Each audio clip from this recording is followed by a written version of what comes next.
Recorded Books presents The Rope Artist by Fuminori Nakamura. Translated by Sam Bett. Narrated by Kurt Kanazawa and Brian Nishi. Part 1. 1. When I was a kid, I got sucked into a tiny whirlpool. The waves were not especially high. Something heavy pulled me down. Then my feet lost touch with the bottom, and I went under, sinking into the abyss. Swallowing my juvenile body, the whirlpool did the only thing that it knew how to do: spin downward. It hit me that this whirlpool was part of a gigantic ocean, as obvious as that may sound. Appearing out of nowhere, it swallowed me like it had stuffed me in a bag. Water rushed into my throat, ignoring my attempts to cough it out. I felt the whirlpool passing through my body, but a kind stranger scooped me up. My face broke through the surface of the water. "Whirlpool," I told this strange adult, but all he did was shake his head. You'd think he thought I had pretended I was drowning. A neglected child, oblivious to all the trouble he might cause, trying to capture the attention of any adult who would listen. To a grown man, the water was embarrassingly shallow. The arm that he had hooked around me was suntanned, 2 big moles in a row on the part of his skin just under my nose. She vanished, I thought. When I was being sucked down by the whirlpool, in the middle of it all, I could have sworn I saw the figure of a woman. But no, it must have been some kind of fantasy washing over me. A woman in the middle of the water, bobbing in the waves. A woman swatting her bony fingers at the waves that threatened to tear off her bathing suit like countless hands. She had to, otherwise her body would be seen by all these people. Her long black hair fanned out and undulated in the water. Through the blueness of the moving sea, her body was a distant flash of white. But it had vanished. Had I really seen her? I began to have my doubts. In the kind arms of the stranger, I was pulled out of the water to the safety of the beach. My head was spinning. Colorful food carts selling ice cream and soft drinks lined the beach. Watery blue and pink, in harmony with the colors of the ocean and the sky. Little by little, though, the palette of the landscape fell out of balance. It was like the sky itself had sighed at me. As if to say, "You had to show up, didn't you?" As if to say, "We were in perfect harmony, then you showed up." The investigators crawled across the carpet on their hands and knees. The one tasked with capturing pictures flashed his camera. It made a glaring burst of light.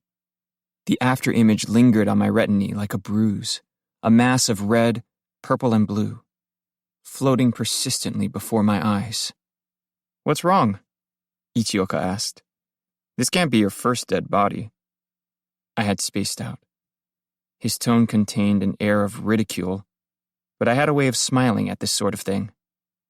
"Sorry about that," I said, trying to come up with an excuse. "I'm still drunk after last night." My head ached. Again the camera flashed. I wished I could escape the repeated bursts of light. What made me think about the woman in the whirlpool? I suppose I could have thought about it voluntarily. Every few years, I seemed compelled to recollect what I had seen that day, as if the memory eclipsed my consciousness. Last year, for instance, that night I stepped out for some cigarettes. At the edge of my vision, I felt a shadow darker than the rest. When I asked myself what it could be, my thoughts turned to the woman in the whirlpool. I moved in the direction of the shadow, but it was nothing. Just a bar closed down for the night, no light behind the sign. It was well into fall, but a cicada clung to the telephone pole beside the sign, bent on drawing out a sap the concrete pole could never give. Again, the flash. My heart sped up. No, it had been racing this whole time, since the moment I had stepped into the room. "We've seen a crime like this before." Ichioka looked at me again. The stubborn afterimage covered nearly half his face.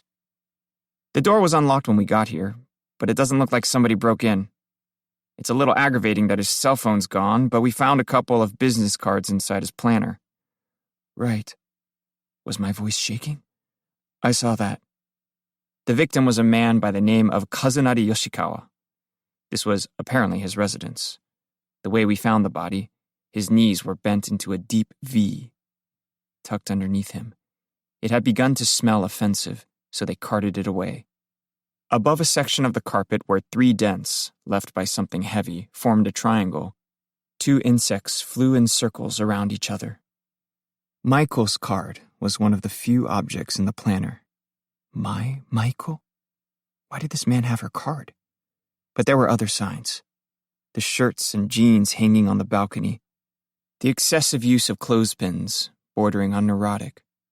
The peculiar way in which the socks stuffed on the storage shelf weren't folded one over the other at the ankles, but were tied in knots, like pretzels. There was vanilla yogurt in the fridge, caramel Haagen-Dazs in the freezer, chamomile tea beside the thermopot, all of her favorite things, even the J-pop CDs that she used to listen to. Had Maiko been living in this place with this guy? Is this where she had gone when she left me? But what about the body? This was too... Through the bruised colors of the afterimage, I saw a bed. Small enough 2 people would be sticking to each other if they shared it. Maiko and that man. That dead man on that tiny bed, crawling over Maiko's body. My heart sped up again. I saw a tiny black line in the corner of the room. "Did you check over here?" I asked the nearest investigator. "We'll go over it again later. See something?" "No." It was an eyelash, blackened with mascara. There were no women in our party, so it had to be from someone who'd been living here. One of the investigators must have picked it up with his shoe cover and unknowingly left it in the corner. It could have been me. That black line looked like a slash mark, like a crack left in the scenery, a hole torn in the fabric of my life. My chest was thumping. As my fingers neared the eyelash, they shook uncontrollably. The second that I picked it up, I felt a strange sensation in my fingertips, through my gloves, like I was making contact with an abstract notion, something you're normally unable to touch. As I lifted this crack from the floor, my pinched fingers traveled hesitantly toward my pocket. What the hell was I trying to do? It made no sense to hide a piece of evidence like this when they'd already discovered loads of hair and fingerprints. Hide? Hide what? I put the eyelash in my pocket. What was I doing? "Hey!" I heard a voice behind me. But no one was there. It was Ichioka's voice, though, yelling at somebody in the next room. Maybe someone had flashed the camera in his eyes. I took my hand out of my pocket, holding my cigarettes, as if to show someone that I had just been reaching for my cigarettes this entire time. I left the room, stepping on scattered weeklies and conservative magazines. "Togashi, oh, time for a smoke?" "Oh, no. It's fine, we're almost done." I headed for the hallway. This was bad, I thought. Why couldn't she have left it looking like a break-in or a robbery, left a window or a door ajar? Again, a flash of light. I was back inside the whirlpool. What was I thinking? I was tired. I had to remember where I was, the residence of a victim. And like some slacker detective, I was ducking out to have a cigarette. Back to reality. Once I was out front, I saw Hayama, squinty eyes. He was standing outside the fence of the apartment building, having a cigarette. "Hi there." Smoking with Hayama made me depressed, but it was too late. He had seen the pack of cigarettes in my hand. "Sounds like the director of the 1st Division paid us a visit," I said, but Ichioka told him that we had it covered. Hayama gave me a blank look, blinking periodically. He said it was a simple enough case to handle on our own. Up until that point, I had been smiling, but I realized this was not something to smile about. My whole body went tense.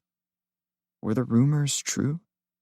They say that several years ago, when a female nurse was murdered, Hayama had declined to book the suspect in spite of overwhelming evidence and let him get away, just so he could push him to the brink of insanity. The man turned himself in, but Hayama told him to go home. He refused to acknowledge his confession so that he could summon him repeatedly and force the man to tell him the cruel details of his murder of the nurse. The crime had been suspended in midair. Why didn't the man surrender himself to some other officer, like at the nearest police station? Was it true the man had hanged himself? I caught Hayama's line of sight. My fingers were shaking. They were my own hands. But he had noticed they were shaking before I did. Even so, Hayama said nothing about it. People say he used to belong to the First Division. The only person that he cared about was himself. I guess a couple had been living there together. Wonder for how long. I was trying to smooth things over, but he just squinted and stared. The man was probably there a while, he finally said. But the woman moved in recently. Is that so? All the girly stuff in there is new. Check out the carpet underneath the furniture. The marks underneath the stuff that looks like it was his are deeper. You can tell that stuff's been moved around. Trash was scattered in the park in front of the apartment building, as if there had been some kind of a festival the night before. But my life had no room for festivals. The debris only got deeper, one day to the next. Hayama scanned the park and walked over to his car. His suit was understated, but it looked expensive, classy. Thing is, though, he didn't make it seem like he appreciated a good suit, more like the suit was weighing him down. Ichioka came out of the apartment. Maybe he'd been waiting for Hayama to leave. Was it really the same Michael? I couldn't believe it.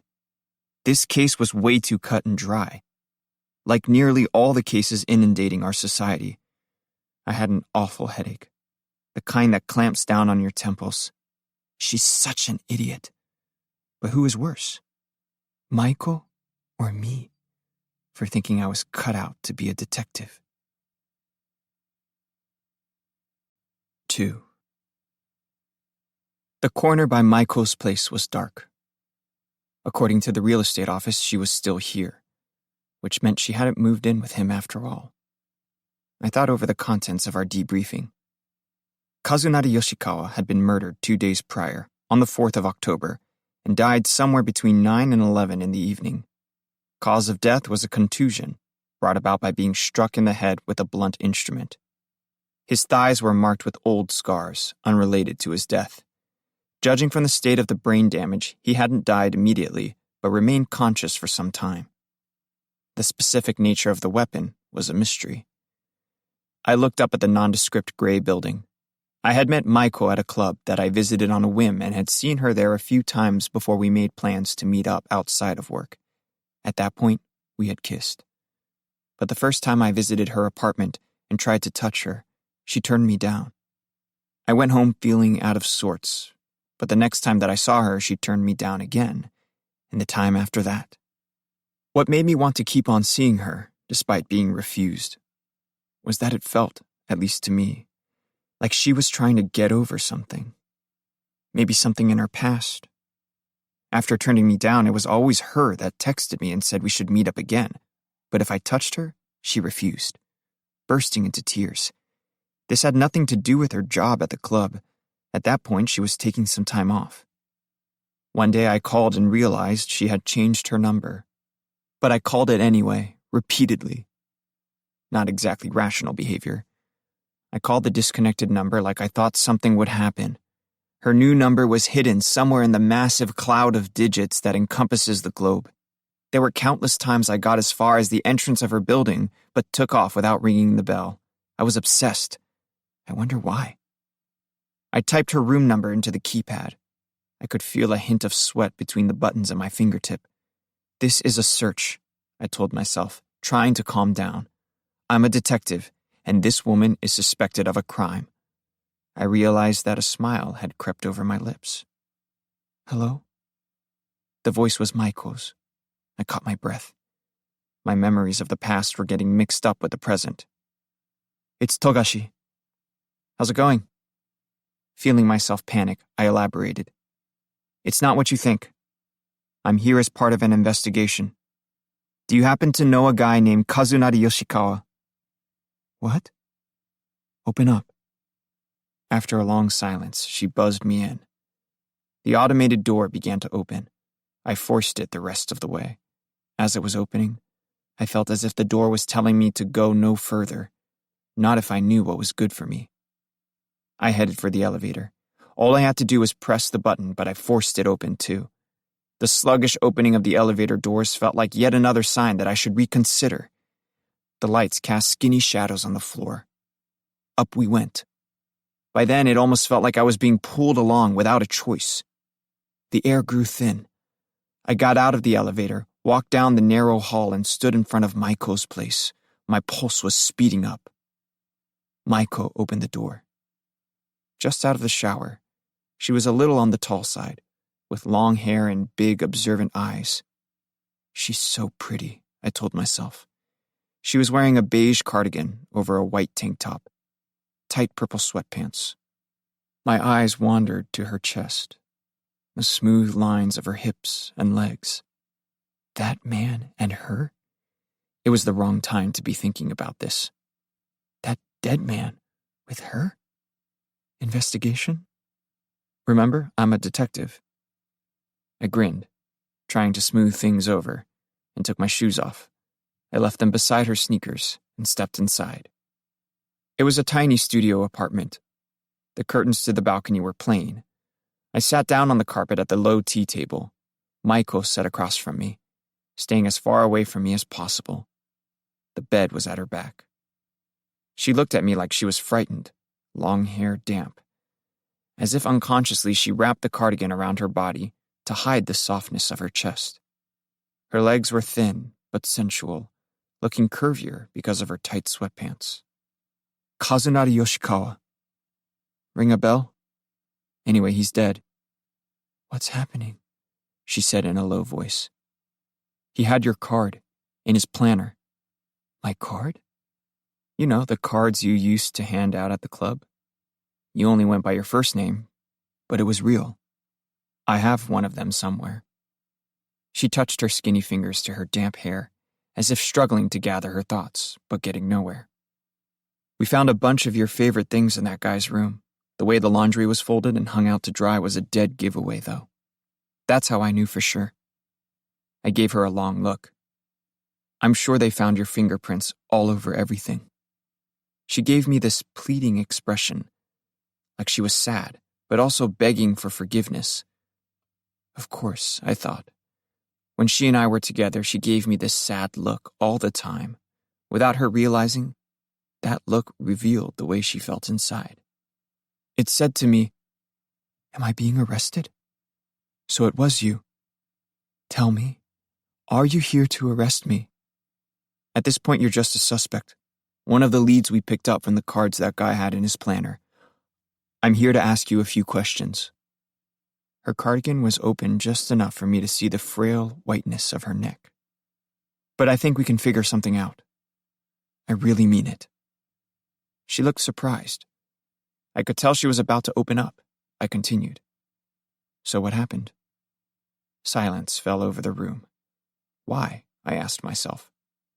Why am I so drawn to her? Why does she have to be so alluring? The pull was even stronger than before. No, I was so attracted to her that it felt like the first time. Her head was heavy. She looked up for a second, but looked down right away. She started to cry. At first, he was so nice. But then, her voice faltered. The first time I went over to his place, everything changed. My eyes were fixed on her. I didn't see it coming, but I had told him multiple times that we weren't going to do anything, said it with a real serious face, multiple times, before going over. But once he had me there, he pounced on me. I was so scared and tried to fend him off, but he tied me up. When it was over, he was nice again. I was still tied up, but he looked at me and laughed, like it was nothing, and told me he was sorry, petting my head. He asked me what I liked to eat. I was scared, but I told him, not really thinking anything of it. So he left me there, all tied up, and went out to buy me ice cream and a bunch of other stuff. He told me to eat it, made me eat it, then assaulted me again. How exactly? What did he do to you? I knew this was too far, but I couldn't help myself. He tied me up by the wrists so that I couldn't move and Be specific. He was so rough with me. Look at this. She rolled up the sleeves of her cardigan. Her skin was purplish red. Her wrists were bruised where she had been restrained. A little hesitant, she lifted the hem of her tank top. Patches of red, however subtle, stood out from her skin. He must have beaten her with something. Those marks filled me with envy. I took a deep breath. I had been the one who asked, but I had to change the subject. How did you kill him? He untied me, but I tried to escape, so he tied me up again. Yeah. Poor thing, he said, like he felt bad for me as he retied the knots. Poor thing, he said. But he was getting real excited. I was scared that he was never going to untie me. That's what did it. Did what? She sniffled. Her fingertips were sopping wet with tears. I told him I would do all kinds of things I thought he'd really like. So he untied me, and this time, to win his trust, I started doing chores. Except he never left the house. How long were you there? We saw the girly furniture. I guess about 2 weeks. That's not really that long. But yeah, he did have women's stuff around. He said there used to be another girl like me there. But he was a scary person. He was always home, but eventually he had to run some errands, so he went to tie me up again. That's when I picked it up. She lowered her gaze. I'm not sure what it was. Some kind of statue thing, but it almost felt like it was saying, look over here. Then I basically blacked out, and when I came to my senses, he was on the floor, and the blood was everywhere. Her voice was getting louder. It's possible he's still alive, though. And if he's still alive, he might come here and try to get me, right? He's dead, though. It's okay. I went in for a hug. The table was scattered with pills. I recognized them. Xanax, taken for anxiety. Actually, the whole room was a mess. I felt the warmth of her soft body in my arms. Taking pity on her only made me want her even more. But you, I was about to say, but I held off. I wasn't about to suggest that she had led him on, or that this was just like her, or that despite her sorry state, I wanted her as much as he had wanted her. I couldn't tell her that. What happened to his phone? Was that you? I was so scared. That's going to be an issue. Where is it? It's not his. Huh? He was involved in all kinds of shady business, so he used a phone registered in someone else's name. My heart sped up. This was a promising detail. The cell phone company had said nobody by the name of Kazunari Yoshikawa was a client. That meant we couldn't subpoena his phone records or the like. Pull any other stunts? I took his planner, but I didn't know about the one with all the cards. So there's 2 planners then. I guess so. There was nothing written about Maiko in the planner that we found, just her card. In that case, I can help you. As soon as I had said the words, I saw the fear deep in her eyes, a fear I wanted to destroy. She looked back at me. Her tired eyes were wet, but I backed off. This was no time to try to hold her, I told myself. If I take her now, I'll wind up the same as that dead guy. All I wanted was... What was it I wanted anyway? I left her place and booked myself a hotel room. I had been there only a few minutes when a woman came by, covered in perfume. She was Chinese. I led her into the dark room. It filled with the smell of her perfume, a vulgar fragrance that used sex as a weapon in a fight against the world. It was a smell I liked. I'm with the police. You came here on a student visa to do work like this? Show me your hands, I told her. Don't bother trying to run. I'll catch you right away. If you do what I say, I'll let you go. You're going home next week? She said something in Japanese, then something in Chinese, sounding uneasy, but she had no other option. so she pressed her fingers and her palms into the paper that we used for taking fingerprints. On account of the darkness, I could see little more than her silhouette. One of my sources had helped me find the sort of woman that I needed, somebody without a record, who had come in on a student visa and was working as a prostitute temporarily before returning home. Ideally, a woman who was planning to go home next week. All I had to do was submit these fingerprints and handprints to the task force, saying they belonged to Michael, and the trail leading back to her would vanish. 3. We met up at the precinct to review our findings as a team. The lights shone off the whiteboard, round reflections. For some reason, it really bugged me how they overlapped and spread across the board in blurred ellipses. It was my turn to speak. Maiko Kirita met Kazunari Yoshikawa at the club she used to work at, but all she did was give him her card. After that, she quit the club and never saw him again. On the day of the incident, she was at home. Simplistic as it was, my lie failed to pique the interest of anybody on the team. There's a woman on the lease. Now it was Tozuka's turn. He was a veteran.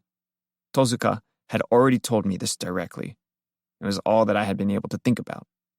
The lights shining off the whiteboard seemed to spread out even further, as if trying to steal my interest and make me lose my train of thought. It says her name is Ami Ito. It stands to reason she was living there with Yoshikawa. Here's a picture. It was a photograph of Yoshikawa and Ito, in a picture frame. This was the woman Yoshikawa lived with before meeting Maiko. Pretty woman, I thought. Shorter than Maiko, but her long black hair was striking. Unfortunately, her whereabouts are unknown. Since quitting her job at a local beauty salon, she had vanished without a trace. If they did find this girl, I was in a bit of trouble. Things would be fine so long as they'd cut ties before Yoshikawa met Maiko. But if that wasn't the case, there was a chance she knew that Maiko was involved. As the investigation team redirected its attention to Ami Ito, my heartbeat gradually sped up. I had a pretty good idea of where to find her. As long as her name was in the cell phone and the planner Maiko lifted from the crime scene. The investigation into Yoshikawa's associates was not exactly going well, in part because he was a loner, but mostly because in today's world, it's tough to solve a crime without searching a person's phone or their computer. This guy had no computer, and I had his cell phone. As far as the police were concerned, they had 2 leads on Yoshikawa. The first was Ami Ito, his former live-in girlfriend. The second was, "Care to join, Togashi?" Ichioka asked. The meeting was over. At today's debriefing, he was the last to speak. His contribution was that one of the cards in Yoshikawa's planner was for a club that he had done a gig at once. This was their only other lead. I said sure and stood. One of the investigators was walking towards me. He was a young guy, new to the team. Couldn't remember his name. I took the fingerprinting paper from my bag. The fingerprints and handprints I was submitting as Maiko's. Once the lab compared them with the prints found at the crime scene, they would no longer be needed. There was no way they would match. And no one at our precinct would bother plugging useless prints like these into the database or filing them away. Here, these are the prints for, what's her name? Maiko Kirita. That's how I passed them off, pretending that her name wasn't coming to me right away. The mind of a liar is cluttered with unnecessary lies. As if the lies were seeds that broke away from me and germinated, pushing upward through the dirt toward the light of day. Once a lie passed through my lips, it took on a life of its own, which made the lie all the more enticing. The muscles of my arm were tense, if only just a little, from my shoulder to the fingertips holding the paper. There's still time, I told myself, just as he took the sheet from me. It was just another day at the precinct, but I felt out of place. As if every single thing around me, from the chairs and tables to the walls, was watching me. The young guy walked away with my future in his hands, skinny shoulders drooping as he went. Now there was no turning back. My forehead and my neck were damp with sweat. It's strange. When I gave him the sheet, I made a point of telling myself there was still time to turn back, even though I had no plans of doing so. I suppose, under the circumstances, this was a natural thing to think. The light shining off the whiteboard started bothering me again. I had to look away. We parked the car in the lot and proceeded on foot down an alley, deep into the heart of the city. Black men working for the clubs were calling cheerfully to passers-by, sweating visibly. Purple and blue neon signs jockeyed for my attention. Hayama skipped the meeting so that he could pay another visit to the victim's place, Ichioka told me as we walked along. He said there was something odd about the placement of the furniture, like the TV, that sort of thing. The furniture? Ichioka never questioned Hayama's reasoning, and neither did I. Hayama never did anything without a reason. Everything he did had some significance. This is it. It was a fetish club. Yoshikawa had evidently done a gig here once. A performance where he tied a woman up. He was a rope artist. We followed a narrow staircase underground. At the bottom was a wooden door, and beyond that, a metal door. Trance music was playing, heavy on the bass. I showed my badge to a man who had wrecked his face with piercings. He called the owner. Business was slow. Over the tiny stage, a woman hung suspended from a rope that glowed highlighter yellow in the black lights. Her entire body, face included, was sealed off in a catsuit. By her side, a man dressed in black leather spun her gently. "It's a shame we can't show you the real deal," a man said, coming over. Must be the owner. Slim guy in his 40s. He was smiling. "Real deal?" I heard myself ask. "Yeah, they're just putting on a show. How she gets tied up next, how she reacts, it's almost all rehearsed. To the beat of the music." "That's so," said Ichioka, making small talk, no inkling of interest in his voice. The owner looked straight at me, like an orderly in a psych ward who has spotted an escapee. "Real Kimbaku doesn't work this way at all. The rope artist and the woman up there, they're just having fun. It's what the people want. But you can do legit stuff for an audience as well, making it so beautiful and brilliant that it's hard to look away." He led us up a set of stairs into a lofted area where you could watch the show from overhead. Since we were higher than the speakers on the walls, it was comparatively quiet. There were tables, but no one was around. "Can you confirm this is the man you hired?" asked Ichioka. He showed him a photograph of Yoshikawa beside Ami Ito. His face was sort of blurred, so Ichioka paired it with a photo of the dead body, in which his hair had been cut short, affording a view of Yoshikawa's face clear to his forehead. Perhaps the owner was desensitized because of the sort of establishment he ran, but he didn't startle at the sight of a dead body. Behind his glasses, his thin eyes were absolutely still. "Yeah, that's him." If this guy knew Yoshikawa well, he could get me in trouble. But there was nothing I could do to stop the guy from talking. Not with Ichioka there. He came in saying he had experience and asked me for a gig. A show, where he would tie a woman up. As it so happened, a rigger on the schedule had just fallen through. I asked this Yoshikawa guy to show me his stuff. I can't be giving amateurs the stage, obviously. He had pretty decent chops, though, so I hired him to do a short act, but only once. Everything was fine. No problems to speak of. I just got the sense he didn't have the touch, is all. I watched the woman in the catsuit. Her personality had been erased, so that only the contours of her figure remained as a description of her body. The glowing ropes dug deep into the softness of her flesh, which was enhanced by the tightness of the suit. The rope artist's hands were quick. He twined the ropes around her body like he was drawing on her with his fingers. Kimbaku depends on communication between the rope artist and the woman. Not everybody has the touch, but theoretically the artist senses where the woman wants to be tied up and proceeds accordingly. As long as you're not doing rope torture, which has another set of rules, it shouldn't hurt at all. In a sense, kinbaku is an intense form of embrace. But if all the artist wants to do is tie a woman up, she becomes no more than an object, and the whole thing loses meaning. The owner glanced down at the stage. Blue laser lights reflected off his thin eyeglasses. The rope artist has to predict where the woman wants to be tied up, or how she thinks she's going to be tied up next to keep her feeling surprised. He has to surprise her, keep her just outside her comfort zone, in a heightened state of arousal. But as soon as this element of surprise ceases to involve her, it turns into an egotistical mess. He didn't have the touch you need to make it work. This element is crucial, whether it's the man or the woman doing the tying.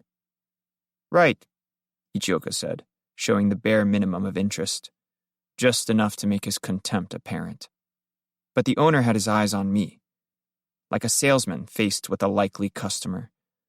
I thought about the marks on Michael's arms, where she had been tied up. Imagining her gorgeous skin, gingerly restrained by thin ropes, as she hung motionless, and watched sadly as a shadowy figure toyed with her. She looked ashamed to find herself this way, but her shame only egged him on. I tried to rid the image from my mind, but it was no use. Hearing that Yoshikawa lacked the necessary touch, I was slightly relieved. He said some pretty wacky stuff, like how the ropes were in charge. He said he wanted to transcend the woman's desire and his own desire to satisfy the desires of the hemp. Unfortunately, female subs aren't really interested in metaphysical philosophy. What they want is unadulterated love. That's why he wasn't cut out for the job. Does he have any contacts here? Asked Ichioka, changing the subject. I couldn't say for sure. He only worked here that one time. Because of his low aptitude, I doubt any of the women linked up with him. What about her? Ichioka pointed at the photograph of Ami Ito. Don't think I've ever seen her before. In this line of work, you get to know most of the performers. How exactly was Yoshikawa killed? Head wound. Blunt instrument. That's too bad, the owner offered curtly. Rope artists like him, it would have been much better if they finished him off with a rope. A much more fitting end to his career. Blunt instrument. So cruel. What an unglamorous way to go. Guess he was ready for the scrap heap. Scrap heap? I asked him, without thinking.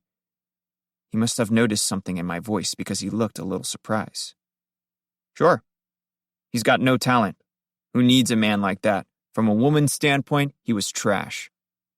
It would be dangerous to let the conversation drift into criminal profiling. I tried to redirect things, but Ichioka, not interested in any more of the owner's opinions, cut things off to make sure he had time to question members of the clientele. As I was heading downstairs after him, however, the owner whispered something to me. That detective really hates me, huh? He hates all of us. What is he? Too good for sex? I'm sorry, it's nothing personal. Down on the stage, the woman in the catsuit spun to the rhythm of the music. I could see it now. This was all show. No real surprises. On his way home to hug his kids, he probably stops at a sex club to have some woman who he's never met suck his dick. He's got a massive blind spot right in front of his libido. Wait, don't tell me. I bet he's the kind of guy who shows up at a club pretending he could care less where he was, even though he's only there because he's horny, but still does everything he wants to do, including give the women working there a lecture on his way out the door, convinced he's holier than thou. In my opinion, these people should get preferential treatment in the psych ward. If a person tries to blot out each and every sexual impulse, all they do is stoke the flames. A classic case of reaction formation, as they say in psychoanalytic theory. Conservatives like this guy, brandishing this sort of justice that sounds like something from a PTA meeting, are all a bunch of bigots and warmongers. The tendency to view sex as taboo only breeds repression, which hurts women and men alike. At the end of the day, repression is a form of violence. I hope for his own sake that he can change his ways, even a little. Ichioka was an uptight guy, for sure, but I wasn't going to say so. Nor was I able to acknowledge that he had a hard time putting himself in other people's shoes. He was a lifelong bachelor, after all. And yes, he was kind of a bigot, though I'm not sure what this guy was getting at by calling him a warmonger. The owner acted easygoing, but he seemed genuinely hurt by Ichioka's treatment of him. I smiled, convinced I knew what he was going to say next. You're different, I can tell. The real show is about to begin. Care to have a look? We're eager to establish good relations with the police. People in the sex industry cultivate connections with specific members of the force. The same way that gangsters curry favor with specific officers. Police work takes place on the edge of darkness.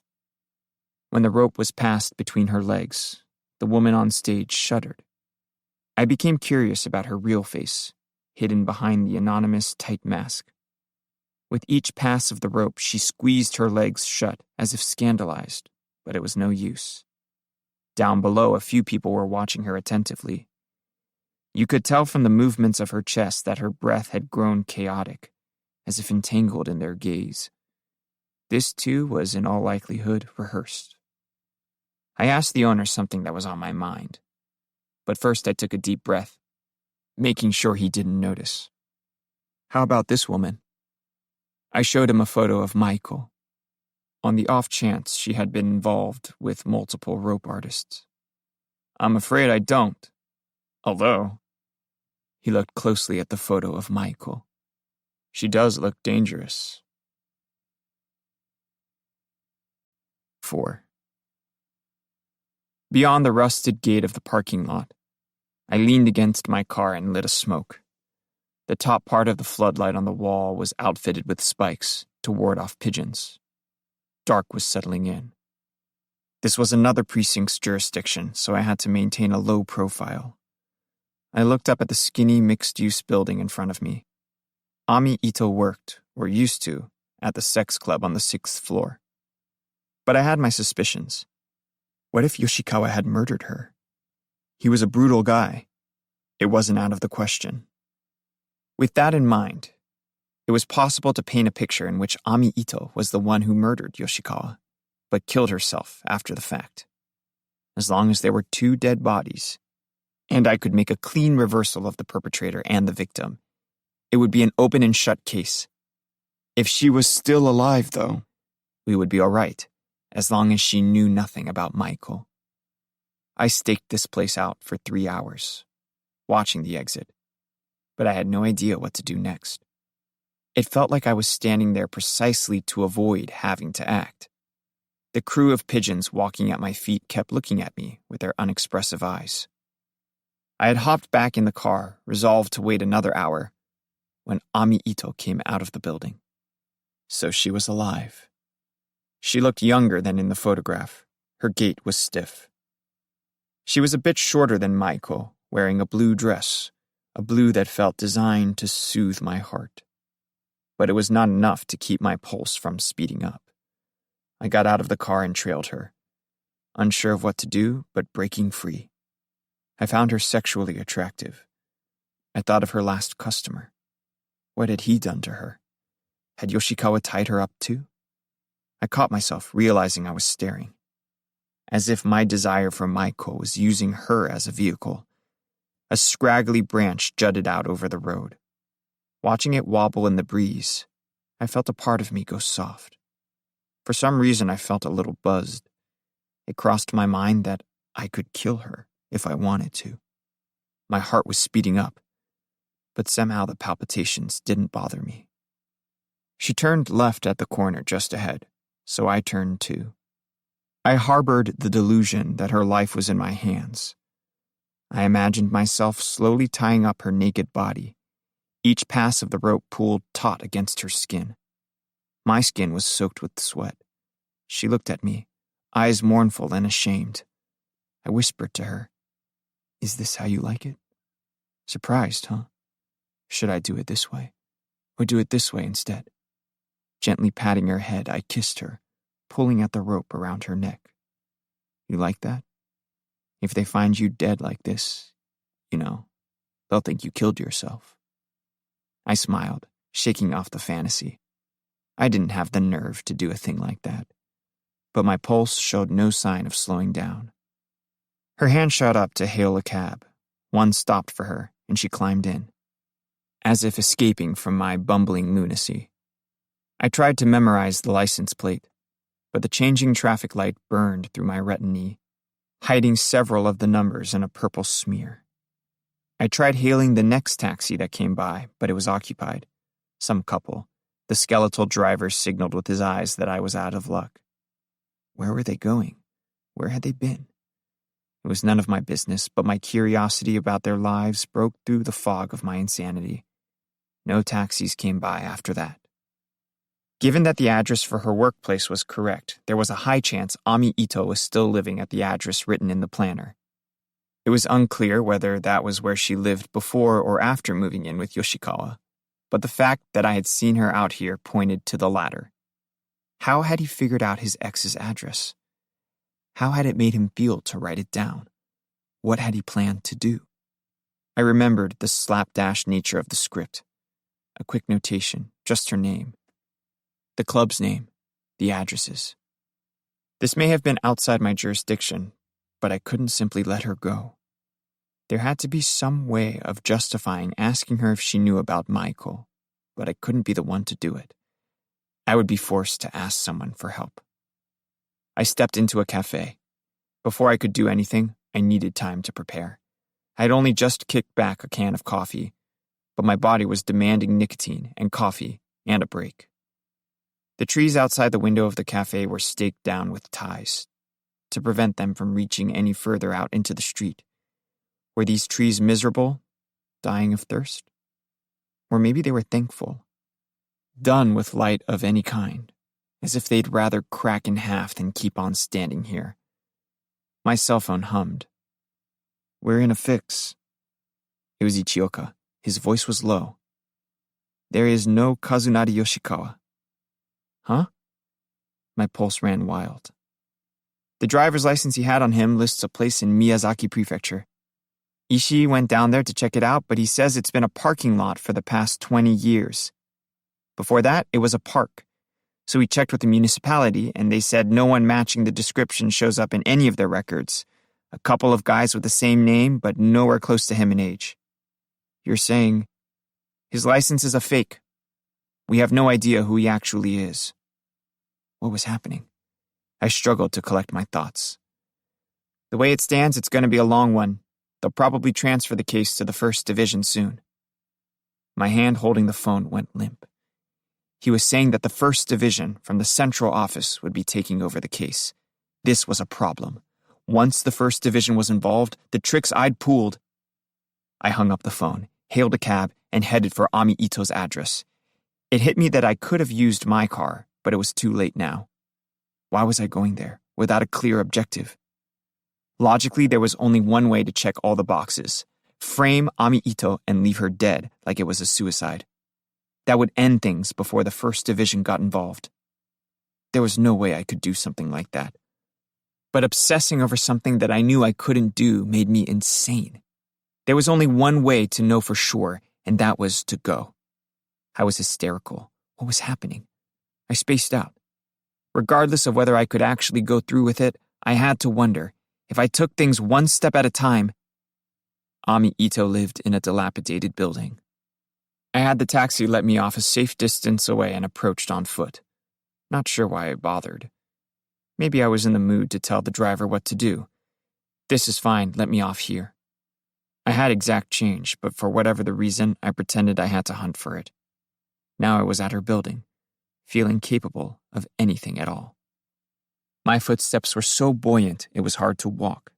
Nobody in sight. As if someone had set the stage just for me. I went around back and found a window. My pulse was wild. It was getting difficult to breathe, but I brushed it off like it was nothing. The back window of the apartment was closed, but it was unlocked. Just a little peek. Nothing special. A quick look and nothing more. Unless I wanted to climb in the window and wait for her? My heartbeat whipped against my chest. My field of vision narrowed to a point. I looked inside. She was lying on the tatami of the bedroom floor. What the hell? I could have sworn I had just seen her on the street. I had no clue what this meant. But if she'd killed herself, all the better. If someone else had done it, I just had to make it look like it was her. That would solve things. It felt like there was suddenly another me, watching me breathe. I could do anything. This wasn't anything at all.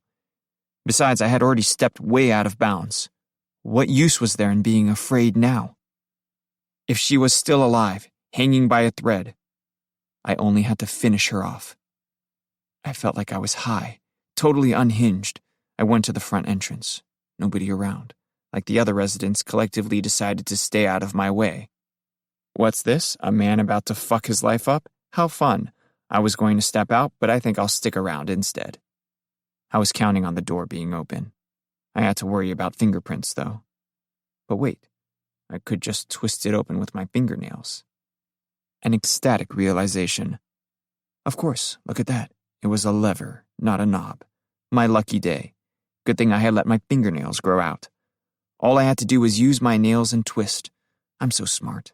A cool customer. But as my hand reached for the lever, my mind rattled with fear. Opening a door using my nails? What the hell was I doing? I'm a detective. Didn't I have gloves? I had to make myself calm down. If I was worried about prints, gloves were the solution. I pulled a disposable pair out of my pocket. Fingers trembling. Took a deep breath, looked around. Nobody there. It was open, after all. But the moment that I realized this, I felt a sharp pain, like my heart had been trapped in a fist. I opened it enough to slip inside and shut the door behind me. Nobody saw, and from here on out, no one could possibly see me. No matter what I did, I was hidden from the world. What was I supposed to do if she was still alive? To make it look more like a suicide, I had to... Wait, hold on, what the fuck was I doing here? Too late. I was in too deep. Let's see the body. Once I had seen it, I would figure something out. A door led from the kitchen to her bedroom. I suppressed my nausea. This was no place to vomit. This was the one thing I could not allow myself to do. It was a man, sopping wet long hair and a skinny body. It wasn't Ami Ito after all. Water seeped from the tatami mats of the bedroom out onto the kitchen floor. The beach, I said to myself. The beach where I had nearly drowned as a kid. What now? This was bad. So much for being a cool customer. I better not leave any trace that I was here. I walked down the busy streets and, feeling sick again, puked in the gutter. It occurred to me that I hadn't eaten anything all day. Nothing had gone down my throat except for coffee. I felt besieged by a mysteriously fatal aura. A fortune teller gazed at me as I walked by, the kind that makes their living on the sidewalk, but appears to have evaded their own luck. He made me angry, but I walked closer. He was an old man. For some reason, his eyes reminded me of the unexpressive eyes of the pigeons from earlier. What? I asked. The old fortune teller simply stared back at me. Do you see something? Huh? What do you see in me? The man was frightened. Now what the hell was I doing? I shook my head and apologized. I tried to give him money, but he didn't want to take it. I walked away. What was that about? I struggled to collect my thoughts. I couldn't kick the image of the beach, drowning only to be saved by some strange man who led me up the shore. A scene of perfect harmony, until I ruined everything. But there was more to the story, a continuation that I did my best not to recall. To this day, I was unable to comprehend what happened next. I couldn't even tell if it had really happened. The stranger took my hand as we walked up the beach, through a mess of plastic bags from the convenience store. A pair of nail clippers flashed at me from the sand. I saw another man beyond a fence, trying to get to us.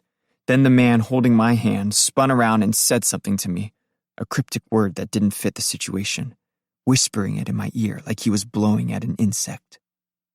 Murderer. 5. There was a girl there, cowering and shivering, on account of her wet hair. This was awful. She was just a skinny little thing looking away from me. I approached her. Somebody had to give her a hug. I put my arm around her shoulder. She latched on to me. Don't worry, it's okay. What happened here? I am a figment of your neuroses. Her arm squeezed tight around my waist. She was a pretty girl, lips pursed, eyes fixed on some specific point, a twitching in the muscles of her face. Pretty. I need you to protect me, Don't ever let me go. Okay, I won't, I said, as gently as I could. Don't listen to anything anybody says. I won't. I held the shivering girl tight, holding her dearly. She was really shivering. I'll never let you go. Never, ever. Don't listen to what anybody says. Her voice became a whisper, a secret held between the two of us. Especially not the doctors in the white coats. We'll show them. They don't know anything. Those stupid doctors just gave up on me. See, they said. See? There's just no fixing her. I opened my eyes. It felt like I could scream, my pulse so fast it hurt. The sultry air inside the car was nauseating. I'd been unable to sleep and went straight into the morning briefing, then went out to the precinct parking lot and holed up in my car. Sleep hit me like a sandbag. 10 in the morning. Barely any time had passed. I'd only slept 1 or 2 minutes, tops. Thirsty as hell, I got out of the car and went back to the building, where I bought some water from the vending machine. I chugged it down. My heart wouldn't let up. Head pounding, I stepped outside and lit a cigarette. I thought about the content of the meeting. The search had been reoriented around Ami Ito, as if determining her whereabouts would be enough to solve the case. I couldn't gather my thoughts. What was that body all about? I couldn't let it go. Had Ami Ito killed him? If so, why? Did she just go about her business with a body on the floor? Either way, it was only a matter of time before they discovered where she lived. Arresting her, they'd find a body in the bedroom. Sufficient reason to convince them she had been the one who murdered Kazunari Yoshikawa, letting Maiko off the hook. But I couldn't let that happen.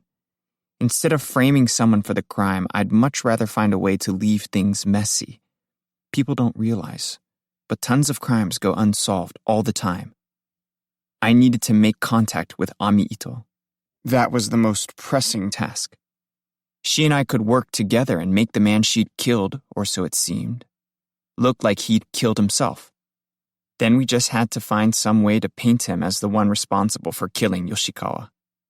If we were unable to skillfully manipulate the corpse, I could just let her get away. Don't think for a second that I couldn't pull it off. Things would end without her being arrested for the murder of the dead man, and the Yoshikawa case would be a wash. Everything would work out fine. A disturbing feeling spiraled through my mind. What was that about? I must have had some kind of dream just now when I was sleeping. I couldn't remember, though. Togashi. I looked up to find Hayama. My heart beat even faster. Oh, Hayama. How long have you... How long? This whole time. He eyed my cigarette, blinking at me. At his wrist, I saw a bracelet of prayer beads. Looked like crystal. Sorry, I guess I'm, a little behind on sleep. Not surprised. Hayama lit a cigarette. That's odd. I could have sworn he was already smoking. He was in a talkative mood. For whatever reason, he was looking at my feet. We gotta find a way to pick up Ami Ito, I said, fishing for an appropriate topic. It seems like we've almost figured everything out, including the reason behind Yoshikawa's alias. Nah, Hayama told me with a blank look on his face. You see the women's clothing at the crime scene? My heart did somersaults. Yeah? Not a lot of clothes for someone living there. I took a deep breath, but carefully, so that he wouldn't notice, and tried to formulate a counter-argument. Maybe she had packed them up when she escaped. But there was no use arguing with him. Persuasion would only make him more suspicious. Fair point. Hayama took in my expression. Was I imagining things? What's with the intimidation? She must have packed a few things when she left, Hayama said. But all we found was brand-name clothes, which stood out from that place like a sore thumb. Would she leave those behind? I suppose if they were gifts from Yoshikawa, then it's possible, but still. Right. That was the most that I could say. I checked to make sure that my fingers weren't trembling. From the looks of it, he picked them out for her to wear when she was over. Did you see Ami Ito? Listening to him speak, I took one deep breath after another. Her photograph, I mean. Those clothes don't suit her at all. I bet if we did take her into custody, the clothes wouldn't even fit her. Hayama lit a cigarette. Smoke wandered from the tip. Wrong size. Yoshikawa had bought those clothes for Maiko, for her to wear during her period of captivity. This detail had been worrying me. But for the time being, Hayama was just guessing. What about Maiko Kirita? Huh? Tell me about her. What's she like? My heart beat audibly against my chest. I realized I was staring at Hayama, tense all over. But I let it go. What was happening? Why bring up Maiko now? Average, I guess. Pretty enough if she puts on makeup. I tried to say the sort of thing a man would normally say. What was she wearing? Sweats and a beige cardigan. House clothes. I see. See what? My pulse was off the rails. Could I possibly sound nonchalant here? Her card. Card? We only got a few prints off the cards, but what we did find doesn't match what showed up in the rest of the room, and her prints didn't show up anywhere. But I noticed something odd about the pattern of the skin oils. Okay. So they didn't find her fingerprints on her card. That's how I got away with swapping out the fingerprints. But skin oils? What about skin oils? Generally, you're going to find skin oils on at least 3 spots on a card, front and back. Oftentimes, it's 4 or more. It's good manners, right? You hand someone a card with both hands and accept it with both hands. Or one hand, maybe, if you're impolite. But that's a card from a nightclub. Maiko would have used both hands for sure, and yet, there's only oil in 2 spots, at the edges, on the left and right. I struggled to compose my thoughts. Almost like it went from one set of pinched fingers to another. Pretty casual exchange, wouldn't you say, for a hostess club? It's strange. So, Yoshikawa ducked into the club and Maiko slipped him the card with one hand? No way. First off, he wasn't a customer. Her alibi is that she was home. Likely story. Then again, the prints from the crime scene don't match either. Whatever. It was just a hunch. 6. Nursing a headache, I waited for Ami Ito to appear. I'd been staking out the building of the sex club where she worked for over 2 hours, but there had been no sign of her. On the website of the business in question, all the faces of the girls were blurred, rid of their identities, presented only with a caption for their measurements. The hobbies and the favorite things they listed in their profiles were the sort of things that anyone could like. There was no way to tell which one of them was her, much less what hours she worked. And I couldn't exactly stop in for a drink. Maybe she was off. But I couldn't wait at her apartment. There was the body to consider. Come to think of it, she probably wasn't ever going back. It was risky, but I decided to go back over there and hunt for clues, focusing on the places that looked lived in. Was my judgment sound? It didn't matter. I was almost out of time. The task force was making the investigation public, in the hopes of finding her. I got in the car and drove over to her apartment. Doing something about Maiko's alibi was crucial, but for the moment, this was the priority. If Ami Ito was arrested, I would be in deep trouble. Though I wasn't doing anything out of the ordinary, my heart beat out of control. I made myself loosen my death grip on the steering wheel. My vision blurred. For an instant, I had blacked out. Wow. I stopped the car on the shoulder of the road and drank some coffee. But all it did was speed my heart up. Was a lack of sleep the only factor here? Perhaps some part of me was trying to thwart my actions, as if keeping me away at all costs, even if I caused an accident and lost my life. At times, our inner world blows through the surface of our lives, defying reason. Though maybe I'm just talking like this on account of lack of sleep. I parked in a back alley, a safe distance from her place. Again, my twitching body asked me for some nicotine and coffee and a break.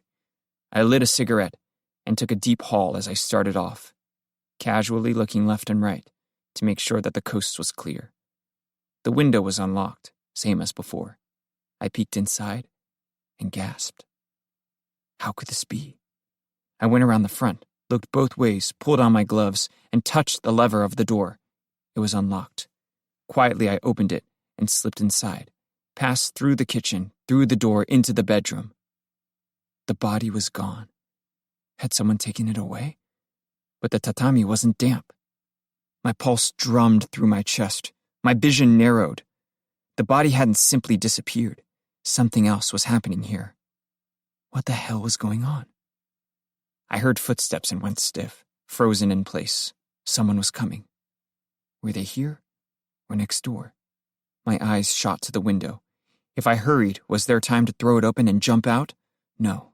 The footsteps came as far as the door to the bedroom and stopped. But why? I found a closet door and shut myself inside. Barely fit. My heartbeat throbbed against my chest. I heard the front door open. Who was it now? I couldn't believe what I had seen just now. My mind ran wild, but the next thing I knew, my breathing had calmed down. Something inside of me, but separate from me, smoothed my breaths without a sound. Of course, I couldn't make a sound at any cost. I heard the bedroom door click open, opening the closet door, just a crack. I tried to see into the room. It wasn't easy, but I caught a piece of a blue uniform. A cop? Had the police already secured the scene? Had Ami Ito been arrested? Why hadn't there been caution tape? Maybe I beat them to it? What if they opened up the closet, though? What was I supposed to do? My mind was doing crazy things. I was useless. Imagine a detective being found by the police, hiding like this. I'd probably be carried off with my head spinning, dizzy, struggling to breathe. Something was spreading through my body. Warmth. Something warm. But why? I had to smile. I couldn't lose it now. Was my head screwed on straight? The pounding in my chest and neck was brutal. I was about to cry. Here? Now? No way. Absolutely not. But just like that, they left the place. An initial visit, nothing more. What was up? No time to think. They left through the front door. Slowly as I could, I pushed open the closet door.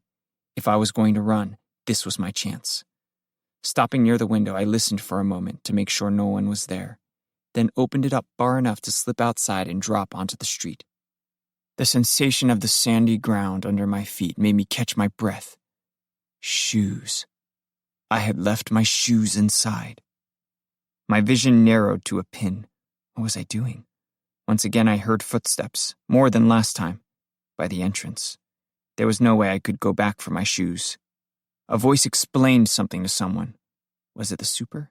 Talking to the cops? Were the guys I had just seen actually cops? I couldn't get a read on things. My knees went weak. Regardless of what happened, I couldn't go back for my shoes. I had to get away as quickly as I could. So I walked down the street in just my socks, able to walk despite the weakness of my legs. Definitive proof that I was guilty of trespassing. Next thing I knew, I was in front of the door to Maiko's apartment. How had I gotten myself here? The world was dark. Had I slept in my car? Was this a dream? It couldn't be. I looked at my feet. Just socks. Maiko opened the door, looking at me like she was afraid. That look, I said to myself. Afraid and yet somehow seductive at the same time. I stepped inside. Same as last time, she was wearing a beige cardigan over a white tank top and those purple sweatpants. They clung to her, accentuating the curved lines of her body. I caught my breath, opened my mouth, unable to prevent my voice from trembling. Do you know a woman by the name of Ami Ito? She had that sweet smell like after a shower. It must have been coming from her hair. Don't think so? I reached out and pulled her in for a hug. She showed me no resistance. Sure you do. Her name was inside Yoshikawa's planner. Doesn't ring a bell. Don't lie, I grumbled to myself inside my head. She was, though. She was lying. I looked at her face, big eyes glistening. Come on. The laundry I had seen at Ami Ito's apartment, left to dry in that peculiar way. Maiko's favorite ice cream in the trash can, her favorite CDs on the bookshelf. I gave her a kiss, using my tongue. In response to my tongue's fierce gyrations, she touched the tip of hers to mine, just twice. The shampoo smells of her wet hair enveloped me. I touched her breasts, groping my way along. She grasped my forearms with her fingers, but not so hard that it felt like she was pushing back. She was so soft. I kissed her again, and again, and again. Then I laid her on the bed.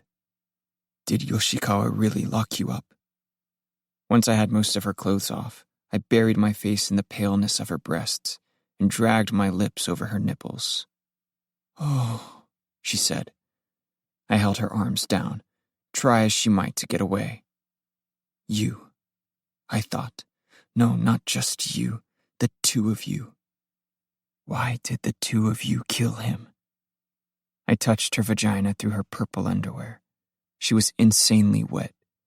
I pulled down her underwear and started fingering her. Oh. You don't really want to fuck me, do you? I went deeper with my finger. No, it's just... Then why are you so wet? Tell me.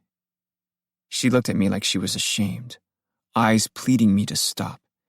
But at the same time, she was crying out with pleasure, her vagina so wet I could hear it getting wetter, borderline scary. Stop. I can't take it or I'm gonna...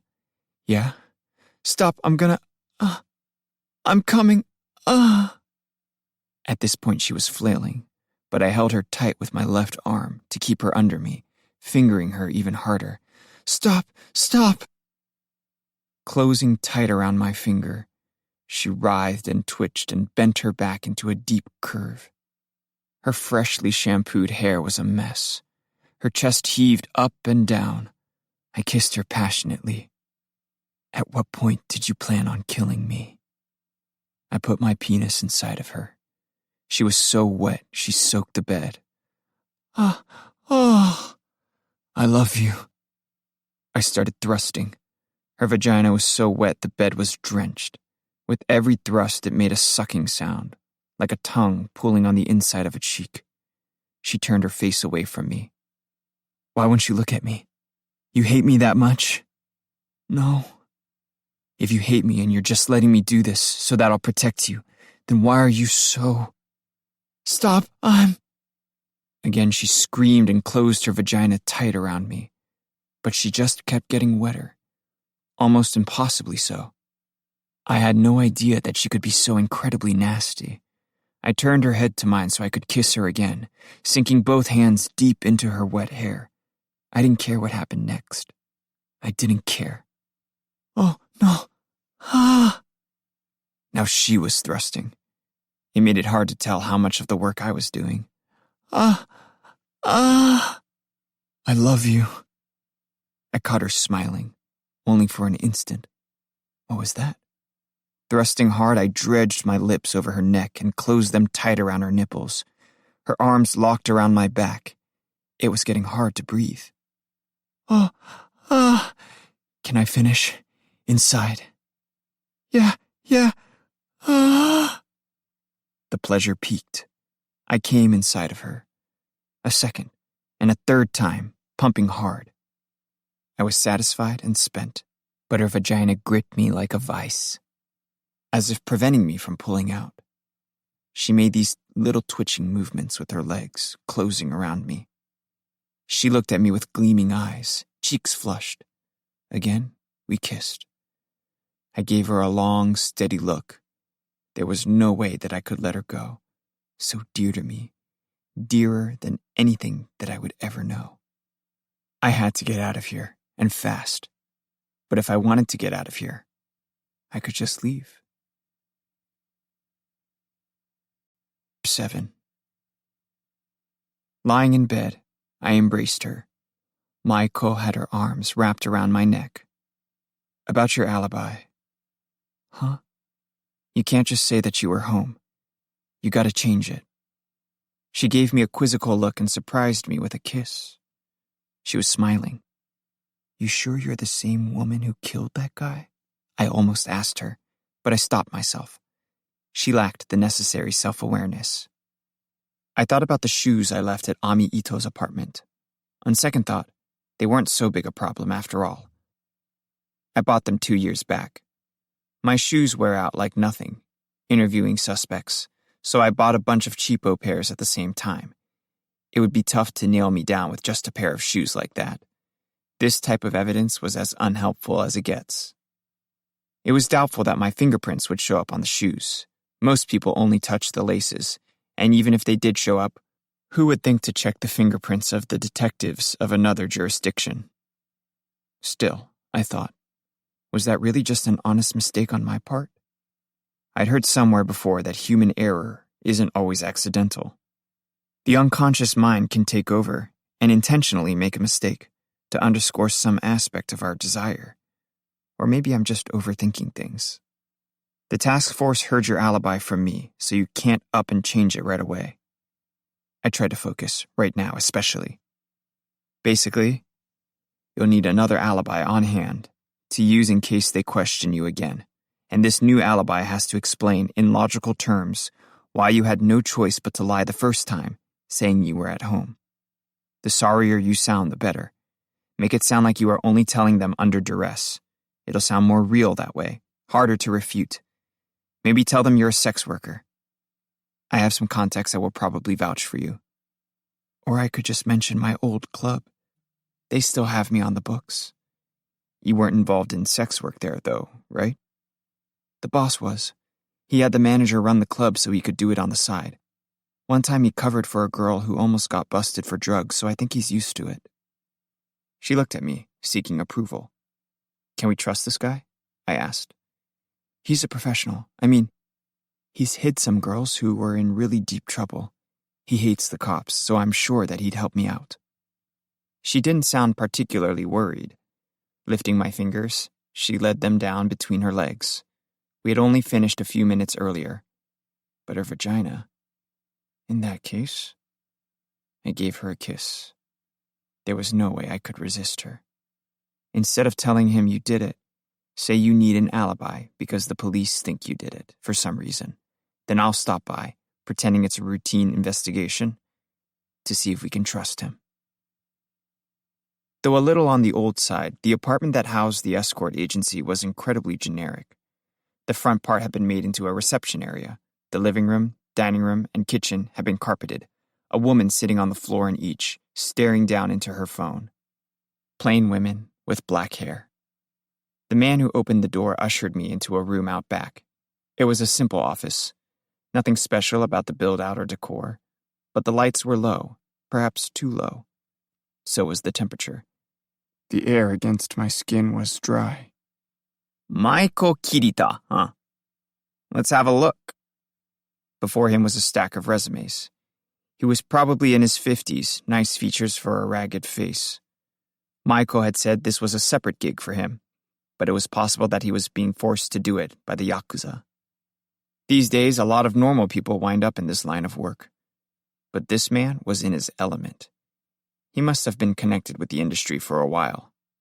Oh, you mean Mai-chan. She obviously wouldn't use her real name here. What day were you asking about? His face may have been ragged, but his performance was anything but sloppy. The 4th of October, from 9 to 11 at night. He glanced up at his computer. Yep, she was here. Show me. He was right. Her name was right there on the screen, along with the totals for the night in question. This guy really was a pro. I can't tell you anything more. I don't pry into my women's personal lives. Where does she meet her clients? That Love Hotel, right there. Across the way, we have a business relationship. There were no security cameras in here, nor would there be any at the Love Hotel. There was no way to confirm what he was saying. How can you be sure that she was there? What if she went someplace else? Not possible. I've gotten all the check-in calls. You mean she's checking in with you? No, from the management over there. It's all here in the records. Never once have they complained about her not showing up. Will that be all? I want the phone number of the guest she saw that night. Give me a break. He laughed at me. This is a criminal investigation.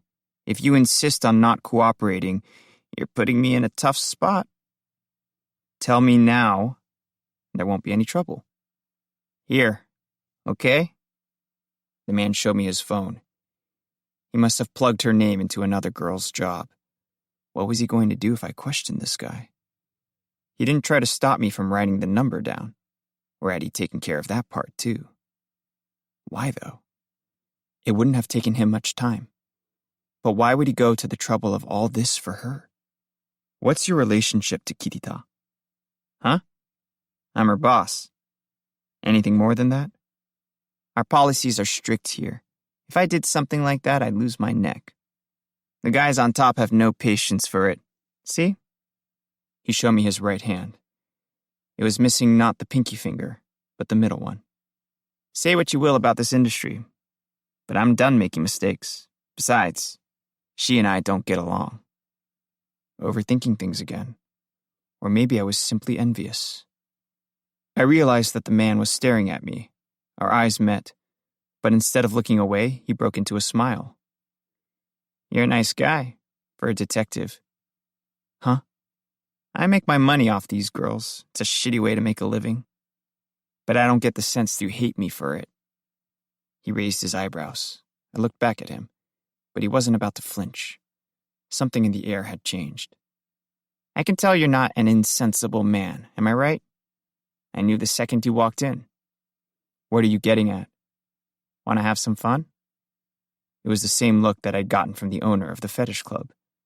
People in this line of work are eager for a friend who'll tip them off before an unexpected visit. Like I said, a detective's work happens on the edge of darkness. I think I'm good today. There's a girl who'll let you do anything you want. His posture was already bad, but he leaned in even further. I'm not just talking normal kinky stuff. Literally anything you want. Except she doesn't work for me. She's simply an acquaintance who I'd gladly introduce to a friend such as yourself. It won't cost you a thing. This time. What do you say? He showed me a file that contained a 2-page spread on lightweight paper. Anything I wanted. What kind of business was he running? Who was this guy? Looking at the photograph, I felt my heart speed up. Surrounded by a group of Chinese or Southeast Asian women was a single Japanese one. Ami Ito. A coincidence? It couldn't be. When I looked up from the file, he was still smiling at me. Who's this? She's a beauty, right? Hard to believe that she'd be on a list like this one. Is there something you're not telling me? Me? Of course not. I don't make the list myself. They just send it to me. No way. Was this for real? It couldn't be. Looks like you see something you like. Let's give her a call, shall we? 8. The Love Hotel was not exactly what you'd call hygienic. One of those places where human desires concentrate and condense. I was waiting in the darkness of the designated room when Ami Ito arrived. She was a bit shorter than Maiko, black hair, pretty. She looked much younger than she'd looked in the photograph, but the glare she gave me when she stepped into the room said a lot. Without saying a word, she started taking off her clothes.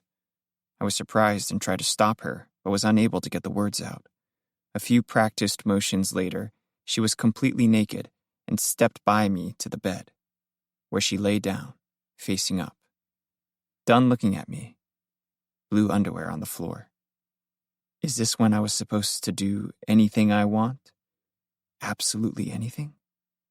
Watching her gaze miserably at the ceiling, I realized that I felt aroused. There I was, about to have my way with a miserable woman, like she was just an object, a vessel for the darkness inside of me. I let out a breath. I couldn't stoop that low. Sorry, I'm not really here for that. But she just lay there, staring at the ceiling. Did they tell you who I am? I asked. I have no idea who you are, she said softly, not moving a muscle. I want to talk to you. You're Ami Ito, right? No. Save it, okay? I know who you are. That made her sit up, not bothering to cover herself. I'm sorry, she said, but you don't. I looked at her. I was seriously confused, like I'd found myself in the wrong room. She didn't look like she was lying. I won't do you any harm. I'm a friend, okay? Friend? I'm here to help you. Ami Ito looked at me like I was crazy. Why? Who are you? I'm a detective. Springing up, she ran past me and grabbed her clothes. I grabbed her arm. She tried to stop me, but she failed. I pushed her down onto the bed. Hold up, I'm not trying to arrest you. What is this? I can help you cover up the murder you committed. Where's the body? Huh? The dead body. What are you talking about? I looked at her, unsure about this now. She really didn't look like she was lying. Are you sure that you're not Ami Ito? Absolutely sure. You do work at Inconscient, right? The sex club. Yes. What about Kazunari Yoshikawa? Who? It was an alias after all. Maybe she knew him by a different name. I wished I had a photograph. Am I correct that this is your address? I showed her the address in the planner. She shook her head. What now? This made no sense. Kazunari Yoshikawa's planner mentioned Ami Ito. How was it that the address for her place of work was right, but her home address was wrong? Show me your license, some kind of an ID. I don't have one. What? Then show me your wallet, something with your name on it. No way. Do as I say. I'm here to help you. She gave me an uneasy look, reached for her bag, hesitating, paused, and reached again. From her wallet, she pulled out a credit card and showed me. Anything you want. How did a woman with a job like this pass a credit check? Or was it from her past? I checked the signature on the back. Mari Yamamoto. No, this could have easily just been a card belonging to a person with that name. You're going to tell me the truth, otherwise I might have to destroy you. What do you mean, the truth? You are Ami Ito, aren't you? But she just looked at me, confused. This made no sense. 9. I heard the clicking of nail clippers. It was a dry sound, set against the humid air of the cramped hostess bar. A lanky man leaned forward in a chair. If you clip your nails at night, you won't be there to see your parents when they die, I told the man, busying my hands with my mother's handkerchief, tying it in knots. It was a saying that I'd heard a million times as a kid. Looking back, it was so strange that I would open up to a man who had just bought me a soda, that I would expect anything from a man who waltzed into the bar wearing dirty work clothes, ready to go digging under his nails with a toothpick. Fine, considering my folks are dead already. The man clipped as he spoke. All he had to do was turn away from me, but he wanted to have the last word, welcome or not. Besides, if I don't clip my nails, the man said, looking up at me. That's how I can remember his face so clearly. A face that was all too proud, that I had woefully misread. I'll scratch your mother. I woke up panting violently. Ami Ito was naked beside me. Or the woman I had thought was Ami Ito, who was actually someone else. Huh? I asked. The situation didn't add up. The woman I had thought was Ami Ito gave me a blank stare. Some kind of porn was playing on the TV screen. You fell asleep. Just like that. Asleep? Yeah. Halfway through a text saying you were going to make me look at someone's picture? I was stunned. For how long? 5 minutes. Oh, and you should wipe your face. I wiped my face with my hand. I was crying. Wow, I must have been really tired, crying like that. Nothing to be sad about. I tried to speak but couldn't get the words out, as if the strands that formed my feelings and my manners tangled up and choked me in the process of becoming words. From the bed, she watched me leaning forward in my chair. On the TV, a woman with brown hair was having sex with multiple men. If this was happening 5 years ago, She stopped abruptly. I waited for her to go on, but she said nothing. What happened 5 years ago? Never mind. If you start saying something, you may as well finish. She gave me a blank stare, but eventually she flinched. If this happened back then, I think I'd probably feel bad. The room glowed with garish pink lights. It was humiliating. Feel bad for you, I mean. I had a weakness, or something like that, for guys like you. If I saw a sad-looking man, we usually wound up sleeping together. That's what they wanted from me. Sometimes I turned them down, only afterwards I wished that I had done it. For their sake. Awful, huh? Unsure of what to say to this, I lit a cigarette. But I mean, now it's different. It's been a while since I've met a man like you. But I'm not feeling anything. I guess I've lost the ability to take pity on others. Well, what now? She looked at me, like she was 2 seconds away from stealing my cigarette. You've got me here. The stuff you're saying makes no sense, and I have no idea why you're here, but either way, I'm not going home until you tell me to. It's up to you. Whatever you want. With that, she lay back on the bed.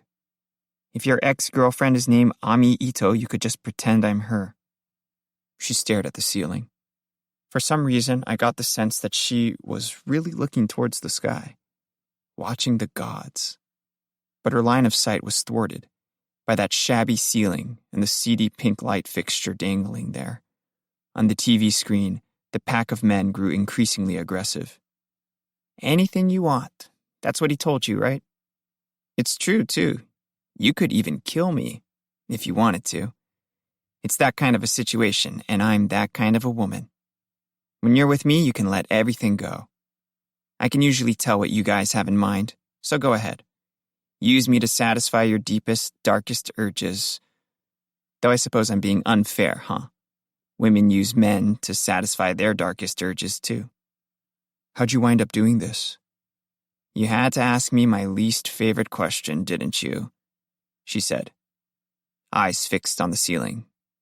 Go down to Ikebukuro or Shinjuku at night and ask the same thing to the women you find standing there. You'll get all kinds of different answers. What kind of response would you like? You want to hear about my trauma? I stood up. The idea had been to grab her clothes and toss them on the bed. But when I got a better look at her, lying there naked, my heart sped up a little. Plastic bags from the drugstore scattered around her. The memory that haunted me. Seeing the woman's bathing suit being torn off underwater. How I almost drowned, but I was rescued by the kind stranger. How the harmony of the world was ruined and replaced by the nail clippers and plastic bags from the convenience store. Someone was coming, but he stopped at the fence. Then the kind man, he said to me, I was tired. What was I saying? There were no bags from the drugstore. Maybe the body of the man hadn't been soaking wet at all, like I had thought. I looked at her, ashamed of myself for the lust that I was feeling. Let everything go? But how? Should I call up a bunch of guys so we can pass her around? Is that how men are supposed to let everything go? I had no memories of seeing anything like that at my mom's club. But I had a feeling that she'd gladly let her customers do things like that to her.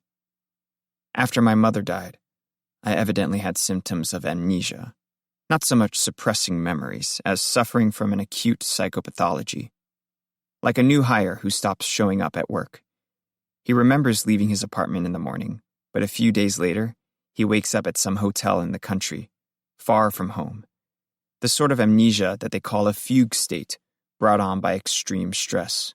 Whole days lost, during which he rides the subway and the bullet train and checks into a hotel, but remembers none of it. That man was me. Only I didn't actually go anywhere. I just forgot most of my life up to that point. And I can't say the amnesia did me any good. The memories I wish I could have suppressed were the ones that stayed. But at the time, the memories were strangely blended with images of the ocean or of a mountain or of things that I was sure that I had never done, like I was living in a manga. My mother saw men in our room on the bar's second floor. Sometimes I peeked. If I had to get amnesia, why couldn't this be one of the memories I lost? Some amnesia.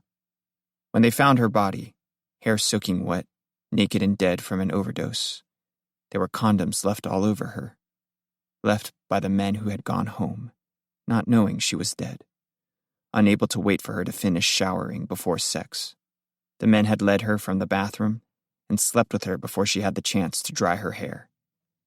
But if I had managed to suppress that memory, it hadn't been by swapping it out with my memory of the beach, or by replacing all of those used condoms with the plastic bags from the convenience store. By a strange twist of fate, on the day my mother died, I was far away at nature camp with my elementary school. All my memories of camp had been wiped out by the amnesia, but from what I gathered, I was just a normal kid, nothing to make me stand out from the other kids in any way. Incredible, I told myself, shaking off the images. If I tied her up right now and made it look like she had hanged herself, the investigation would be over. A woman that the police had been tracking had escaped, but found herself caught in a corner, so she hanged herself in a decrepit love hotel. No camera footage either way. All I had to do was text a suicide note to somebody in her contact list. Case closed before the First Division picked it up. If she wasn't Ami Ito, she had to be the woman in the photograph with Kazunari Yoshikawa. If the suspects aren't alive, not much energy goes into an investigation. "No, not inside me." The woman on screen raised her voice. Japanese porn generally blurs out the genitalia, but this video was uncensored. She was held down, mounted, and voraciously defiled by the pack of men. "Not inside me. Wait, stop. Not inside." She delivered her lines monotonously. I watched the screen in a daze. Why did I feel so out of place? "Listen to her," said the woman I had thought was Ami Ito. "Usually in scenes like this, they have the woman tell the guys to finish off inside her. I've done scenes like this myself, I should know." The woman on screen was almost choking between breaths. "But not this one. They've got her saying no. Most of the time you have to act and say the opposite of what you mean, but she obviously doesn't want these guys finishing inside of her, so these lines aren't exactly a performance. There's something to them that reflects her actual emotions, which makes it even creepier for her to say it like she's some kind of a robot. It's not like she secretly wants him to do it, obviously, but she doesn't not want him to do it either." The man inside her groaned and came. He really came inside her. Since the video was uncensored, you could tell. When he pulled out, a little semen dripped from her vagina. After saying no again, she glanced down at her vagina and smiled inexplicably, as if intrigued. "The way it looks to me, she's having fun with them. Amused at how they're treating her like shit. You might say that she's letting them do anything they want. She doesn't care what happens to her body. Just like me."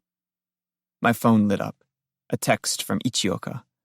I'd asked him to snap a picture of the photocopy of the photograph of Kazunari Yoshikawa I had forgotten to bring. The resolution was awful, but you could recognize him in the picture. "Take a look at this. That's Kazunari Yoshikawa. And that's you." She examined the photograph, expressionless as ever. "What is this?" Her voice quivered, ever so slightly. "We look alike, I'll give you that. But it's not me." Once again, I almost lost my mind. On closer examination, the woman in the photo and the woman there with me were similar, but clearly different people. For one, the woman I was with was much younger. Is this woman even real? Huh? Her face. There's something off. 10. Turns out this Ami Ito is already dead. Another of our regular morning briefings. We started with this news from Ichioka, but Tozuka had already given me the scoop. She was on the lease with Kazunari Yoshikawa and appeared beside him in the photograph, but come to find she bears a striking resemblance to an unidentified body that turned up half a year ago. I think we can safely say it's her. We're still waiting on the details, but we know they found her hanging from a rope. Needless to say, Ami Ito can't be the one that murdered Kazunari Yoshikawa. What now? Taking deep breaths in an effort to unclench my heart, I thought things over. This meant that the woman I mistook for Ami Ito was a look-alike, a different person, like she said. But that didn't explain why Kazunari Yoshikawa had written her employer in his planner under Ami Ito, or why they happened to have such similar faces. "This means we're back to square one," said the police chief, stepping in. "Starting tomorrow, there's going to be a new task force setting up at Minagawa Station.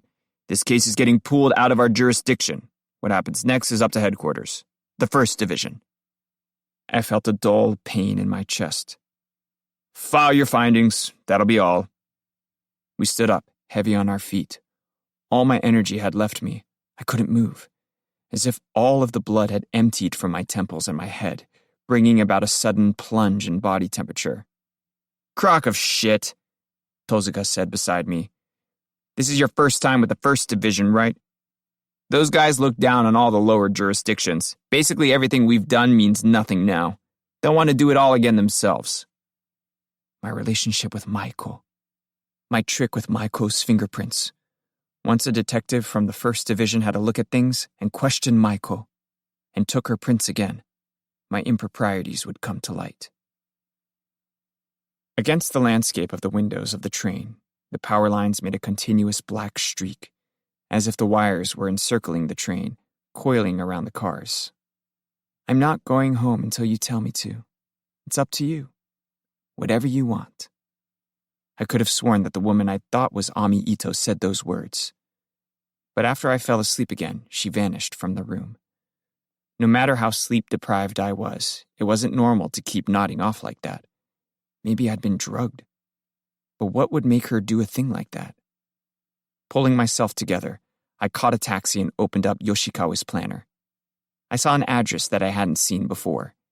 There was no way that I had simply overlooked it either. Had Ami Ito left it for me? If so, why? The script was obviously different from the sloppy writing on the other pages. Tomorrow was the end for me. I decided that I may as well check out the address, not expecting it to get me anywhere. My sole remaining options were to help Maiko escape, or to leave everything behind and escape with her. "Let's just keep going," my mother told me once. One evening in elementary school, riding with me on the train. Another night when the black power lines strung endless webs outside the windows. Or was I misremembering things? "We're supposed to get off at the next stop, but we could keep on riding and go somewhere else, far away from here." I remember how she sounded then, her voice a little hollow. "If we don't get off at the next stop, there'll be another. You know that."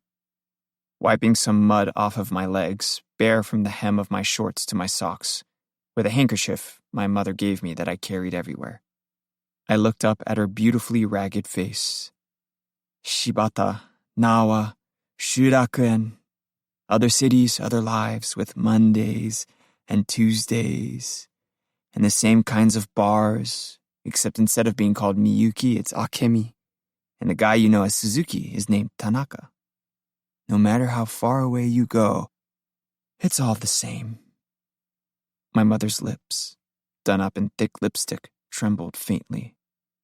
I could just barely see the track marks on her arms. She should have worn long sleeves. "I'm afraid your mother's lost control of herself." With those words, she turned towards me, disheveled hair and all, lips twitching for a moment, before turning back towards the window. In retrospect, I have to wonder if the question she had left unasked was, "Would you like to go alone? I'm getting off at the next stop, but how about you? You could go someplace far away." The week before I had seen my father. It was a chance to step out of my life. A chance to break away from this piece of crap red train that I was always riding with my mother. Now and then my father met me after school in a clean suit. He took me to a cafe and told me I could have anything I wanted, but I always picked the cheapest item on the menu, ramune soda. What I really wanted was a melon soda or a banana soda with a plate of pancakes or Napolitan spaghetti.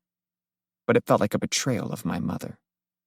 That day a week before, however, we didn't go to a cafe, but to an unfamiliar house, a house that he had built with his new family. When I stepped out of my grubby shoes by the door, my dad's new wife greeted me with a smile and a pair of brand new slippers. I had never worn a pair of slippers in a house before. The living room had a low table for 4, and a watery blue area rug accented with pink cushions. Beyond that, there was a giant TV hanging on the wall, so shallow it looked fake.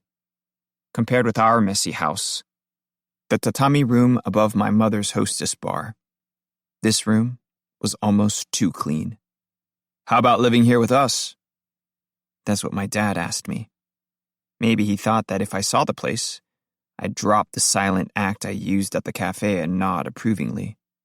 His facial expression was so serious. I opened my mouth, ready to decline, but for some reason I couldn't get the words out and stopped breathing, as if my physical reflexes had taken over. I wonder what my father felt when he saw my reaction. The doorbell rang. Normally his wife would be the one to answer, but he got up instead, I guess to give us both a break. He must have been uncomfortable.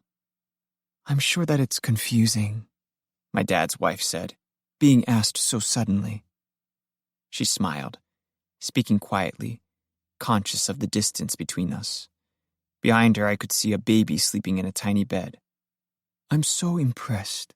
A boy like you. What would your mother do without you? You've been so good to her, loyal and supportive. Of course you can't abandon her." It took some time for me to comprehend the meaning of these mysterious statements. "It's commendable, really, protecting your mother like that. Such a fine boy." She said the same thing over and over, as if saying I should stick to what I knew. My father's wife had brought new life into this world. She was blessed. I'm sure she hadn't been expecting me to take my father up on moving in with them, this late in the game. Then what was it? Had something about the sight of me made her uneasy? Did she see me as a greedy little kid? If she wanted to tell me something, this was her chance. Just the two of us. But I guess that's why she just kept rambling on like that. I'm not sure if she realized that her roundabout expressions, while stated with the utmost care, backfired with the force of the most naked insult. The thin layer of skin cream on her hands was a force field, her form of protection. It caught the overhead light and sent it towards me in a slightly diluted form. This was all because I failed to say no when my father made his offer. I was too late, and so I had to suffer through this speech from her. I was getting pissed. I should have said no when I had the chance. I had a feeling that this shame would follow me around for the remainder of my life, as if the shape of my existence had been settled in an instant. My father came back from the door. He had some mail that had nothing to do with me. For some reason, I couldn't stop staring at the warm light shining off his wife's hands. Self-conscious as he was, my dad tried to make sense of the situation, wanting me to choose one or the other. That's how it seemed to me. None of this wishy-washy back and forth. Maybe my dad was suffocating on the happiness he had achieved. He was so happy, he felt guilty, and this made him fixate on me, on his son, getting scuzzier by the day in that scuzzy room above the bar where his scuzzy ex-wife worked at night. By taking me in, my dad was trying to hold himself to a higher standard of morality and roping in his mediocre wife while he was at it. Next thing I knew, my mouth had crept into a grin. This place was way too clean for me. A place this clean was too precarious.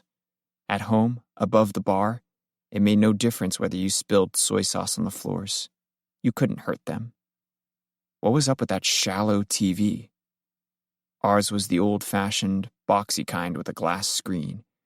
We used the top of it like a shelf, where we kept stacks of junk mail and an empty piggy bank. You couldn't put a single thing on top of this TV. Ours, meanwhile, didn't even have a remote. We had to change the channels with the dial, but the knob had fallen off, so we had to turn it with a pair of pliers. If it wasn't working, all you had to do was whack it. Could you fix this TV with a firm slap? I had no interest in their sparkly new gadgets. They couldn't take a hit. Happiness is one thing, but trying to wipe your conscience clean? That's going too far. Why couldn't my dad and his new wife be happy living their clean lives in their clean neighborhood with their clean schedules and routines?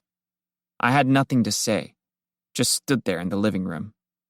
My dad said he would drive me home.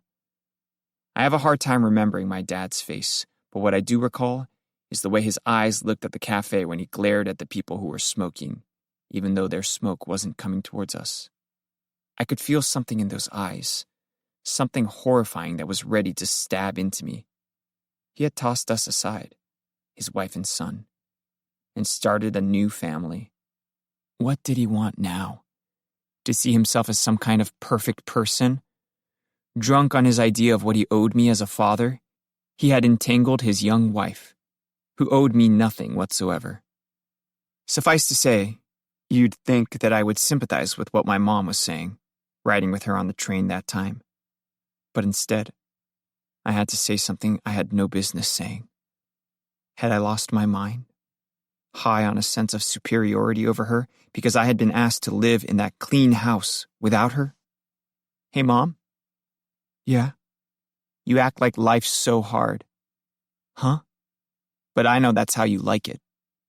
The train came to a stop. We were at the unmanned station where we were supposed to get off. Mom hesitated for a second, then got off of the train, like always. But then she stood there, in the middle of the platform, unable to move. The setting sun shone dull and bleary, like a stranger, off the clasps of her red handbag, which contained the medicine she had just picked up at the hospital. My mom was crying. It was only a week later that my frail mother died of a drug overdose. They called it an accident, but if you were to reframe it as a murder, like a detective set on questioning every single detail, the murder weapon was none other than the cruel thing I had told her on the train. I may have been away at nature camp when it actually happened, but the murder weapon worked without me there. I was like a murderer, with a perfect alibi. After my mom died, I didn't move in with my dad, but with my grandmother on my mom's side. When I passed the police force entrance exam, he came by with his wife. He was getting up there, but she still looked young. My dad feebly offered his congratulations. His wife cried the entire time. It probably hurt her to recall the rambling speech that she had given me, though seeing for herself that it hadn't stopped me from becoming a fine young man, she must have felt some combination of relief and joy. Those tears may have been egotistical and self-absorbed, but as I'm sure you can tell, my dad's wife was not an evil person. Her problem was she lived for peace. I stepped off of the train and followed the directions on my Maps app to the address in the planner, twiddling my mother's handkerchief in the pocket of my suit. I had fished it out of the bureau in her closet, the one token of her that I kept. When things went from bad to worse, I escaped into sentimentality. The space between the houses widened by degrees. But after I went by a rusty old gas station, I was on a road with nothing but a forest on both sides. It was a quiet road, so straight it looked unnatural. Google Maps was leading me towards a little pond. The trees surrounded me, but there was not a sign in sight. Togashi. What the hell? Was someone trying to fuck with me? Terrified, I spun around. My pulse was speeding up. It was Hayama, right behind me. 11. What are you doing out here? Hayama asked me. I was unable to gather my thoughts. How'd you find me? I asked. I followed you. I felt a dull pain in my heart. As usual, Hayama wore a suit cut from expensive fabric, too nice for what he made as a detective. On him, however, it had a nihilistic flair. No sooner had I noticed he was carrying an oddly wrinkled paper bag than he pulled something out of it and tossed it at my feet. A pair of shoes, the pair I left in the apartment. The strength drained from my body. Huh? I asked you what you're doing. Our eyes met. From what could have been a couple seconds, or a couple minutes. What was this about? How did Hayama get my shoes? I was just taking a walk. Skip it. I have been behind you this whole time. What the hell are you doing? I took a deep breath. My hands were shaking. I told myself to hold still, but Hayama had already seen them trembling. What's up with these shoes? I asked him. I know they're yours. I have no clue what you're talking about. Cheapo shoes like these? There's bird shit on the heels. He was right. Where had I picked that up? In the parking lot outside Inconscient? There had been pigeon spikes all over the place. Last time you were wearing these, I remember thinking, boy, his shoes are filthy. Figured that you must have been pretty distracted to overlook a mess like this. And no, they're not my shoes, don't even ask. If you'd come anywhere near me wearing these, I would have told you to go get a rag. Another thing, the way you walk. The toes of your left shoe bump up against the heel of your right foot. Look, see what I mean? He pointed at the shoes. The right side of the toe box of the left shoe is worn down, topped off with a smidge of bird shit. These shoes are yours. My heart was pounding. So had Hayama been there when I found the dead man, soaking wet in the apartment? How did he manage that? He glanced down at the shoes that I was wearing now, worn out in the exact same places as the shoes tossed at my feet. My phone rang out of nowhere. Hayama told me with his eyes to take it. I checked the screen. It was Maiko. What was she doing? I could have sworn I'd told her not to call me. If they looked through my call history, my connection to her would be clear. Trying in vain to steady my breath, I picked it up. Her voice was shaky. A detective named Hayama was just here. Huh? I tried giving him the alibi we made up together. I'm not sure if my old boss did such a good job after all. Any remaining strength drained from my body. Is that all? He didn't take my fingerprints. I realized the call was dead. I had to get away from here. It was all that I could think about. But then I looked up at Hayama, there in front of me. That apartment where we found Kazunari Yoshikawa. He paused to take a haul off of his cigarette and exhaled white smoke. I hadn't even seen him light the thing. Remember how I told you that the placement of the furniture was strange? Especially the TV. Most people have the TV in a spot where they can watch it while they're eating or maybe see it from their bed. But they had it set up so that you had to get up from the bed or dinner table and go stand in front of it. The smoke coming from the cigarette in Hayama's right hand was so straight, it looked unnatural. It'd be one thing if he never watched TV, but that apartment had a subscription to cable until 3 months ago. The only explanation is that the interests of the people living there had changed, unless, that is, there was a change in the people living there. I did my best to follow what Hayama was telling me, trying to pull myself back down to earth.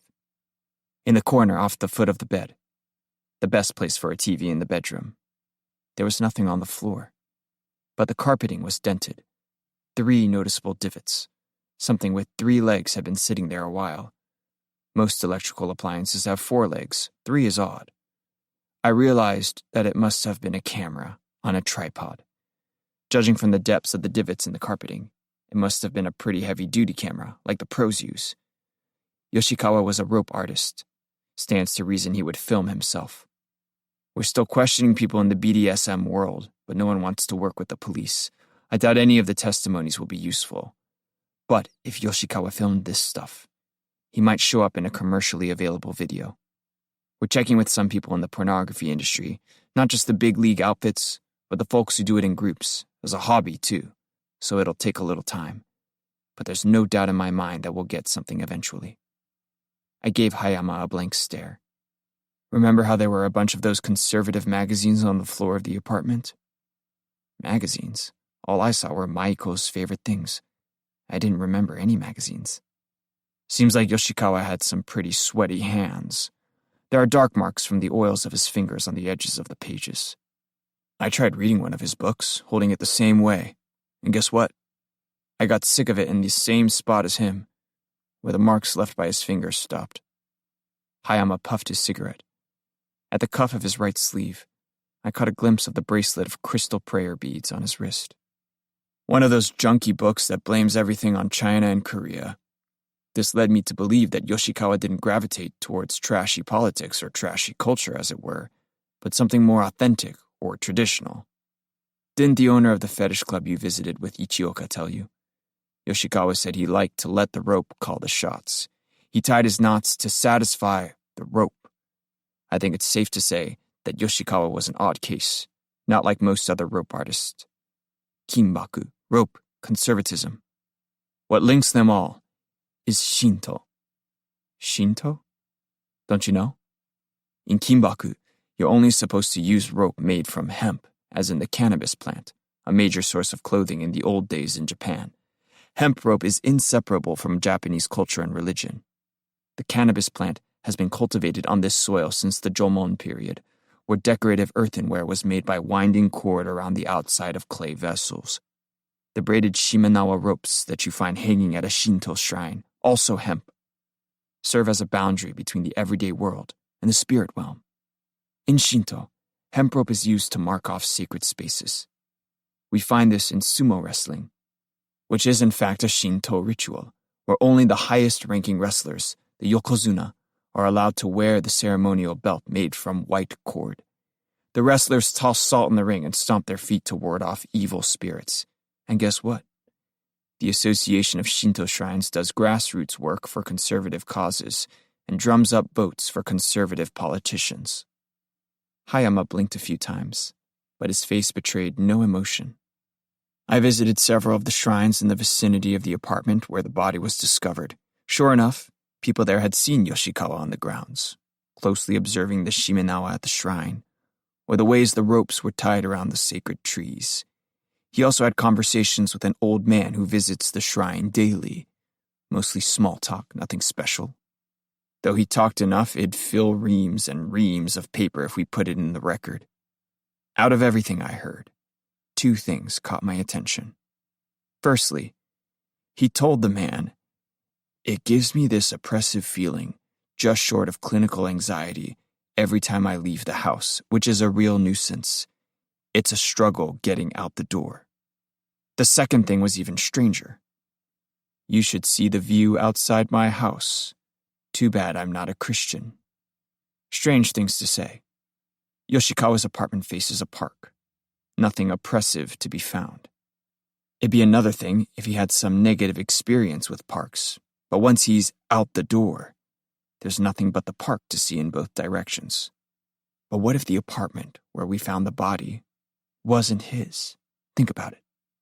Calling it a real nuisance makes it sound like someone else's fault. And oppressive brings to mind either a tall new building just outside or the construction of something big. I looked into it, but at the time when Yoshikawa and the old man had these conversations, there were over 30 apartment buildings in the area. It'd be a major undertaking to investigate them all in person. Perusing photos on the internet, however, I found one spot that stood out from the rest. I checked it out. And what did I find but a little rundown building with a brand new high-rise right outside. And on the other side, through the windows at the back, you could see 3 telephone poles, just like in the photo. Telephone poles come in all different shapes and sizes, but some of them look like crosses, right? These poles were of the cross-shaped variety. The cross, of course, is at the very top, so pretty small. But they look almost like 3 misshapen crosses set up for 3 criminals. According to the Bible, 3 people were crucified, Jesus and 2 others. The sun goes down behind his building in such a way that the poles, lit from behind, send cross-shaped shadows through the windows. Too bad I'm not a Christian. 3 crosses, symbols of the West, outside the window of a man obsessed with traditional Japanese rope work. I asked myself, could this be it? I showed some locals Yoshikawa's picture. They confirmed that he had lived there. The door to his apartment was unlocked.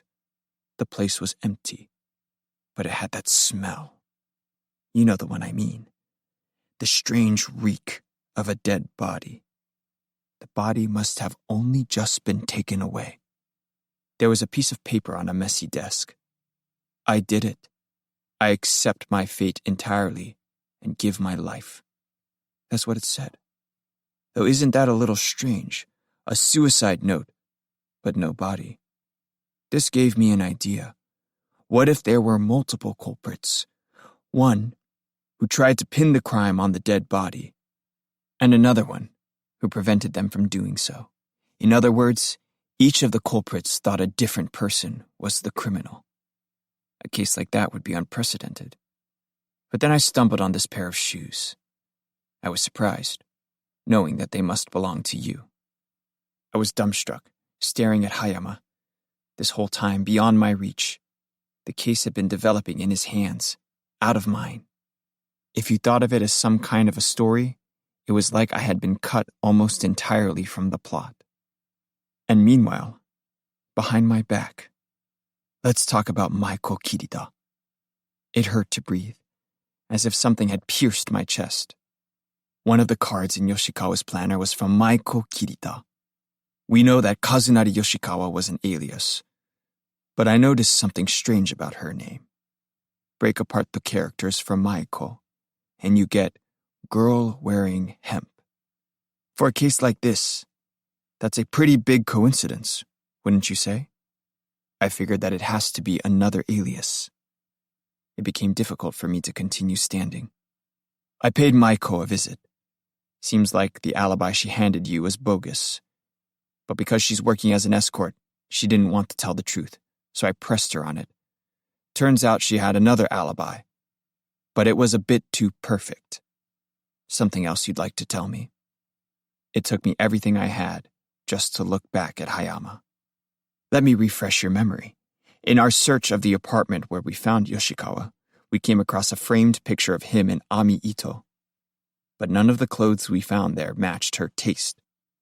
Another woman must have lived there. Here's the thing, though. If Yoshikawa had been going back and forth between the apartment where we found his body and the place I found the note, we can deduce that he was sharing the apartment where we found the photograph of him and Ami Ito with another woman. Think about it. What kind of woman would let that slide?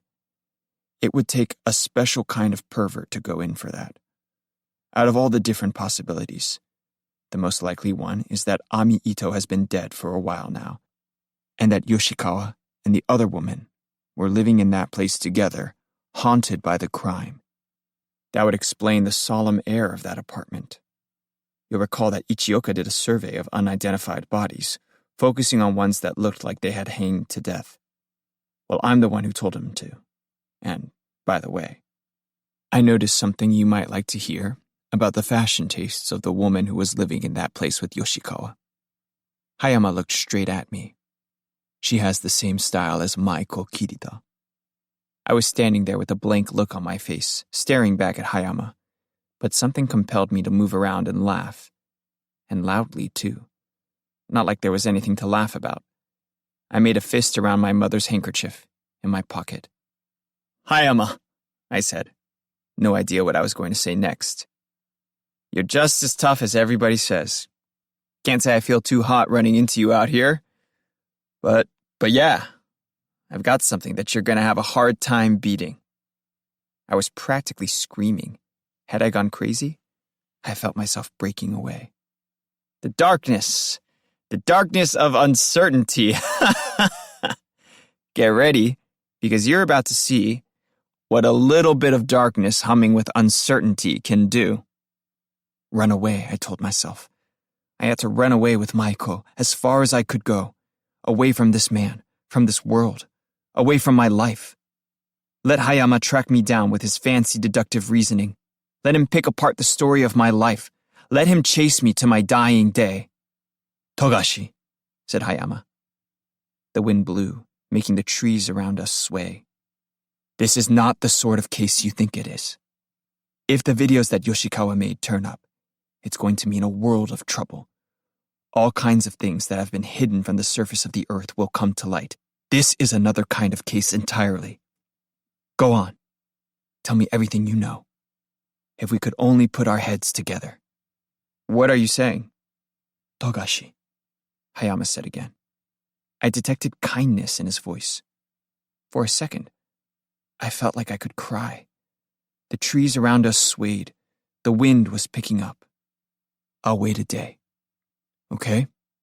Before you turn yourself in, talk to me. 12.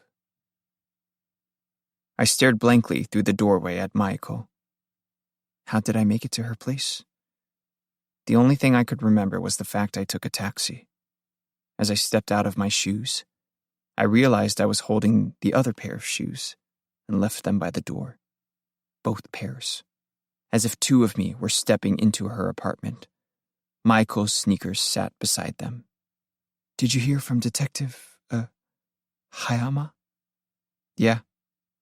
Maiko stared at me, with that gorgeous face of hers, purple sweats, top to bottom. So he didn't take your prints? Not yet. But even if he had, it wouldn't matter. Why? Because I don't have fingerprints anymore. I looked at Maiko, confused. Her hair was wet. What? They're gone. Way back. I had them surgically removed. Palm prints, too. So there's no way that my prints could show up anyhow. My pulse was speeding up. How come you didn't speak up when I told you I was swapping out the prints? I mean, Maiko looked bewildered. I knew you wanted to do something nice for me, so I didn't want to stop you. All I could do was give her another long, blank stare. What was she saying? What the hell was she telling me? Hold on. Do you realize how much of a risk I had to take to get those other prints? Any idea? I was bad. Are you going to punish me? Huh? Unless I'm punished, I won't learn my lesson. She looked at me with a twinkle in her eye. What was she saying? This was not a time for sexy role-playing. But nevertheless, Maiko came closer, eyes half closed, and brought her lips to mine, sticking her tongue out just a little. She kissed me. Her tongue stroked the inside of my mouth, as if consoling me for what had happened, though what had happened was her fault. Look. She picked up my right hand and placed it between her legs. She was incredibly wet, so wet that it was soaking through her purple underwear and dripping down the inside of her thigh. It split into a second streak and vanished in the hollow of her knee. I've been waiting, saving it all, for you. I haven't touched myself since the last time you were here. I wrapped my arms around her and laid her on the bed. What was I doing? This was neither the time nor the place. I knew that I'd regret it all the second that I came. Hold on a sec. From a shelf beside the bed, Maiko pulled down a length of rope. Her wet hair fell across the bed. She looped the rope around her waist. Peel off my underwear. Tie me up like the bad girl that I am. I took off Maiko's underwear, practically tearing it away. Her white skin was already damp with sweat, so beautiful I had to catch my breath. Recalling the rope artist at the fetish club, I crossed her hands behind her back and bound them tightly together. Yeah, that's it. Yeah. I passed the rope under her breasts so that it lifted them up gently. You're supposed to go above them first, so that's backwards, but you can just, I passed the rope above her breasts and tied a knot behind her back. It pinched into her breasts from above and below. Now that she couldn't move her arms, I dragged my tongue across her nipples. Maiko screamed. She was unable to escape, tied down. I put a finger into her vagina. She had already soaked the sheets beneath her. No, I'm gonna come. Don't watch me. Oh, I'm close. Maiko was screaming. Don't watch me. No, don't look. Both arms restrained, Maiko closed herself around my finger and arched her back. She started shivering and spasmed like she had been zapped. Sinking deep into the mattress, she looked into my eyes, as if to tell me, through the twinkle in her eye, how quickly I had made her come, tied up like this, to show me that she knew I had been watching the whole time. Her wet hair was an ocean. She was mine. This rope, see, it's made from hemp, cannabis. Maiko told this to me in a breathy voice as I fondled her soft breasts and licked her neck. If wild animals eat cannabis, they get silly and run off. Why do you think, a plant like that exists? Not sure. It could easily be poisonous, but do you know why cannabis isn't strong enough to poison you? Because, it's too nice. I put another finger into Maiko, who could barely move, and kissed her hair. It's nice. Nice to the animals. Just a little. Just a bite for them. A little bite is fine. But it's bad for them to eat it all. You, though. Maiko kissed me, passionately. Today, I want you to devour me. You can even put it in my ass. You can totally go crazy. Panting heavily, I tied up Maiko's feet. Don't bother, she said. With those twinkling eyes, Maiko looked at me, a little bashful, but sort of smiling too, then opened her legs wide, slender legs. It was all that I could do to breathe. Once you're inside of me, I'll wrap my legs around you, and squeeze you hard, like you're tied up. I put myself inside of her. As soon as I was in, Maiko locked her legs around my waist. She had me now. I felt myself go up into the clouds. No, not again. Don't look at me. Maiko, I'm gonna come. I kept on going, in a trance. Over and over, Maiko closed herself around my penis, soaking me in the bed with her wetness. Maiko, why won't you look at me? Don't look away. Still going at it, I turned Maiko's face toward mine. Just as I thought. Now she looked straight at me, breathing hard, tears running down her face. You're crying. I kept on going, even harder. Maiko was crying, panting heavily. How could I have missed a thing like that? I guess this means you don't want anything to do with me. So what? I've been assaulting you? This whole time? Gasping for air, Maiko gave me the saddest look. But you know what? I don't think you're crying because you hate it. Those tears. I feel for you, truly. I felt the dull prod of a pistol being pressed into the back of my head. The air conditioner was making an exhausted, clanking sound. I stopped thrusting myself in and out of Maiko. Most guys, under the circumstances, would have been thrown into a state of shock. But what puzzled me the most was how relaxed I was. All right, I told the man behind me. I get it now. At least half of it. Maiko was really crying. I was seriously confused about why I wasn't nervous. The gun was firm against my skull. If I had killed the woman who looked just like Ami Ito, would you have let me go? That's right. I thought about the woman I had been with at the Love Hotel. The way she had been staring at the shabby ceiling, watching the gods. I didn't want to kill her. If it came to that, I'd sooner kill myself than have her die. Wait. I took a deep breath, not risking a look.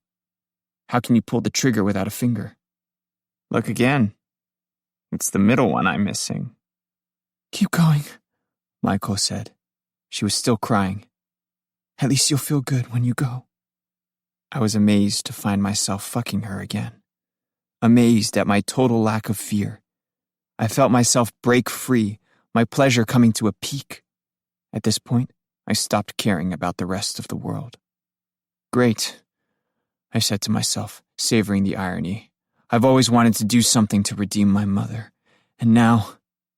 Shall I wait for you to finish? I smiled wryly.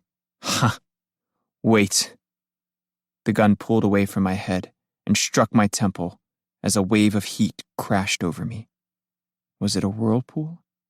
The bedsheet swung into a spiral. As I neared the edge and slipped into its center, my neck snapped in a strange direction. My face was drenched with blood. but I somehow felt no pain. My essence, or my spirit, was still present. Thinking didn't help. My vision narrowed to a point. Before the horror of death takes over, I need to, quickly, find some body. Interlude. An older man lay on his back, hooked up to tubes, bedridden in the hospital at the end of his life. Unable to focus his vision on the bleary smear of lights that spread across the ceiling, he thought about his younger days. About the girl who had come into his psychiatric practice years ago when he was in his 50s. She had been struggling with self-harm. How about taking this doll home with you? What had made him offer it to her? He had to wonder. He was a family man, but for the first time in years, he was dizzied by intense sexual desire. Once, walking through town, he had seen a woman in revealing clothes and watched her with a gaze that went beyond momentary lust. His gaze contained a hint of violence. As the woman stepped into a sex club, he got a little tense. Just go inside, he thought, unaware of how the sex industry operates. If he just gave her lots of money, he could grab her hair, whether she liked it or not, and come at her from behind. But he was much too serious a man for that and laughed it off, leaving the club behind him. It was just an impulse that had slipped past his defenses. He was sure he would forget it ever happened. The doctor handed her the floppy doll, a doll of a young girl. Just a thing that had been laying around the office. But somehow the doll reminded him of the woman in revealing clothes that he had seen that time in town. "This happens," he told her gently, glancing at the bruises on her arms. "It's what happens when you point the rage inside you, at yourself. So next time you want to harm yourself, just use this doll." She was a pretty girl. He was no pedophile, nothing of the sort, but gazing at her bruised arms for what felt like an eternity, he felt butterflies in his stomach. Girls like her showed up from time to time, dangerous girls who made him worry for their future. She was only 11 years old, but already so beautiful her young body exuded a promise of sensuality. She returned to his office 2 weeks later. He asked how things were going with the doll. She looked refreshed. The bruises on her arms were gone. "Here." The sight of the doll wiped the smile off his face. It was stuffed with needles. So many there was no place left to stab. "Look at her," she said. "Poor thing." The doctor made sure not to betray his arousal through his gestures or his tone. The young lady beheld the doll as if it were a victim, though she had been the one who pushed the needles in. The doctor realized that he had made a terrible mistake. The treatment had been his bright idea, but it was going in the wrong direction. He decided, however baselessly, that this was all for the best. If it meant stopping a pretty girl like her from doing damage to herself, why not let something else take the blow? Even if that something was the world in its entirety. And now, as he lay dying, he remembered watching the girl leave his office. Looking back, his life had been a life without exceptional strain. In the grand scheme of things, he had been fortunate indeed, never deviating once from the moral sensibilities around which his life was organized. Now, in the final hour, it was getting hard to breathe, and though he pressed the call button repeatedly, his hand suddenly stopped. Who was that? Was it her? He could have sworn the girl, his patient from so many years ago, was there, before his eyes, on her way out of the room. What was the meaning of this? The girl passed through the threshold, but before she vanished in the darkness of another room, she turned around, looking back at him with a blank expression. "Coming?" she asked, but the old doctor had already lost consciousness. "Come on, let's play." The light changed, and the man pressed on the gas. Where was he driving in the middle of the night? These roads were unfamiliar. It's possible that he might get his bearings if the light were better, but there were no lights out here on the back roads. Once, long ago, a fortune-teller told him that he had a slight ability to connect with the spirit world. He had never seen a ghost or felt a strange sensation passing down a road or through a building that supposedly was haunted, but the unexpected re-emergence of the thought left him disturbed. Lately, it had been on his mind almost every day, but the way it had popped up just now, almost like it had been waiting, gave him an eerie feeling. The girl had never been inside his car before. He worked by day at a high school as a substitute history teacher, but at night he drove out to a BDSM club the next town over. For a set fee, he could have his way with a submissive woman within limits. It was rarely enough for him, but he told himself that it was fine. Best to leave his deviant inclinations to the realm of fantasy. One day, however, the owner of the club introduced him to a girl. She was only 17 and absolutely gorgeous. "I had a feeling you'd like her. Go ahead, just for a minute. I know you'll be gentle." If you're thinking that he used this girl to act out fantasies about sassy schoolgirls looking for attention in their leggy uniforms, you're wrong. He taught at a boys' school, after all. He paid for her, spending no small sum of money. After that, he saw her regularly. When they were done, he always tried to give her money for a ride home, but she insisted on walking. He tied her up with ropes of hemp and flicked her with a whip. She shivered and squirmed, like she was begging him to let her go, but also goading him along. He ravished her repeatedly. Pretty soon, he fell into a more basic routine where he tied only her hands and then had sex with her. This became his preference over more involved S&M. He devoured her pale body. It was all that mattered. To continue meeting up with her at hotels, he took on huge amounts of debt. On most days, he gorged himself on family life at home, but one night a week, he gorged himself on the pleasures of his other life with her. With a bit more money, he told himself, he could have been happy. His wife's parents paid for a new house. They had a party on the pristine balcony, everyone cheering with delight, but that night, his wife received a photograph. A snapshot of him ravaging the girl like a madman. Her face had been blacked out. It was obviously amateur, taken with a timer. His family fell apart. The photo had been sent to the school, too. He lost his job. It was either the vice principal or someone from the Board of Education who had told him he was lucky that he hadn't been arrested. Yet, as harshly as these men rebuked him, he could see a trace of envy in their eyes. The man asked her to meet him at a hotel. She was smiling. "Forgive me," she said. "Huh? Time for a spanking?" What was she saying? Because of what she'd done, he had lost everything. A spanking? Did she think that that would solve things? Make it all better? The man restrained her. For the first time in a while, he tied up more than just her wrists, using the position that she found the most humiliating, the shrimp tie.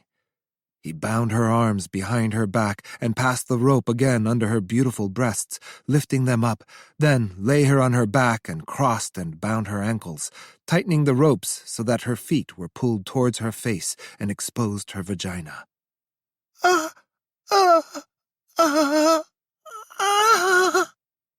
That night, the man used all of his S&M toys on the girl, giving her everything he had.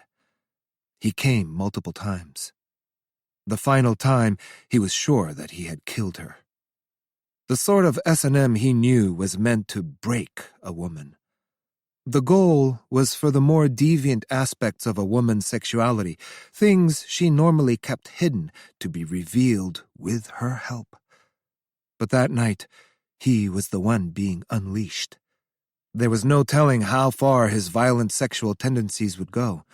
He almost had to look away. And yet, the girl still wanted more. He could have sworn that he had actually killed her, but from a place of puzzling kindness, she consoled the tired man with clumsy words of reassurance. He was the one on the brink of exhaustion.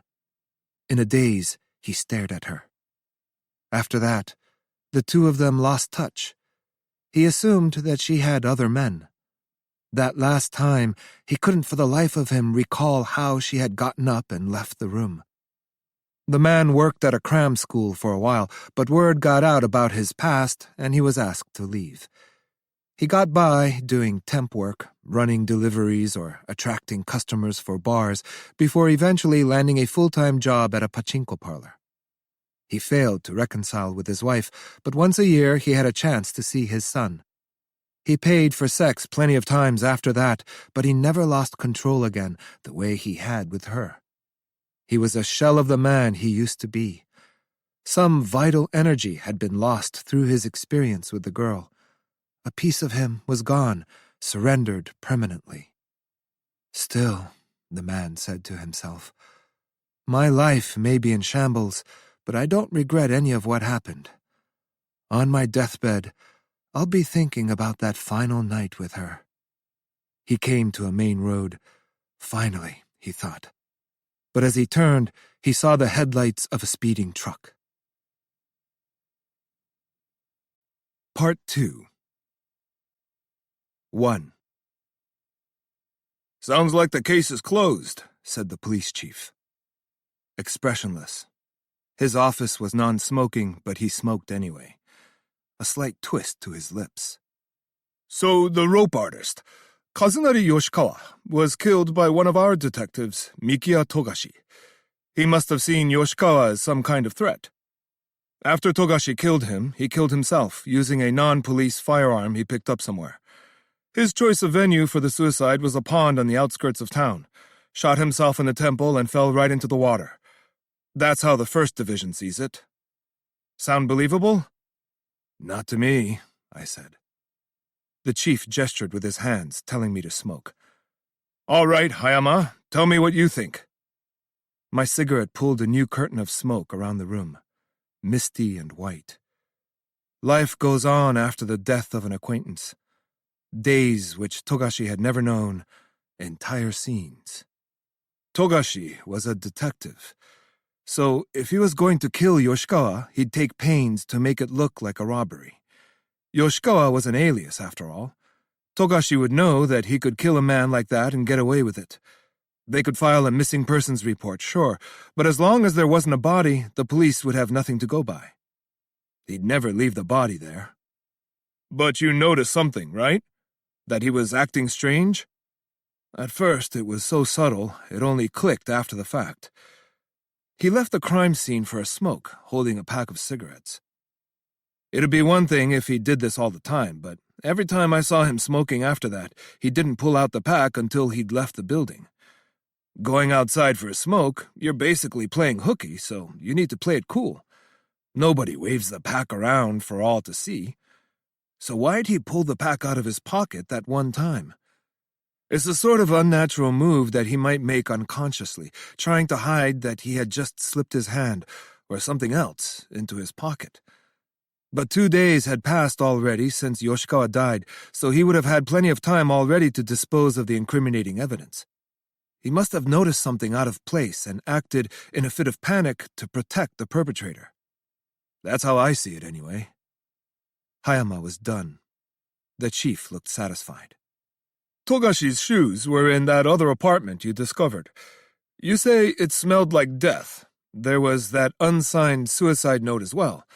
But when you had a look around, the place was empty, like after somebody moves out. And who was on the lease? Kazunari Yoshikawa, signed with the alias. Which means the man was juggling 2 places. What do you make of that?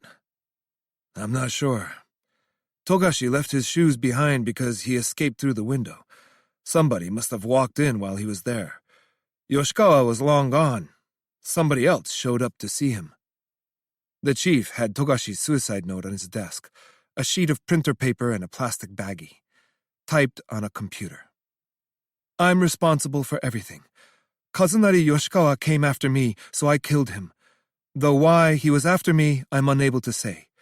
I have a dark past I've been hiding from you all, a darkness I was unable to control. I hope that it will vanish with my death. It had come to light that as a child, Togashi had been hospitalized for amnesia. Beside his body, they had found the bronze sculpture of a bird, glazed with white enamel. The blood had been wiped off, but a luminol test revealed traces of hemoglobin. Without a doubt, this was the weapon used to murder Yoshikawa. It had Togashi's prints on it, though all that meant was that his fingers had been on it at some point in time. The baggie with the suicide note fluttered in the white tobacco smoke. Perhaps the link between the crime at hand and bondage made this sheet of paper look, at least to me, like it was suffocating. My eyes were itchy, which I blamed on my new contacts. I blinked several times and looked up again to find the chief was staring back at me. Unfortunately, the guys in the First Division won't listen to a word we say. They want to sweep this case under the rug, forget the fact the culprit was a cop. They have bigger things to worry about. That slasher case, you know, the man in the coat, is taking up all of their resources. A couple of days ago, the guys we had been working with got transferred over there. But that's not all. I think what really did it for them was the photograph of the dead body that we think was Ami Ito. The chief lowered his voice. They're all too glad to leave this case behind them, as if they think it's better left unsolved. You used to be with the First Division, Hayama. You must have some kind of beef with them. I'm getting ready to retire myself, with no plans to launch a new career in the private sector. I've been divorced twice, no kids, no young detective in the family to take over my legacy. Once I'm out, I'm moving down to Nagasaki with my sweetheart, the bartender at this place where I'm a regular. She and I are going to take it easy for a change. Anyway, listening to him talk, I couldn't help but smile. We hadn't spoken much before, but it turned out that the chief was an odd duck. I had no grudge against the First Division myself, but I wasn't rushing to conclusions either. Hayama, I want you to take care of this. I'll assume complete responsibility. Okay, I said. I nodded, steadying my breath. I know I saw Togashi scoping out the place where he supposedly killed himself, but if you factor in that body vanishing from the apartment, I think we can assume that someone was behind the scenes, pulling the strings. Otherwise, it doesn't add up. In what sense? At first, it seemed to me like there were several different people trying to frame each other. But I don't see it that way anymore. This was the product of a single mind. The restless nihilism of somebody who's lost contact with reality, or who views reality as a mere inconvenience. That's the impression that I get. Why's that? Asked the chief. Because I'm the same way. The chief was mildly amused by this. For an instant, his gaze fell on the translucent prayer beads on my wrist. I think I know the way you feel. Are you surprised to be getting orders like this from a guy like me? You must have heard the talk. I'm an honest worker, serious to a fault. That's the way the guys on the force talk about me, right? Well, it's true. But a few years back, I sort of changed. What happened? I couldn't help but ask him, though I wasn't really curious. The chief snubbed out his cigarette, a little melancholy. I got sick of it, doing the same old thing. 2. Maiko Kirita opened the door, looking at me like she was afraid. You probably thought the case was closed, but actually it's nowhere close to over. We're going to need your fingerprints. The door to her apartment shut behind me. Kirita just stood there, looking at me, wearing purple sweats and a beige cardigan. The only shoes left by the door were an unlikely pair of sneakers. The search isn't concerned with you, not yet. But I'm convinced they'll find your prints all over that apartment. DNA, too. I pulled out a sheet of paper, the special kind we use to collect fingerprints and handprints. Just give me your hands. I grabbed her wrists, ready to use force if necessary. The moment Kirita resisted, I pressed her against the wall. She had this aggrieved, sorrowful look on her face. It was beautiful. Though, I could cover for you. That's an option, too. Kirita stared at me. Tears streamed down her face. She had just showered. Her hair was wet. I don't have any fingerprints. Handprints either. I knew it. Do you remember the last time that we spoke, how I forgot my bag and had you grab it? Well, I checked it for prints, but there was nothing. Togashi filed someone else's prints instead of yours. What would possess him to do that? I'll tell you everything. Kirita led me into the apartment. A rich, sweet smell wafted from her hair. The table was clear. Without asking for permission, I lit a cigarette. The place already smelled like tobacco. She didn't smoke. Who did? I think I've mentioned that I used to work in the sex industry. Yeah. One time, I got paired up with Kazunari Yoshikawa, the man that you found dead. He said he had another job for me, that he would pay me all this money to sleep with some other guy, but I had to film it too. Kirita's eyes twitched. She was frightened. I turned him down, but he pressured me. Just once, he said. Film the two of you, just once, and I won't bug you anymore. The other guy looked pretty tame. It felt like I didn't have a choice. So I slept with him and filmed it, though I had no idea that he was Detective Togashi. Her voice was trembling. I was surprised. She didn't look like she was lying. I guess Yoshikawa used the video to blackmail Togashi. Maybe he wanted confidential information. I have no idea. One day, Togashi showed up saying he would hide me from the police, that the investigators found my name card in the room with Yoshikawa's body. He said I was in trouble, so he'd taken it upon himself to submit someone else's fingerprints as mine, even though I have no prints to take. I didn't want to be involved or think about it anymore, so I said nothing. What happened to your fingerprints? I wanted to kill myself, but I couldn't go through with it. I was feeling pretty empty, though. I heard somewhere that you could get your prints surgically removed, so I tried it, for the heck of it. Almost like getting a tattoo. I wanted to vanish from existence. That's where I was at. Anyway, here's the video of me and Togashi. Kirita pulled out a flash drive and plugged it into a brand new laptop. When the connector was inserted, the computer made a trembling sound. It started in the middle. Togashi was on top of Kirita, smothering her. No sound. Kirita flailed her arms and occasionally glanced to the side, towards the camera. It was hidden. The video was short, ending abruptly. So Togashi had been with her. I somehow felt relieved. Nothing could be worse than dying at the hands of a woman you had never been with. But if he'd been with her, in a sense, he had it coming. How's that for reasoning? Nice try. That video proves without a doubt that you've been lying. Huh? Get a load of those socks. They're filthy. I know he came here once without his shoes on. You know it, I know it. But on the day that he showed up without shoes, I looked Kirita right in the eye. Yoshikawa was already dead. Kirita didn't even flinch. She faked a smile. That isn't proof of anything. His socks could have just been dirty. You can't pinpoint what day it was. That's true. Who do you think you are anyway, coming in and trying to disprove every word I say? I was flustered. Kirita was staring at me, with those big, beautiful eyes.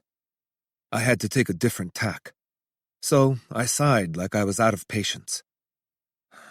You can spare me the excuses. All you had to tell me was you didn't know that Togashi filed someone else's fingerprints under your name. You could have told me anything, blamed it all on him. But instead, you sit me down to watch this sexy video and tell me a big story. Clearly, you're hiding something. I steadied my breath. This was far more than I liked to talk. We know this video was filmed after Yoshikawa died. Togashi has you in his arms, but you're looking at the camera, which means you filmed it for somebody else to see.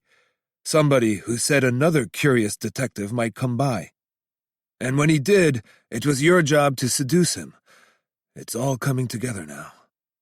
Are you saying that I lured you here? Asked Kirita. taking the same tone as me. But that you knew it wouldn't work? No, that can't be it. Pretty strange, the way you changed your whole demeanor. First, you put your hands all over me, then you start acting like an angry husband, saying all this stuff that makes no sense. I guess you thought that getting me to confess and switch teams would be easy. You thought I'd solve the case for you. You're a funny detective, know that? But maybe there's hope for you yet. Huh? Want to see it again? See what? The video of me getting screwed by Togashi. I wonder what kind of a face I made. Kirita forced another smile. She went over to the bed and pulled a length of rope out of a drawer. Kinbaku started in Japan, back in the Edo period, the time of the samurai. At first, the police used these knots to tie up criminals, and over time, a bunch of different styles appeared, so they could switch it up depending on the crime and social standing of the criminal. Japanese people are weirdly particular about the way things are tied up. Pretending to be bashful, Kirita took off her cardigan. The softness of her breasts was apparent through her tank top. I could see her purple brassiere through the white cotton. The rope passed through her fingers. They used to put the criminals on display for all to see. People saw it as a form of entertainment. They got excited seeing bodies, men and women alike, tied up with rope. The bodies were exposed, out in the open, so nothing stopped people from looking. Rope was used for torture, too, to make people confess. Kirita passed the rope around her body. She was toying with me. Ropes started to show up in the kabuki theater. These days, women aren't allowed to be kabuki actors, but in the beginning, it was all women on stage. The audience loved any scene where somebody got restrained and tortured. Anyway, Kirita gave me another of those smiles. Maybe you can follow through with your original idea and use this rope to get me to confess. Torment me, violate me, until I lose control. I'll let you be my master. Want to try? I looked at Kirita. Rope wound around her body, smiling at me. What was her deal? She came across as innocent, but there was something else afoot. A strange sensation shivered its way through me, something more akin to loss than joy. Cut it out. Why? Too much for you? I'm realizing that the only way to get you to confess is to get personally involved. You're much tougher than I thought, but I've given up on getting personally involved with anyone. I went past Kirita to the closet by the bed. The door had a decorative pattern of holes that also served as ventilation. I opened it up and, sure enough, I found a little camera staring back at me. I've decided to get at you from a different angle altogether. In the past, I used to interact with suspects in all kinds of ways, whatever it took to arrest them. But not anymore. I didn't have it in me. My phone buzzed. It was one of my sources from the underworld. A detective's work relies on such connections. To reach into the darkness, you need to know the rules. I found a video that has the guy you mentioned, Kazunari Yoshikawa. Pretty obscure stuff. Send it over. Okay, I'll warn you though, it's hard to watch. This guy's messed up. 3. There they were, on a gigantic screen, Kazunari Yoshikawa and Ami Ito. I was sitting with the owner of the fetish club, the one who had been questioned by Togashi and Ichioka. I asked if he would watch the video with me and comment on Yoshikawa's style. Acting cordial, the owner said it was good timing since he had a multimedia event the next day and had already set up a screen, but as our viewing party went on, his expression grew more and more tense. This video was put out by an independent adult video producer. The owner nodded at my explanation. Evidently, Yoshikawa told their buyer something odd, went on about how rope gets tangled on its own. How if you leave a piece of rope alone, it naturally gets tangled up in knots you never tied. This happens with electrical cords for sure. If you put a bunch of string into a box with a dowel or what have you, the string naturally wraps itself around it, because of how it's made. He said that rope does the same thing. Does that make sense to you? The first scene was derivative, nothing special. Using a vibrator, Yoshikawa penetrated Ami Ito, who was tied up. The content was erotic, but Yoshikawa and Ito looked apathetic, like they were only doing this because they had to. What gave me pause was the second scene. Yoshikawa passed a rope around Ami Ito's body. Carelessly, no sense of form. It was a sloppy mess. As if he thought the rope could tie itself or wrap itself around her naturally. Next, he passed the loose end over a rod suspended from the ceiling and pulled hard, giving it all his weight, hoisting Ami Ito up into the air. Ropes dug randomly into her muscles. Ami floated in midair at a perilous angle. She let out a painful cry. Her slender body was being squeezed with awesome force. Yoshikawa, holding the rope, had a blank look on his face, but even so, he looked like he had something on his mind. "That's not Kimbaku," said the owner, anger in his voice. "What the hell? This guy is nuts. He's unbelievable." "I'd agree that this is different. I've seen it once before in person." Unable to conceal his anger, the owner kicked his drink back. "I'm by no means a connoisseur," I continued, "but one time I saw a show put on by a renowned rope artist, so famous that he has a following overseas. He worked carefully and briskly, tying up a gorgeous woman dressed in a kimono. As the ropes encircled her, she looked a little sad, or maybe distressed. Once she was tied up, the rope artist pulled down her kimono until her shoulders, collarbones, and chest were bare. This made the woman writhe in shame and glare at him for exposing her in front of all these people. Every set of eyes in the whole audience was focused on her body. When her body was finally suspended, a wave of fear passed through her, but she had the utmost trust in the rope artist's work and let her body sink into the knots. Gradually, her labored breathing became audible beneath the music. The rope artist had barely touched her. He had tied her up as if he were embracing or caressing her with rope. Transported to a faraway place, the woman started to cry. But she didn't go to pieces. She maintained her composure. I'm sure that she was crying from the pain or the constraint, but there was more to it than that. Crying can leave you feeling refreshed. It was almost like being restrained was helping her let something go. There was a sense of bravery, like she was ready to take even more rope, and maybe bitterness, or even intimacy, towards this man who she had given up her body to, but also joy or thankfulness that somebody would pay so much attention to her. It wasn't just one feeling. In that sense, it was love. The owner was still glowering at the video of Yoshikawa. That woman was the center of attention. She was the one being held captive, but the audience gazed up at her with rapturous attention. How can I put this? It was a strange reversal. There were about 40 people in the black box theater, but over half of them were crying. Once it was over, the rope artist untied her right away, wanting her to feel relieved in another gesture of love. And after that, she threw her arms around him, crying, and he took her in. I was floored. The owner turned his gaze on me. Hard to say if he empathized with my perspective. "Here's the thing," he said.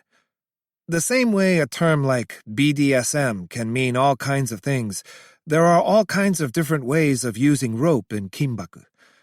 It sounds like what you saw was what we call rope torture. We talk about rope artists like they're maestros or the ones in charge, but the real star of the show is the woman being tied up. Her skill can make or break the whole performance. These guys have to be pretty modest types, but their art depends on drawing out what makes these women shine. Nobody needs a rope artist who thinks the whole show is about him. The rope artist is only playing a supporting role. But this guy? I have no idea. It's not him or the woman in the spotlight, but the ropes. He's obsessed." I've heard him say the ropes were in charge, but I didn't know it was this bad." The video ended. Once again, the screen went blank. Unless an artist's style blatantly resembles someone else's, it's pretty tough to guess who was his teacher. There's a decent chance that he learned everything from going to shows or watching videos.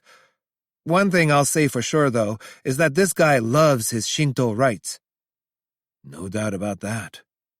Yoshikawa's choice of costumery was almost like something a Shinto priest would wear, while the horizontal rod was vaguely reminiscent of the torii gates that marked the entrance of a shrine. There was even a crude bird statue in the background. Birds played a major role in bringing cannabis to Japan. Birds. When Yoshikawa was found dead, his hair was short, but in the video it was long. If he was this immersed in historical rites, there was a possibility that the old scars on his thighs were self-inflicted markings of some kind. When we found him dead, his legs were folded under him. What could that mean? "Hold on," the owner said. "Based on his costume and the gestures that he makes in the beginning, he does remind me of this other artist. Not someone very famous, but a specific rope artist for sure. I actually think I heard he passed away. Give me a second." The owner turned to his computer. A few clicks later, he sighed, not finding what he wanted, but got up and fetched an external hard drive from a room out back. His long fingers clicked the buttons of the mouse and keyboard, searching the files. At length, a video of a Kimbaku performance filled the screen. It was a low-quality recording of a live show at some club somewhere, but it was clear that this performance drew from Shinto imagery as well. "So, this artist." "Huh," the owner said. For an instant, the woman being tied up looked just like Ami Ito. But something was off. The man tying her up was some old guy I'd never seen before. "That's weird," the owner said. "She looks just like the woman from the last one, but she's not." I'd thought the same thing as the owner when I saw her on the screen. "It isn't her," he said. "This isn't the same girl." Was she an Ami Ito look-alike? My heart was thumping. This made no sense. 4. I brought my parched lips to the glass of whiskey and leaned into the counter. What was that song? Some up-tempo piano number played by a jazz trio. It sounded so familiar, but they didn't name the song or the group when it was over. "Here you are." The bartender set down my croque monsieur. Not actually on the menu. I'd imposed. "Wish we could do better. That's white bread from the supermarket next door." "Please, you'll spoil it." I wouldn't say that they should add it to the menu, but it was comforting. She'd looked just like Ami Ito, though nobody would have confused them for sisters. Could it be they only looked alike because of the poor resolution? If they stood together side by side, perhaps the difference would be clear. It sounded like the rope artist was long gone, but one of his students was alive. If a detective like me knocked on his door, he'd probably freeze up. So I asked the owner of the fetish club to introduce us. No word yet. "In the midst of an investigation?" Yeah. "This one doesn't sound too thrilling." I trained my eyes on the bartender. He was just shy of 60, but he looked as young as ever. I'm not in this line of work for thrills. "Sure," he said, giving me that grin of his. "Then what about that one a while back? You were practically walking on air, though I'm not sure that was healthy." As time goes by, I've closed myself off. In a sense, I'm more and more myself. I've lost interest in being social, and my favorite things can fit on a short list. The sort of jazz they played here, classic rock, croque monsieurs, and cheesesteak. Plain miso soup, made from white miso with nothing in it. Basement-level bars. Mechanical clocks. I stopped going to movies once they made them all non-smoking, but sometimes I'll pop in a DVD. Now and then, I'll read a novel. Though I only spend my time on a handful of writers and directors. That my taste in clothes has changed from what it used to be perhaps shows the extent of my boredom. It feels good wearing things that are a bit out of the ordinary. It's hard to say if I enjoyed detective work. Though once upon a time, I felt its pull. I derived satisfaction from developing relationships with criminals, then reeling in the net. From the bewilderment or terror in the expression of a suspect. From the feeling of knowing I could book them any time I wanted, but still putting it off a little longer, savoring the moment. Over the years, these pleasures have gradually faded into nothing. What's changed? Too many things to count. I could feel myself getting depressed. On the verge of some kind of recollection, I redirected my attention. I wasn't here to baste in my own juices. "My memory's been failing me," said the bartender. I guess something in my face had asked him for commiseration. He paused the conversation to put in a new CD. One time, he had apologized to me for not playing jazz on vinyl, though I wasn't complaining. I had no preference for vinyl. I'll see a face I know I've seen before, then try to place it, but when I finally do, I'll remember that this person and I had a terrible experience. It makes me wish my memory was even worse. Faintly but distinctly, I could hear Togashi laughing at me in the forest like a madman. He had an anxious personality, but I'm not sure that he realized how much other people influenced his well-being. Some people see anxiety as a personal failing. Maybe they're callous or cold-hearted. Or maybe they lack the strength required to make space for another person's hardships. Togashi had plenty of shortcomings, same as me, but at least he didn't run around insulting people. I'd made no effort to get closer to the man, but I can't say that I hated him. I was waiting for the owner of the fetish club to get back to me. But when I checked my phone, I had a missed call from Maiko Kirita. I called her back. The call had been from 30 minutes earlier, around the time that I had come into the bar. How could I have missed it? It rang on her end 7 times before she picked up. "What's up?" "Sorry. I tried hanging up before it went through, but I guess it went through anyway." "What's wrong?" I was about to take a sip of whiskey, but I stopped. "Are you crying?" "I'm sorry. I can't do this anymore." That was it. She hung up. I called her back, but she didn't answer. 5. The woman who came through the door stepped by me and took off her clothes. She looked like Ami Ito, only younger. She was an acquaintance of a student of the old rope artist from the video, now dead. The owner of the fetish club worked quickly. Once we had picked a time, he sent the name of a love hotel where she would meet me. It may come as a surprise to some, but most people in that industry mean business. "Stop right there." The woman stopped. "I'm a detective, here to talk." The woman stared at me. She looked ready to run, but she sat down on the bed. "Think I could have a cigarette?" She was pretty relaxed for someone sitting down with a detective. She lit the cigarette I gave her using her own lighter. Down below, she wore a navy skirt, but from the waist up, she was half undressed in a blue brassiere. Something about her reminded me of Maiko Kirita, even though she didn't smoke cigarettes. I'd called her one more time on my way here. That time, Kirita picked up. She talked to me like everything was fine, almost cheerful. I was confused. Sweeping these conflicting bits of information from my mind, I focused on the woman there in front of me. "Just to make sure, but you aren't Ami Ito, right? What's your name?" "Mari Yamamoto." The woman didn't look away from me. "Do you know the man in this photograph? Kazunari Yoshikawa. That's Ami Ito there, beside him. You look a lot alike, don't you think?" "I've never seen this guy before, and I don't know her either. What's the idea? I told the other detective the same thing."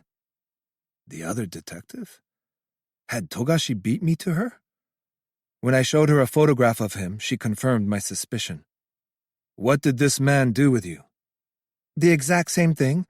He showed me the photo of those two and asked me if I knew them. I said no. He kept on saying I was Ami Ito. I told him that I wasn't, but he wouldn't believe me. Anything else? He fell asleep. Asleep? Yeah, crying as he nodded off. He talked a little more, but then he fell asleep again. So I went home. Why bother asking me the same things after him? I lit a cigarette myself, steadying my breath. Because he's dead. Huh?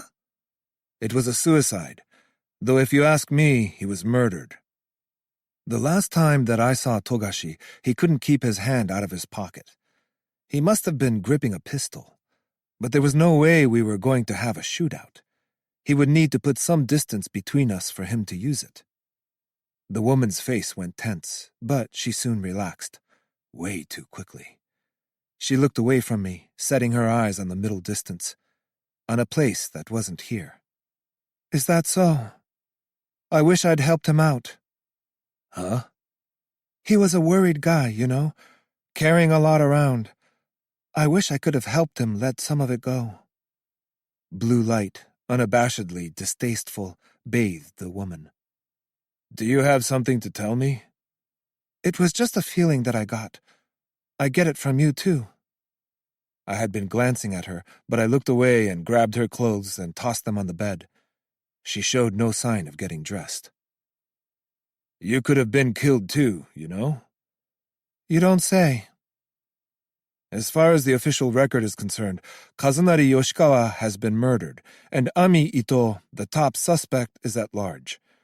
Even though Ami Ito has been dead for months. But what do you think would happen if a woman like you, who looks just like Ami Ito, wrote a suicide note and killed herself in some hotel somewhere? This whole thing would be over. If Togashi had been a different kind of person, you'd be dead. Looking at her, I felt the same thing that I felt with Kirita. She was beautiful.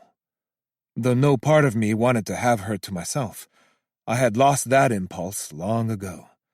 Since losing Kyoko. No, if only it had been that easy.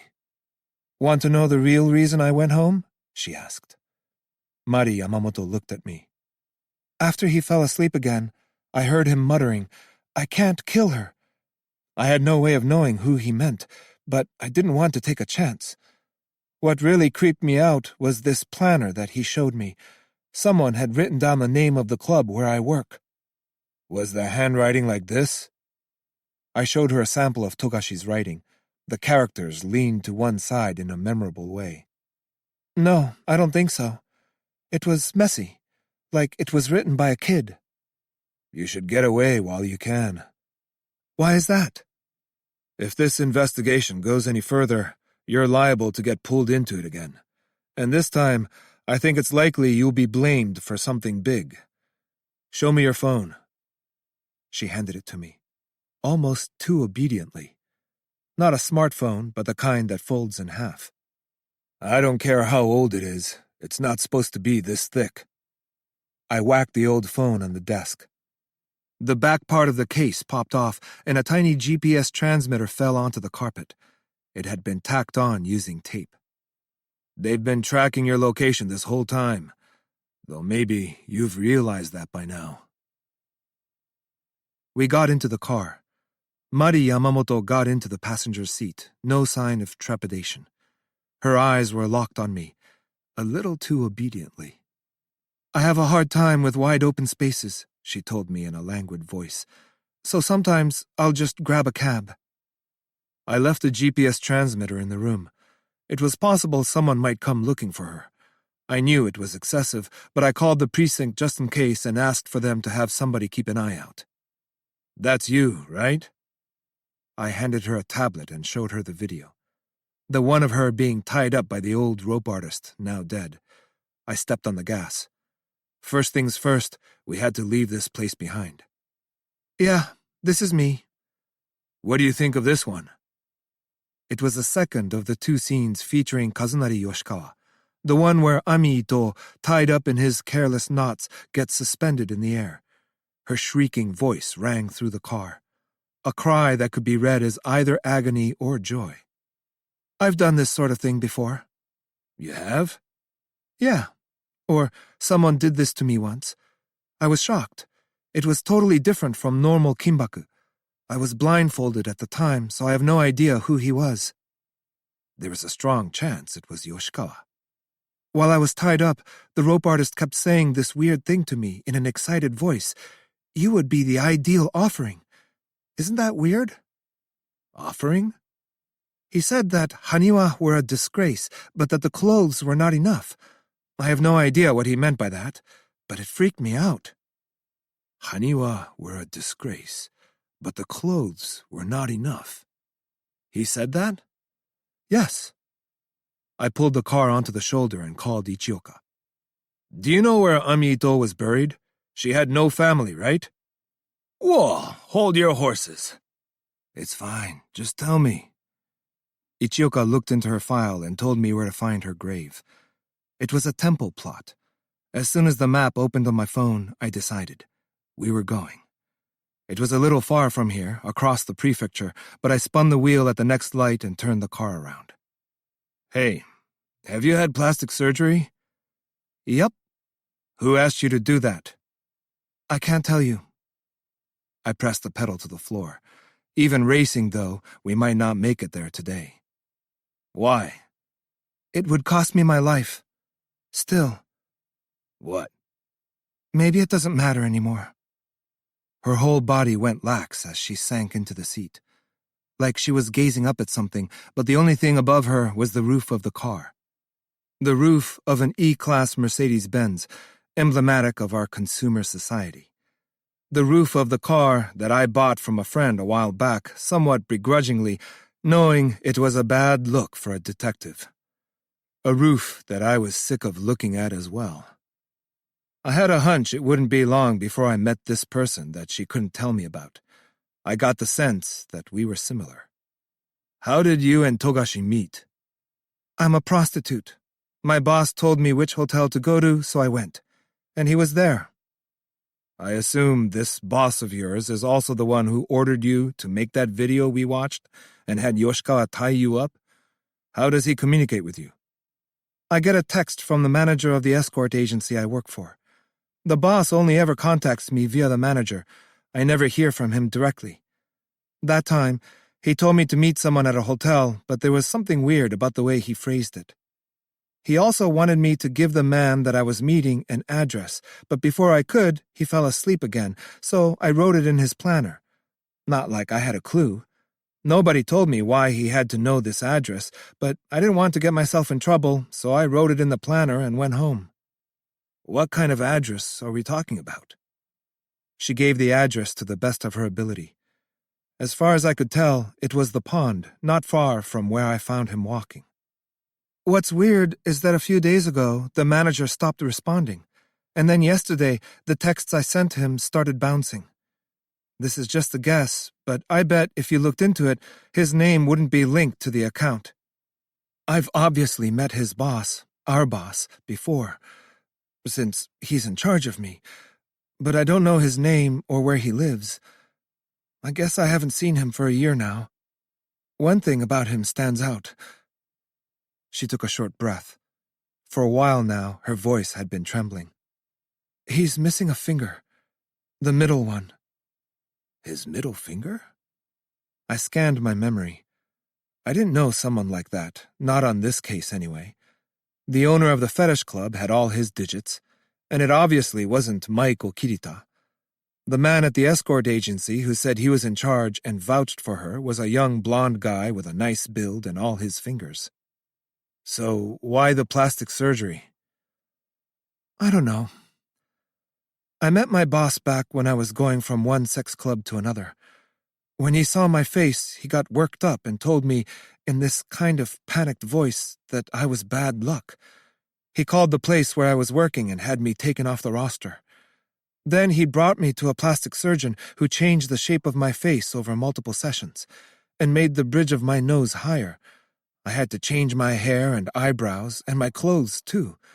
But he didn't seem satisfied. For a while after that, he basically owned me, and strictly speaking, he still does. This final comment sounded too sincere.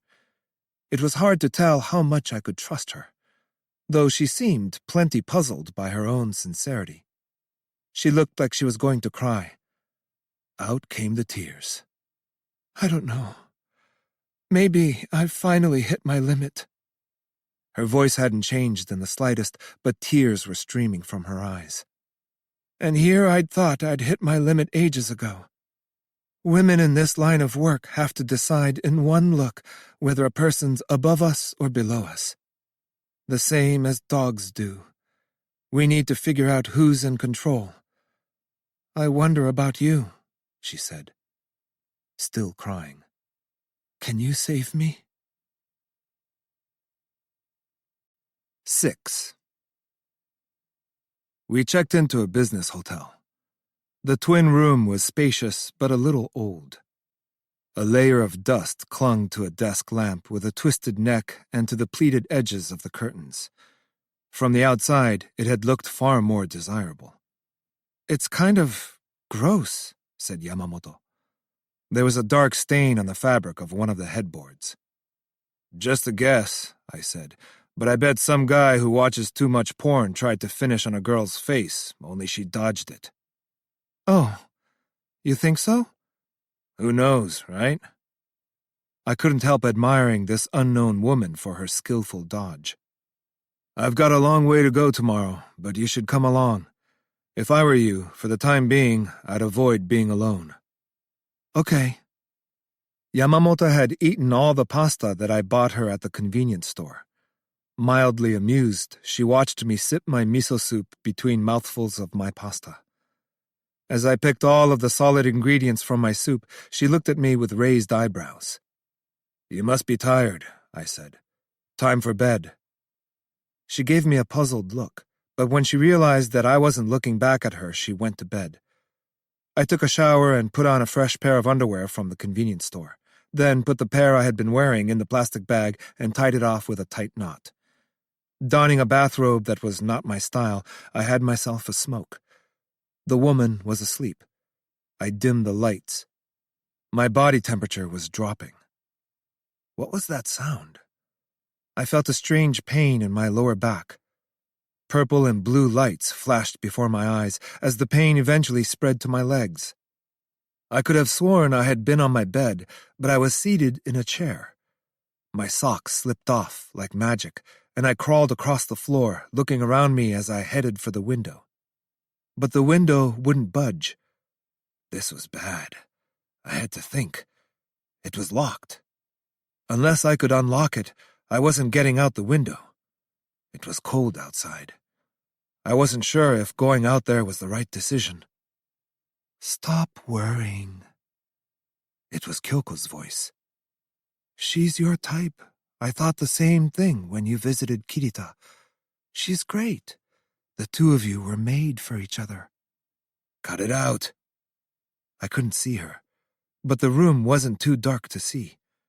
The window and the strobing colors had both disappeared. Why? This is pathetic. I've summoned you with my subconscious. I must be sleeping. What happened to my cigarette? It went out. I could just barely see the limits of the room, but I was unable to move. Was I still in the chair? Where was my cigarette? I know I'm only hearing what I want to hear. Didn't I tell you? I may be gone, but that doesn't mean this isn't actually my voice. You're dead. It's a fact. I may be gone, but it's still my voice you're hearing. I don't get it. What don't you get? You're wearing prayer beads. That's a pretty fancy suit for a Buddhist. Just saying. I laughed. Just as I felt a warmth suffusing me, another feeling bubbled up to stop it. Call it a conditioned reflex, engineered to stop the spread of any and all warm feelings. I felt myself flip the switch. The pain was getting worse. Though perhaps it was appropriate. I heard the sound of breathing. Whose?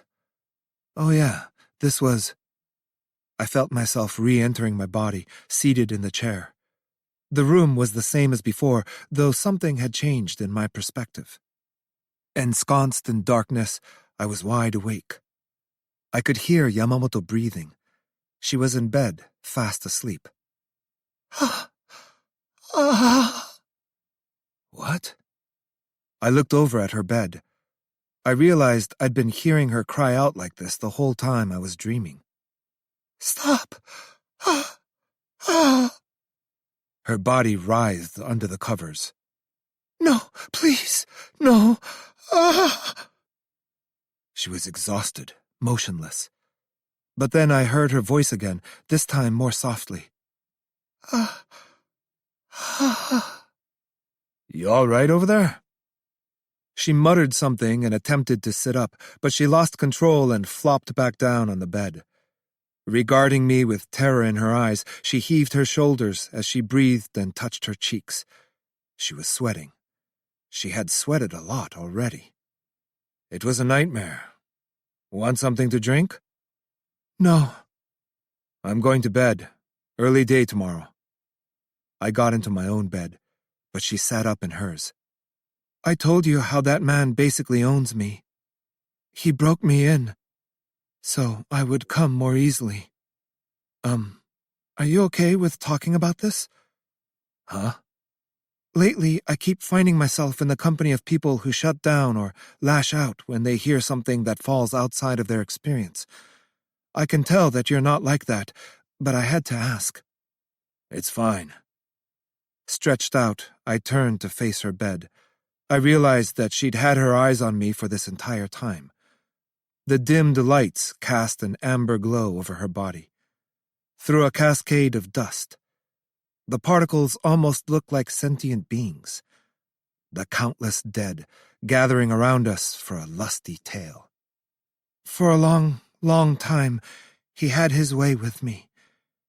One of his favorite things was to use me for a footrest, like when he sat at his computer to do work. He kept me on a leash made from a rope tied in a loop around my neck. People came to see him. They were shocked. First they saw him, no surprise, but then they saw this woman cowering at his feet, totally naked on a leash. He reminded me to make eye contact with the guests. If one of them looked down on me like I was trash, I got so excited I could barely stand it. This feeling of mounting pleasure traveled through me. When I was like that, if he kicked me with his heel, like just below the hip or near my pubic bone, it made me come. I know it sounds hard to believe. No, I know someone like that. I've heard of this. It's sort of a conditioned reflex. One thing connects to another thing, even though they're unrelated. It's second nature, so you come almost automatically. Under the right circumstances, some women can come with a flick of the whip. It's different for me, but all some women need is a certain look, or word, or a slight touch to make them come. Although not anyone can make it happen. There needs to be a pre-existing relationship for it to work, with someone you'd kneel down to, unconditionally. Women in my line of work have extremely strong preferences. If a gross guy forces himself onto me, I'll push back like my life depends on it. But if my boss tells me to do it, the sex will make me come, no matter how gross the guy is. Does that make sense? The dust cascaded through the room. All at once, her face was young. Remembering these things was not unsettling for her. Her eyes glistened in the dark as she experienced desire with an expression that retained an air of childhood. Eyes ready to abandon everything, all the trappings of society. A face ready to give up the past, the self, and everything there was to be a kid again. Then, he told me it was time that I got dirtier. Go out and make yourself real dirty, he said. Don't come back till you're a pig. He would barely look at me. I told you that he doesn't have his middle finger, right? Right. So then, he starts staring at his finger like it was bothering him. What's this? He said. I was tied up on the bed. He had made me come multiple times. I could feel this clustering sensation deep inside of me, as if what we had just done was still happening. I could have come again at any time. My body was extremely sensitive. But then, he pricked the knuckle of his middle finger with a knife. The dust churned, sweeping through the air. Then, screaming like crazy, he cut into the skin. Everything was red with blood. I was so scared I was shivering, but he was really riled up. I hadn't seen his face look so alive in a long time. "Look, my finger's gone," he told me. "See? Isn't there? I wonder where it went." I was in a daze, but when I saw his face, scared as I was, I wanted him and touched myself with my own fingers, half unconsciously. Maybe I was just trying to soothe myself. But then he looked me right in the eye, really staring at me as hard as he could possibly stare, and said, "I'll be inside of you forever. Wherever you go now, whoever you're with, whatever you do, my middle finger will be deep inside your pussy, flicking at the nastiest parts of you whenever you remember that it's there. For the rest of your life, my finger will be thrust into the most sensitive part of you, stroking you passionately, wildly. At every serious event, and every time you fall in love, and at the funerals for both your parents, it'll twitch inside your pussy so that you're constantly reminded of the kind of woman that you are. A landscape of fresh blood at your back." The woman took a deep breath, shivering all over. "Could you get me some water?" I got out of bed and grabbed a bottle of water from the fridge, but she wouldn't take it from me. "Is that what the nightmare was about? The finger?"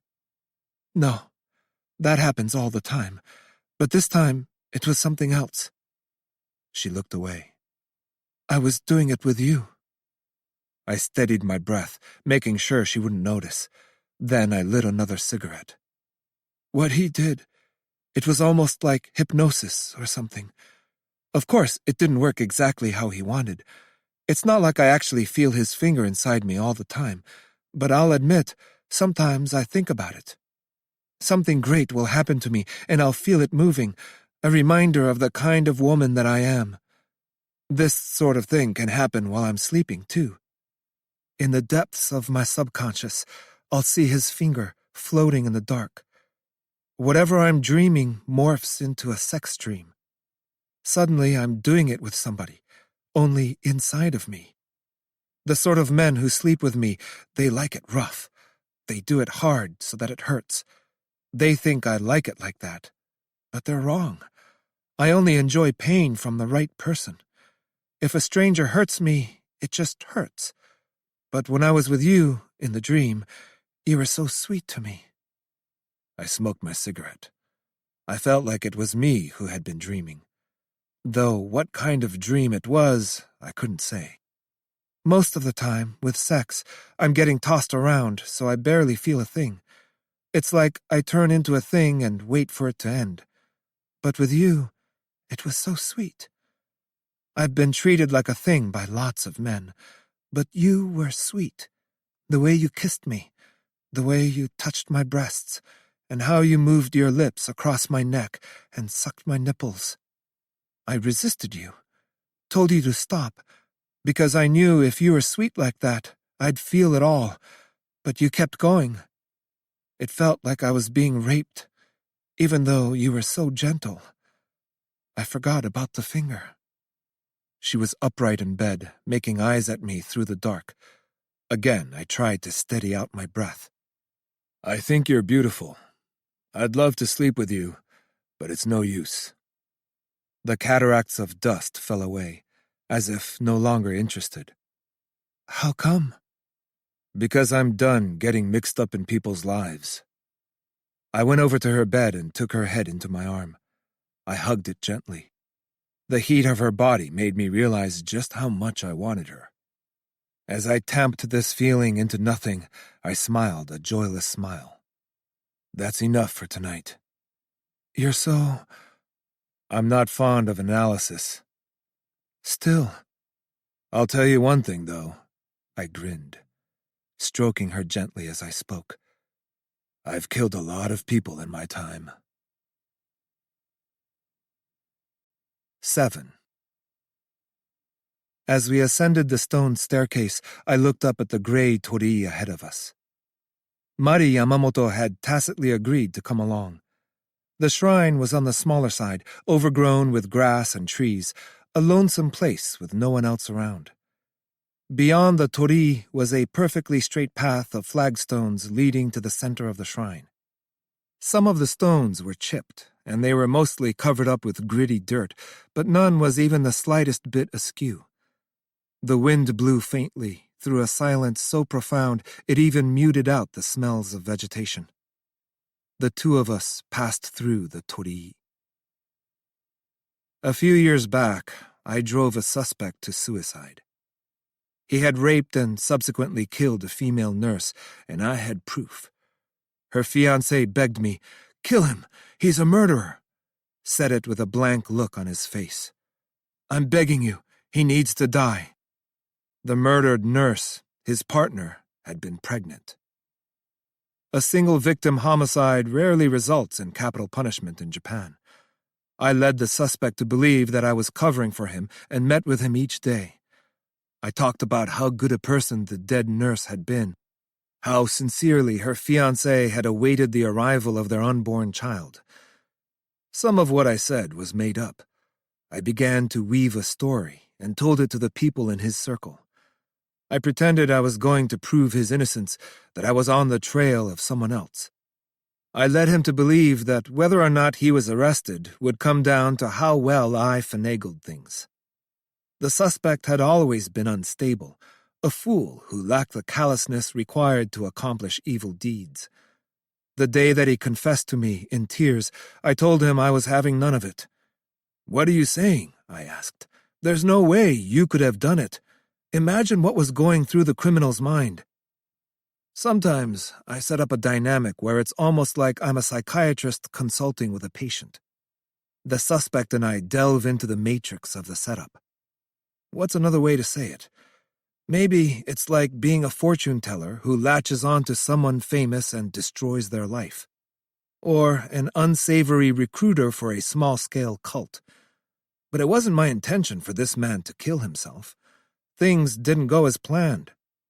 The idea was to make him suffer constantly, to prod him into a chaotic darkness, a psychological penumbra from which he had no hope of re-emerging. When it came to light that he had committed suicide, the bereaved fiancé was left without a sense of liberation or accomplishment, although his wish had essentially been granted. I can't say I was very surprised. It's almost a cliché, but killing the criminal won't bring the woman or the child in her belly back to life. The fiancé had been born with a weak constitution, always in and out of hospitals. He had been on the mend, but he was dead 2 years after the perpetrator killed himself. What made me do these things? Had I been trying to live out the obsessions that were haunting the fiancé? Or did I derive some pleasure from inserting the suspect into the matrix I created just to drive him crazy? Whatever used to draw me to this work has disappeared. I've long since given up. My habits got the better of me. I got roped into a battle between gangsters armed with guns and killed 2 people. But that's not all. There's more. Thanks to repeated instances of acting out of line, I had been forced to step down from the 1st Division. But I was able to forgive myself. I had grown tired of everything. Case in point, I had declined to start something with Maiko Kirita. "What's here?" Yamamoto asked me. "Haniwa and clothes." "Haniwa?" She turned to me. "Yoshikawa called you an offering. He said that haniwa were a disgrace, but the clothes were not enough. Long ago, when a member of the Japanese imperial family died, civilians were buried alive as offerings to accompany them in their graves. To replace this brutal practice, clay figurines called haniwa were buried as a substitute. There was very little clothing in the apartment where Yoshikawa's body was discovered, and none of it was Ito's style. The way I see it, he did something with Ami's clothes as a memorial to her. Since he said haniwa were a disgrace and that the clothes were not enough, we can deduce that the clothes were buried. Ami Ito's body, meanwhile, was interred at the temple. Judging from the map, that temple is right over there, next to this shrine. It's common for shrines and temples to be neighbors. This shrine is one of many dedicated to the Imbe clan, as if I wasn't sure this was the place already. They were a powerful family in antiquity, tasked by the imperial court with the administration of religious rites that made ceremonial use of the cannabis plant, but they were defeated in a power struggle and pushed off the stage of history. None of that happened here, of course, but it does mean that this shrine has strong links to mythology.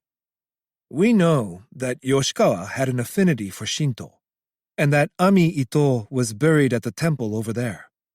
We have no way of knowing what his mental state was at the time, but there is reason to believe that Yoshikawa buried the clothes here on the grounds of the shrine, and perhaps made another offering while he was at it. Things were interesting with Kyoko. We were together for 6 years, but we never married or moved in together. Try as I might, I couldn't give her what she needed. In contrast to my hopelessly warped personality, she was almost too good of a person. A sincere woman who could watch the sort of cheesy TV shows that I thought were useless trash like she was in a dream. I remember seeing this funny caption on a show once, just before it jumped to a commercial. Next up, an act that's been topping charts for years. I never watched TV, and if I walked into the room and saw a gag like this, it rankled me enough to switch it off. But not this time. Topping the charts for years? Kyoko said. Think it's the guy who sang Freeze My Heart? Freeze My Heart was an old enka song performed by a dead-serious singer who had not exactly topped the charts. And yet, for whatever the reason, I thought she might be right. Takes me back, I told myself. That was a great song. Maybe I'll put it on today. The commercial break was over. The show welcomed the band Dreams Come True. Of course, I was a fool for thinking that a dead-serious enka singer was going to appear on stage and sing a sad song for the crowd. You're crazy. Know that? I said, cracking up. It made Kyoko laugh, too. What made you think of that old song, anyway? From time to time, I felt myself get wrapped up in her thoughts. She had a strange habit of referring to the contents of her pockets or her bag as items. One time, during a search, I accidentally told a suspect, "Put those items of yours, but was unable to complete the sentence. When she was diagnosed with cancer at age 35, and we learned it had metastasized to the point where she could not be saved, I decided that this world we live in makes no sense. There was nothing normal about a world where a woman like her could just die, out of nowhere in her 30s. No army of happy people can make up for that kind of senselessness." Not exactly good news, Kyoko said. I just hope it doesn't hurt. She had lost most of her hair. That's what chemo does to you. Sitting beside her hospital bed, I wiped away her tears with my fingertips, saying that I wished I could have given her what she needed, that I wished I could have made her happy. I had been taking up space in her life, at the age when women have to face the question of marriage. Don't be silly, she said. I was happy. Then she rattled off a list of memories, frivolous moments that we'd shared. Like how I claimed that sitting underneath the kotatsu went against my sensibilities, but looked so happy when I actually tried it. Or the time I went with her to Hawaii, despite repeatedly insisting that I hated crowded places and was grumpy the whole trip, but came home so thoroughly sunburned that I looked like I had learned my lesson. Or the first time we had sex. Or the way that I consoled her about tough stuff at work. Christmas. New Year's. Tasty restaurants. Books she read. Destinations. Fun concerts. Marriage and family. As it turned out, I was the one who cared what people thought of us. She let herself be happy and enjoyed life to the fullest. She was still telling me how happy she had been when she died at 36, hospitalized the last year of her life. How many times do I need to tell you? I don't care if we have the same name or not. That's never been important to me. And yet, I blamed myself. For what, though? Taking up space in her life? Wanting to be with her? Being unable to change the way I am? Not trying to change? Not even after she was gone? At this point, I can't say what I blame myself for having done. The world we live in makes no sense. What's sensible about a world where a woman like Kyoko dies out of nowhere at age 36? I used to dream of Kyoko all the time, but at this point, it's been years. Or, actually, it's possible I still do, but forget it all the second I wake up. As soon as I'm gone, find someone else to love. Though hearing myself say this, I doubt you'll let it happen, she told me, smiling through the pain. Yeah, not happening. You should really love somebody else, though. You're so lovable. I looked over my shoulder at the dusty torii we had passed through. At the main shrine, I dropped a handful of coins into the offertory box without stopping to pray and had a walk around. Mari Yamamoto didn't pray either. Though some shrines are a place to venerate the emperor, they run the gamut. Some dedicated to mythological personages or old families in the area, while others have a more animistic orientation. Some even celebrate material wealth. I thought there would be something here that would have lured Yoshikawa, but maybe I was wrong. Let's head to Ami Ito's grave, although we haven't seen the inside of this old shrine. Not like we can, you know. It doesn't matter if you don't believe. We can't just peek behind the door. The wind picked up. We could see the rows of stone graves on the temple grounds. Someday, we're all reduced to bone and disappear. Should we contact the chief priest? The land behind the shrine was overgrown. On a tall frond of grass, someone had tied a strip of paper. Blue. It took me a few seconds after seeing it to realize what it was. Looks like someone has been through here. Huh? I don't see anything. Look closely at the way the grass falls. Very subtle. An unruly wood in stark contrast to the rows of graves.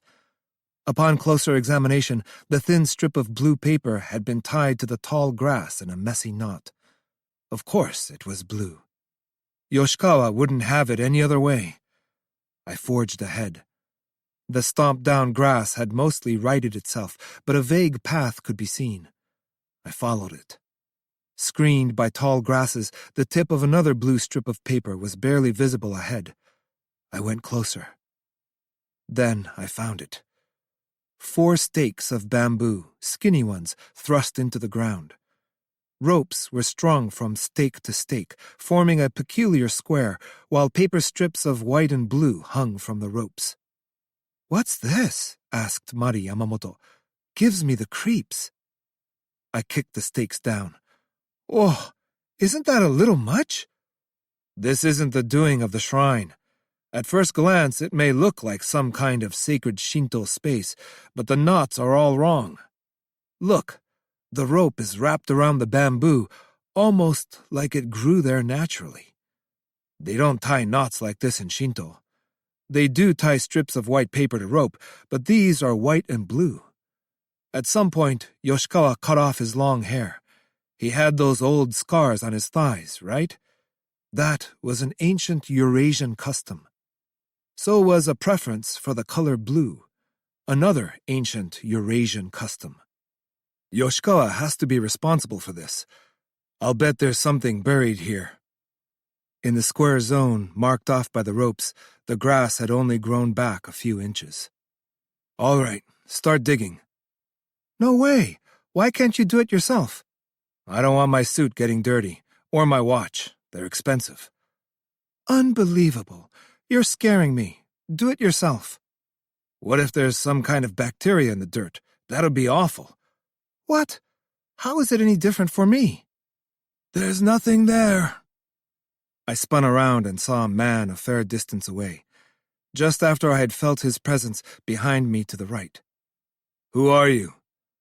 "The chief priest of the shrine." So he was alive. Without a doubt, it was the old man from the video who, we had reason to believe, had influenced Yoshikawa. The same rope artist who had tied up Yamamoto. He said he was the chief priest, but he was wearing jeans and a green jacket. There were no graves at the shrine. It stood to reason why he would have buried Ami Ito at the neighboring temple. I've seen people going into these woods, on the same path as that man.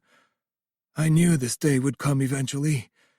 Ever since I saw that he had died on the news, I've been having awful dreams. I'm glad you're here. I take it you're with the police? You don't exactly look it, though. The chief priest smiled wanly. But when he looked at Yamamoto there beside me, he was so surprised that he went bug-eyed. All right, I see what's going on. Come on, I live just down the street. I have something to give to you. Something that Yoshikawa put together with his back against the wall in lieu of haniwa and other trinkets as an offering to Ami Ito. 8. The Confessions of Kazunari Yoshikawa. 1. Looking back, I've always been a sexual person. I've lived my life thus far convinced that life was nothing more than an insipid, contrived waste of time. It goes without saying, but I place the onus not on this world, but on myself. My only point of access to euphoria in this life has been sex. Life as I have known it has been built around this fact. How is it that I find myself at this dead end? Is there a reason I wound up here, or no reason at all? After 7 years in college, I dropped out and was hired full-time by the adult video production company where I'd been working for a while. It was a tiny company, just 4 of us in total. On one of my first projects, I got to see a kimbaku scene being filmed. It was odd for a puny company like us, but for once we rented out a studio for the shoot. This was the first time that I saw kimbaku being done by a professional. I tensed up all over. Memories of middle school washed over me. A time when I was imprisoned by sexual urges so extreme I thought I might go crazy. One night after the rain had stopped, I was walking by the riverside and came upon a ruined magazine left open on the ground. There were pictures of women tied up with ropes.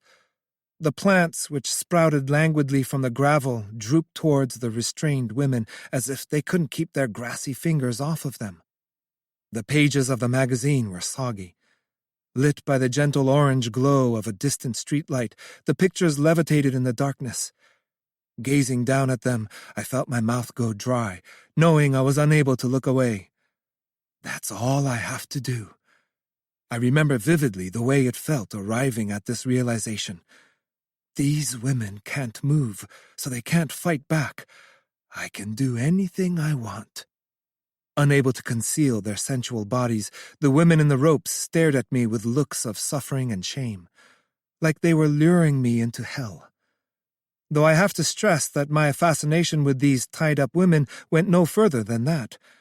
I didn't come away from this with any special interest in rope.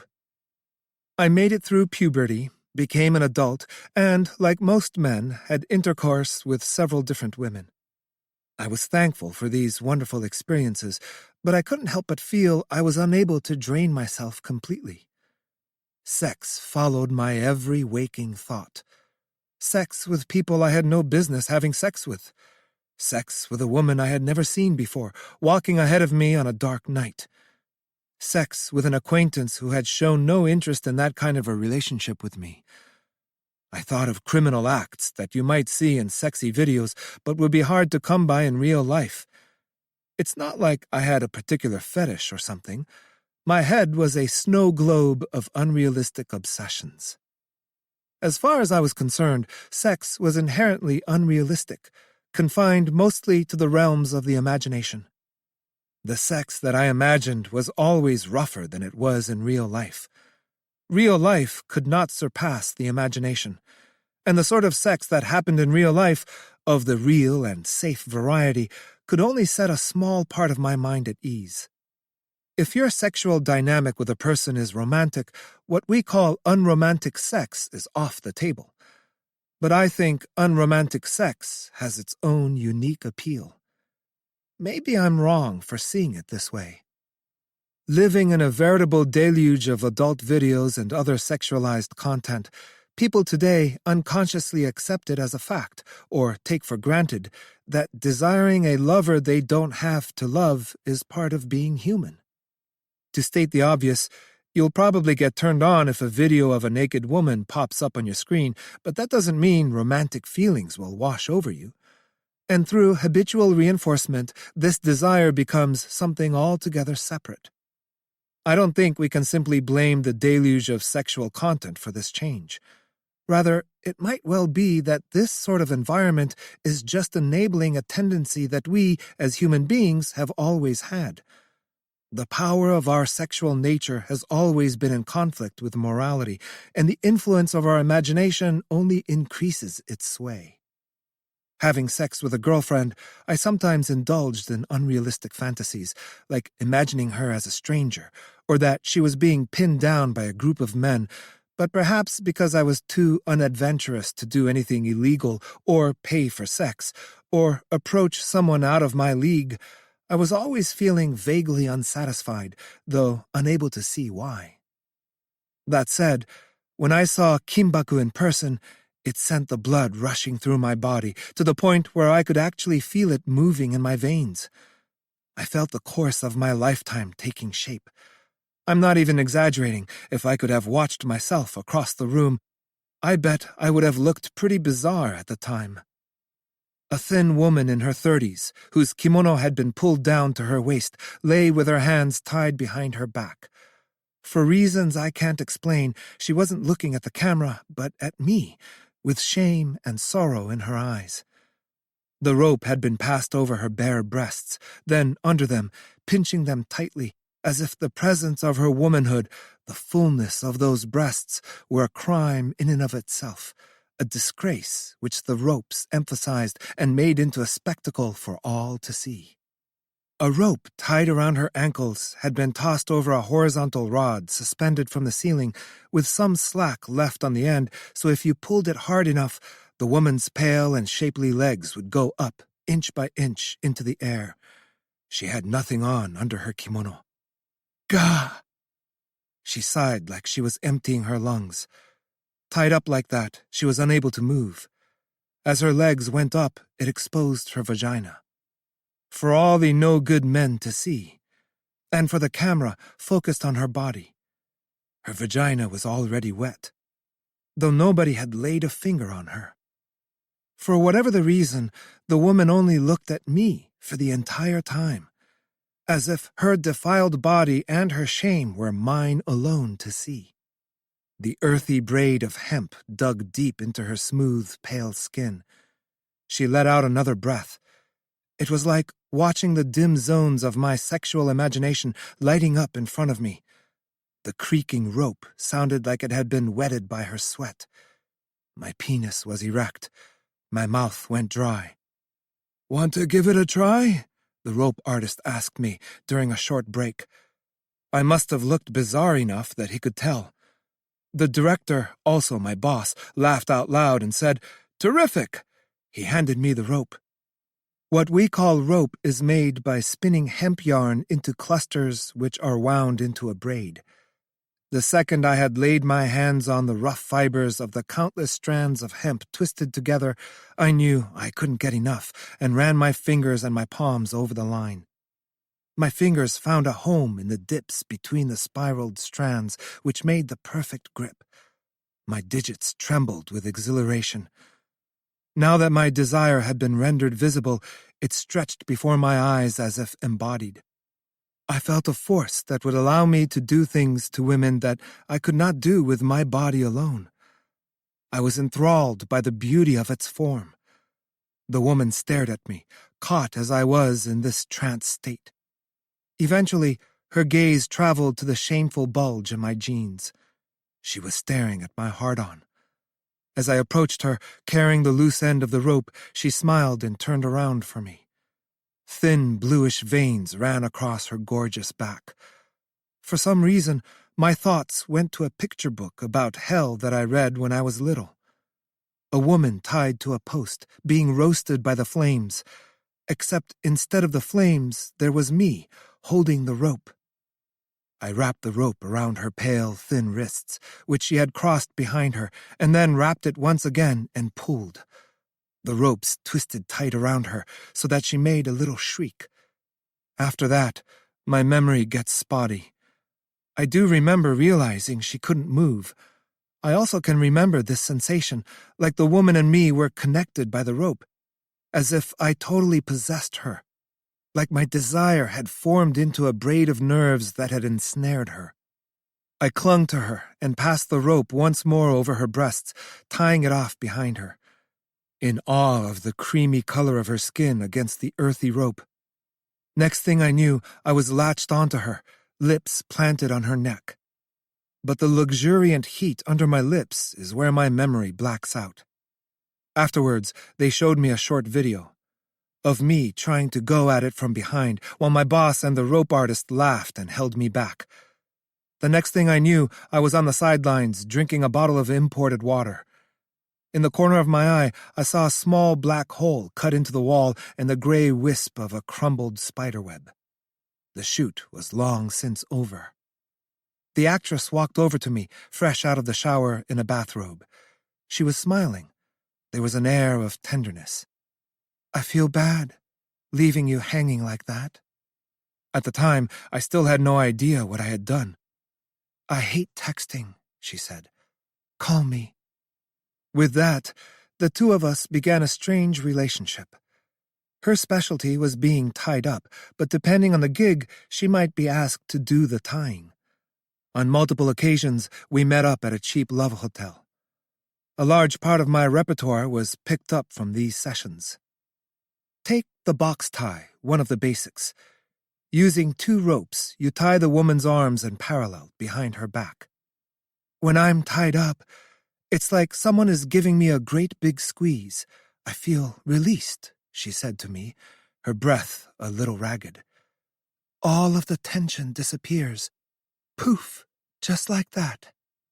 Even when there's mutual consent, I can't help but feel resistance towards sex. If I'm tied up, though, it's like there's nothing I can do. Know what I mean? My resistance falls away, like I'm free to feel whatever happens, like it's all okay. Because I can't resist, if I'm tied up like that, I'm free to be a different version of myself. That's what I mean by feeling released. The ropes were digging into her white, beautiful skin. I lost my inhibition and mopped my tongue over her body, losing myself in her. And because I can't resist, I become powerless. The only choice is to rely on them, rely on you. Sometimes this leads to an almost romantic kind of feeling. Since I'm powerless, at their mercy, since I need to keep them happy, it's almost like I give my heart away completely. Know how sometimes, like in a bank robbery or something, a person will start feeling these romantic feelings towards the robber as a way of hiding from their fear? It's just like that. It goes beyond the physical. Rope links 2 people from the spirit. There's nothing quite like being tied up to the point where you can barely breathe, and having someone be really nice to you afterwards. I tied her feet together, then anchored the ropes to the posts of the bed, holding her legs open. Don't look. No. Once she was tied up like that, I buried my face between her legs, dragging my tongue over her clitoris, sticking to her like a parasite. I'm gonna go crazy. Wait. Stop. I'm coming. Wait. Stop. This is how I had my way with her. She was immobilized, unable to move. Mine to have completely. The sight of a woman who can't move is enough to drive a man insane. I'd grab the rope and tighten up the bindings a bit more until she started wheezing, then loosen them again and soothe her, pat her head, stroke her cheeks, before tightening the ropes and exercising my control. Her vagina squeezed my penis. The more I used the rope, the more sensitive she got, soaking my penis with her wetness. Beside myself, I drowned in her, and in the ropes. It felt like I had lived my whole life for this moment. If not for women, I would have killed myself before I made it very far in life. Ah, ah, ah. So I became a rope artist. Making a living as an employee at that tiny production company, I sometimes got to do kimbaku for the scenes and formed individual relationships with the women that I met that way. Spending whole days buried in the bodies of the women who would let me wrap their gorgeous bodies with my ropes. I might have seen nothing but women and rope for the rest of my life. But gaining Kaminuma Sensei as a teacher vastly broadened my horizons. He gave my life a sense of meaning. Sensei was the chief priest at a shrine.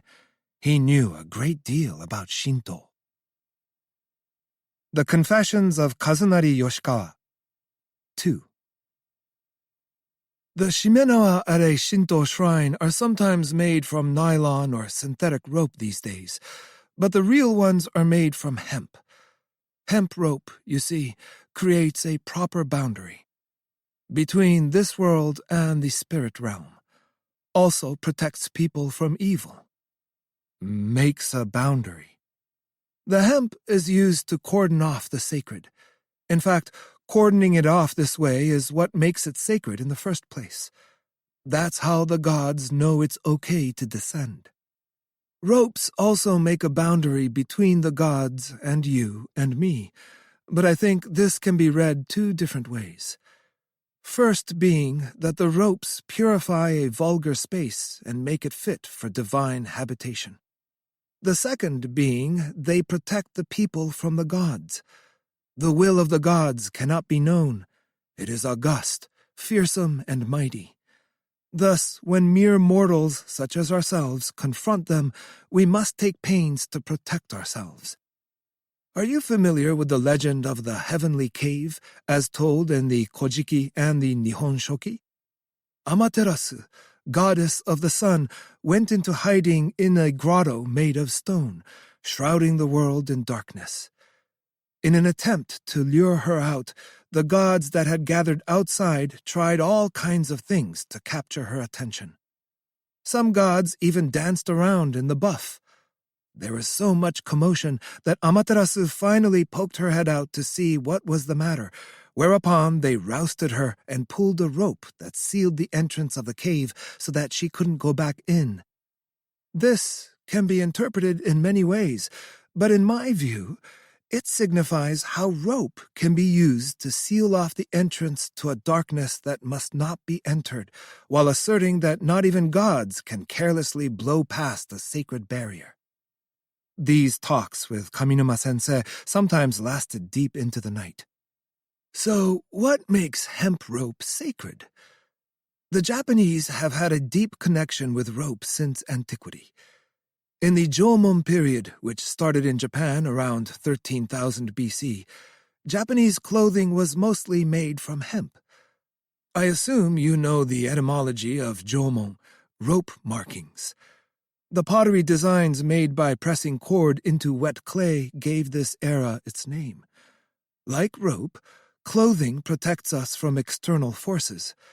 In a sense, it's another kind of demarcation, another barrier. Making these rope markings in the pottery goes beyond the aesthetic. By setting up a boundary, they fortify the spirit. But the main reason for all of this, I think, is that the hemp plant is the cannabis plant, you see? You mean the drug? Cannabis contains two special chemicals, or cannabinoids, called THC and CBD. Larger stores of THC make the plant psychoactive. Most of the plants growing in Japan have lower stores of THC and much more CBD, which doesn't get you high. If you consider the influence of climate, Japan is not well suited for the psychoactive strains. People like to point to this to explain why Japan hasn't historically used cannabis for its psychoactive effects, but they're actually mistaken. Archaeologists have found evidence that cannabis seeds were burned in ritualistic ceremonies in ancient Japan. Research and other evidence suggests that this was happening in 3rd century Yamatai-koku, when priest queen Himiko ruled the land. Getting high on cannabis allowed not only the Japanese, but people all over the ancient world to get closer to the gods. This made hemp sacred in and of itself. But in the Yamato dynasty, led by His Majesty the Emperor, which came to power after the Yamatai-koku fell to ruin, the practice of using cannabis as a psychoactive substance all but disappeared. Then what about using hemp rope to tie up women? Was that because women were sacred objects too? In case you weren't aware, said Kaminuma-sensei, speaking kindly, but His Majesty the Emperor is the descendant of none other than Amaterasu, the chief deity of Japan. His Excellency is a descendant of the gods, and thus a god himself. An image coalesced inside my head. His Majesty the Emperor was there before me, and strung around him was a taut cordon of rope. Hemp rope. Knowing I was unworthy of direct engagement with His Majesty, I had set the rope up as a barrier, and then I tied a woman up and cleansed her body as an offering. His Excellency standing so high and mighty that I had to look straight up to see. I shared these images with Kaminuma-sensei, but he got angry and beat me savagely. Blasphemy! His Majesty the Emperor is not a character for you to conjure in your mind. He has no need for the sort of woman you could proffer. Listen up, all right? If ever you do find yourself in the presence of His Majesty, get on your knees. No need for thinking or imagination. We're Japanese. Japanese. We dwell in the land of the gods, one of the few holy places on this earth. And it's all here for His Majesty. Don't you forget. On my knees, kneeling down unconditionally before Tenno Heika, His Majesty the Emperor. Inside of me, I felt my shame for having blasphemed, melding with an effervescent joy. The miracle of how this lineage, descendants of the gods, had continued to this day. The sole nation on earth to be graced with such a ruler. Today, the emperor has become something of a figurehead, much like the royalty in other countries, with politicians taking care of political matters, but I do not approve. This period was something of a detour in the life of a man who lived for sex. It was a time when I was tantalized by dreams that would soon turn to dust. A brief spell of tranquility arriving just before sex drove me crazy. I started visiting my neighborhood shrine. The old me had never once considered the degree to which this thing called faith could give life meaning. Though one day at the shrine, somebody handed me a flyer. A new constitution, for and by the people. Politics? Until that point, I hadn't known that the shrines also served, in part, as engines of constitutional reform. Making every effort to amend a constitution that had pledged to avoid war and aspired to an international peace. What could I do in the service of His Majesty? Devote myself to politics? Though I was starting as a total outsider, I did my best to learn. Right-wing, conservative, unsure of where to pick up facts, I started off at some of the websites that catered to these inclinations. None of them inspired me enough to make me care. So I tried reading books, purchasing a bunch of titles. But I must have picked the wrong ones. None of them captured my interest. The books were all bogged down by petty conflicts. Talking trash about China and Korea. Same old thing. Yes to nuclear, yes to American military installations, peace clause of the Constitution be damned, yes to an interventionist prime minister, screw the opposing party, screw the left, the liberal elite are a bunch of pansies. What did any of this mean? All I wanted, as a citizen of Japan, was to kneel before His Majesty the Emperor.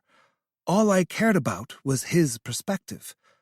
What were his thoughts on all of this? I would carry out his will. I could care less about these Philistines and their opinions. I had to meet His Excellency personally. On TV, he was nothing but an artificial image. I had to behold him with my own 2 eyes. I waited until New Year's, when the Imperial Palace opened to the public and His Majesty made his annual appearance through a screen of glass to greet the people of Japan. I'll never forget the way I felt the first time I beheld His Majesty. Tenno Heika. My fervent awe gradually began to founder. His was the bearing of a mild-mannered personage. Gentle and good-natured, he was an exponent of tenderness, an advocate for peace. What I pined for was a more tempestuous figure, someone who would be our God and put the fear into our hearts. Could it be that I was just too dumb to understand his powers? I began to study the Kojiki and the Nihon Shoki. These 2 books enshrine His Majesty as a deity. During the war, the belief in imperial divinity was so absolute that research books were banned, their authors sent to jail. When I finished reading these 2 ancient texts, I experienced a mixture of disappointment and exhilaration. What disappointed me was how not just His Majesty, but all members of the imperial family were regarded as descendants of the gods, even though there could only be one direct descendant. And how the emperor in those days, despite being the supreme authority of the Shinto religion, was involved with Buddhism, of all things. Even though he was supposed to be a Shinto god, what the hell was that about? The facts that I found in those books were flavorless, much worse than anything I had imagined. Don't get me started on the myths. Are we supposed to believe that the gods were born from puke and pee and poop? Or that the gods gave birth to the Japanese archipelago? How so? In that case, who made the other continents? Though it was I who was mistaken. The Kojiki and Nihon Shoki may be historical texts, but they are also mythical in nature and must be handled with the same discretion as one might bring to the Bible or the Quran. These myths take points of fact and convert them into tales even the masses, in our ignorance, can understand. All that matters is you take away the essential truths. Gods made the Japanese islands. His Majesty and the Emperor Tenno Heika is the descendant of Amaterasu, chief deity of Japan. Good enough. But I hesitate to add that Amaterasu is depicted as a goddess. How could it be that Japan's chief deity is female? Could this be heresy? No way. The Nihon Shoki especially was long esteemed by the imperial court as a definitive history. But a goddess at the top? Then why doesn't Japan allow for matrilineal succession? I'm sure that this is but another sign of my confusion. Surely there must be a deeper meaning behind all of this, the sort of which a commoner like me could never fathom. The parts I found exhilarating were the stories of Emperor Yuryaku and Emperor Buretsu. These were the tempestuous figures I had pined for. Emperor Buretsu, to keep himself amused, famously ordered for a group of women to take their clothes off and sit down on a bench to watch 2 horses copulate. Those who were not wet upon inspection were impressed into service, while those who had indeed gotten wet were put to death. The books actually say all that. Emperor Yuryaku was equally at ease with putting people to death, but he also demonstrated random acts of kindness to the populace. He was unpredictable, as a true god should be, in my view anyway. Emperor Yuryaku or Emperor Buretsu could surely influence the weather without asking for assistance from some higher power. Their anger would summon gale-force winds, while in their better moods the skies would clear and a refreshing breeze would blow. I thought about the lament of Yukio Mishima. Why, he asked, was it necessary for His Majesty the Emperor to declare himself to be a human being? What would Emperor Buretsu have done under the circumstances? What if, for example, Emperor Buretsu was in power during the Pacific War? Under his furious command, surely the people would have fought until the last, until the country went up in a blaze of glory. The people would follow the emperor at long last up into the heavens. If Emperor Buretsu were alive today, We would fear his presence and surround his estate with a barrier of hemp. Emperor Buretsu would surely enjoy any woman that I offered him. The emperors of long ago had scores of concubines. I would put all the soul and skill that I could muster into tying up a woman and graciously offer her up to the emperor and to the gods.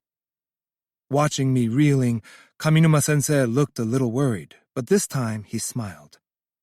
As they say in Christianity, it's not a sin to doubt your faith. Reason being, it's only when we overcome our doubts that we arrive at our true faith, a faith that cannot be shaken.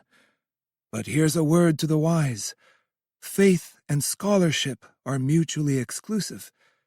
If a time comes when you have to choose one or the other, said Kaminuma-sensei, looking deep into my eyes, I want you to choose faith.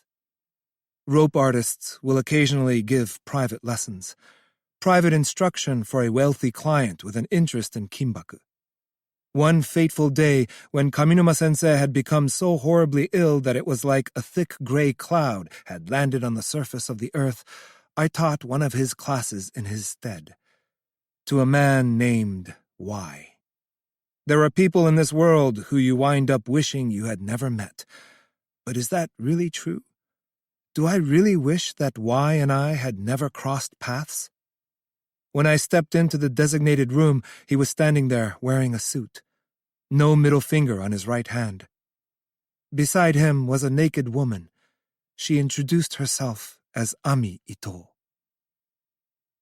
The Confessions of Kazunari Yoshikawa. 3. My lucky day. Sensei sends along a substitute. Y had a deep voice, probably in his 50s. A languid man whose movements and expressions betrayed little to no effort, but his facial features were unsettlingly sharp. I'm sorry for the inconvenience. It's fine. I know all about you. Looking back, why did he know anything about me? I've been asked to work with you today on suspension variations. This is exactly what it sounds like, suspending the woman from the ceiling. A form of rope torture developed in the Edo period when kimbaku got its start, as a way of tormenting or disciplining men and women alike. Attempted by an amateur without proper instruction, and a mishap is pretty much a guarantee. You need to study with a pro. There have been several cases where a woman strung up by an amateur suffered nerve damage or fell, with hazardous results. For starters, let's have a look at the basic suspension you've been practicing. If anything stands out, I'll let you know. Y listened with a strange look on his face. When he realized it was him that I was talking to, he smiled. There were only 3 of us there in the room, including the woman. Who else could I have possibly been talking to? Generally, the woman isn't fully naked during practice. Introducing your unclothed female partner to a rope artist is kind of a kinky thing to do. That's how I see it anyway. For some reason, Ami Ito's skin was faintly sunburned in a pattern of horizontal bars. Y began to tie her up. At that point, she was just another beautiful woman to me. Ah! Ami's body floated up into the air. This binding was extremely complex. Y's rope work was superb. He didn't need a lesson. With her bound hands pulled over her head and anchored at her upper back, Ami was exposed up to her armpits. Floating in midair, her legs were splayed, opening her vagina towards me. With an expression of intoxication, she parted her lips ever so slightly. I felt my breathing speeding up. With Ami thus disposed, Y grazed her nipple with a browsing finger. When she let out a little shriek, he gave her nipple a flick, and then another, and another. Oh! Oh! With her suspended, Y touched his hand to her vagina. Ami shuddered and made a sound like she had been choked. She was having an orgasm, almost instantly. Doesn't seem there's much that I could teach you. Are you talking to me? The conversation had the strangest rhythm. I felt the blood speeding through my arteries. Y lowered Ami to the floor, into a puddle of her wetness. She was shivering. "Come on. I want to see you do it, sensei." "But Ami's body had become acutely sensitive. In my years in the industry, I'd seen a number of women in this state. "It's fine. Here." Y passed me the rope. The inside of my mouth went dry. Ami's gorgeous back twitched with the aftershocks of pleasure and the heightening excitement about what I was about to do to her. Her back had not been sunburned. The instant I had tied her wrists behind her, I knew she was the one. In fact, I knew as soon as I had brought her wrists together at her back. Her body answered me. I passed the rope 2 more times above her breasts and bound her stacked arms at the base of her spine. I had never met a body so responsive to the rope or a woman so close to my ideal. As if asking for permission, I found myself gazing up at Y, who was looking down at both of us. He gave me a friendly grin and nodded. I walked my lips over Ami's neck. Using a second rope, I constricted her breasts from above and below. Her upper body was tipping forward. If you lean forward like this, it hurts even more.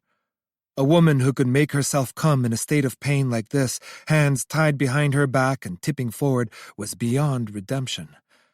Kissing her neck from behind, I tickled Ami's nipples. She shivered as she squealed. "Sensei, I understand you study Japanese mythology. Is that right?" "I do." "Do you know the story of Hiruko, first child of Izanami and Izanagi, the gods that gave birth to the Japanese islands? A poor kid who was cast off in a boat just because he was disabled. That's the story of this woman. She's just like Hiruko. A high-profile mistress thrown from the inner circle of Japanese politics. Another petty scandal." "Hiruko." "But all over Japan, there are different legends about what happened to Hiruko after he was pushed into the waves. Japanese people are so kind. They came up with new stories where this poor little kid, set adrift by the gods, winds up finding happiness. The tragedy of one story is filled in by another. We need to write another story to save this woman from the open seas. Don't you think?" I put Ami on her back and kissed her ravenously, like a beast starved to the point of frailness. "You can borrow my Hiruko, if you like." "When I'm tied up, it makes me feel bereft of my humanity," Ami whispered to me. We were in a hotel, one specially equipped for BDSM guests. Just the 2 of us. At the time, I was buried in debt. But thanks to a fake ID and a fake name that Y had given me, I was temporarily in the clear. I had gone from Takashi Yoshikawa to Kazunari Yoshikawa. Losing your first name feels like a departure from reality, like you're a character in some kind of a story. Since I can't move, stripped of my free will, I don't have to do anything. Free will entails responsibility, but this is a release from the responsibility to make your own decisions. The joy of being a slave. It's the only time I'm liberated from society, from existence, from my past and from myself. I suspended Ami from a rope. A new self, Kazunari Yoshikawa. Using the reverse shrimp tie, a chest tie where both ankles are secured and the body, slightly arched, is suspended from a knot in the middle of the back. Liberated from existence, I turn into a thing. It hurts being suspended. There's nothing I can do about the pain, but with you, I feel so reassured. The first time that you tied my arms behind my back, I was certain.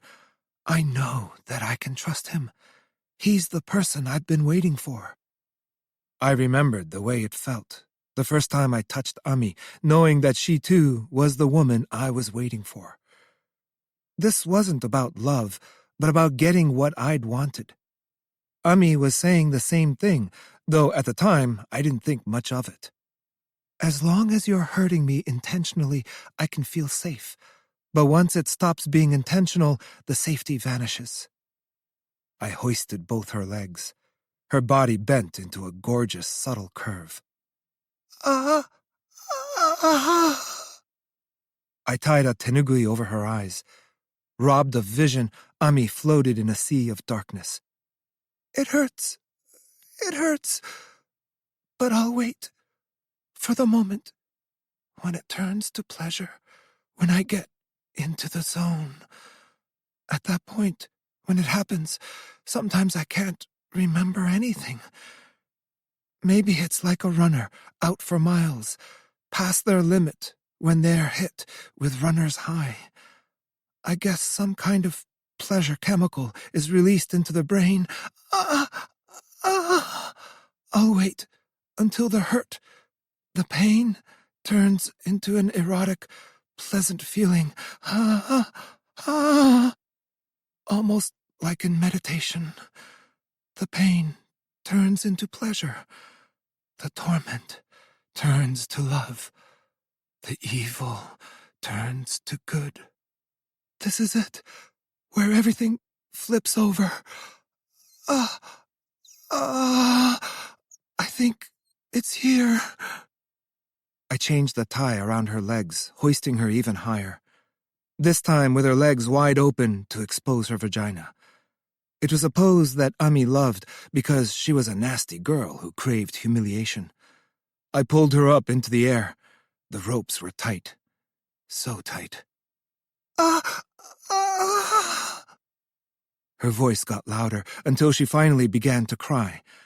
I gagged her mouth with another tenugui, reducing the supply of oxygen to her brain to destroy her even more. She groaned through the tears. Coming apart. Ami.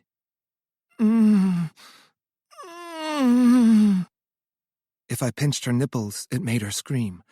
Her body was shaking. I put my middle and ring fingers into her vagina.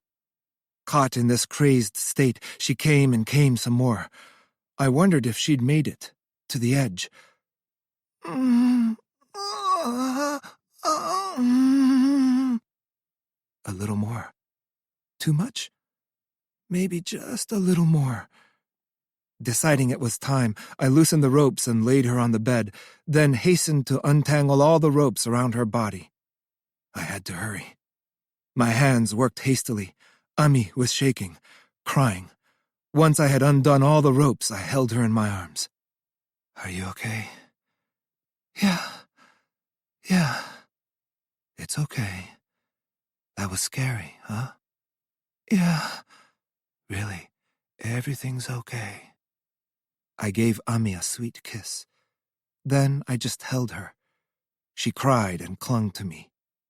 On the inside, an erotic impulse, generated by the ropes, continued to provoke her. So sensitive that she could barely stand it, Ami slipped my penis into her and squeezed me hard. Not many men get to experience a woman so far gone she shows the whites of her eyes. Ami shook through multiple orgasms, but this time she was under me. Her skin was marked all over by the gorgeous torment of the ropes. Oh, Ami. Once more, I took the loosened ropes that had been set aside and wrapped them loosely around Ami. As she climaxed repeatedly in that mess of hemp, I clung to her and dragged my tongue over her body. I was entangled in the ropes, became a rope myself. It felt like we were separated from reality. Inside my mind, a staircase floated in the air. So tall I had to look straight up, a staircase made of stone continuing forever. A figure dazzled from the steps. Someone looking down at us from on high. The light was coming from their eyes, a light of tenderness, inside of which I felt my body melt away and disappear. Into that gorgeous, noble light, elevating me so far above the human and instilling me with pleasure, the pleasure of the spirit realm. Ami, I want for us to give up everything we have as an offering to the gods. The Confessions of Kazunari Yoshikawa. 4.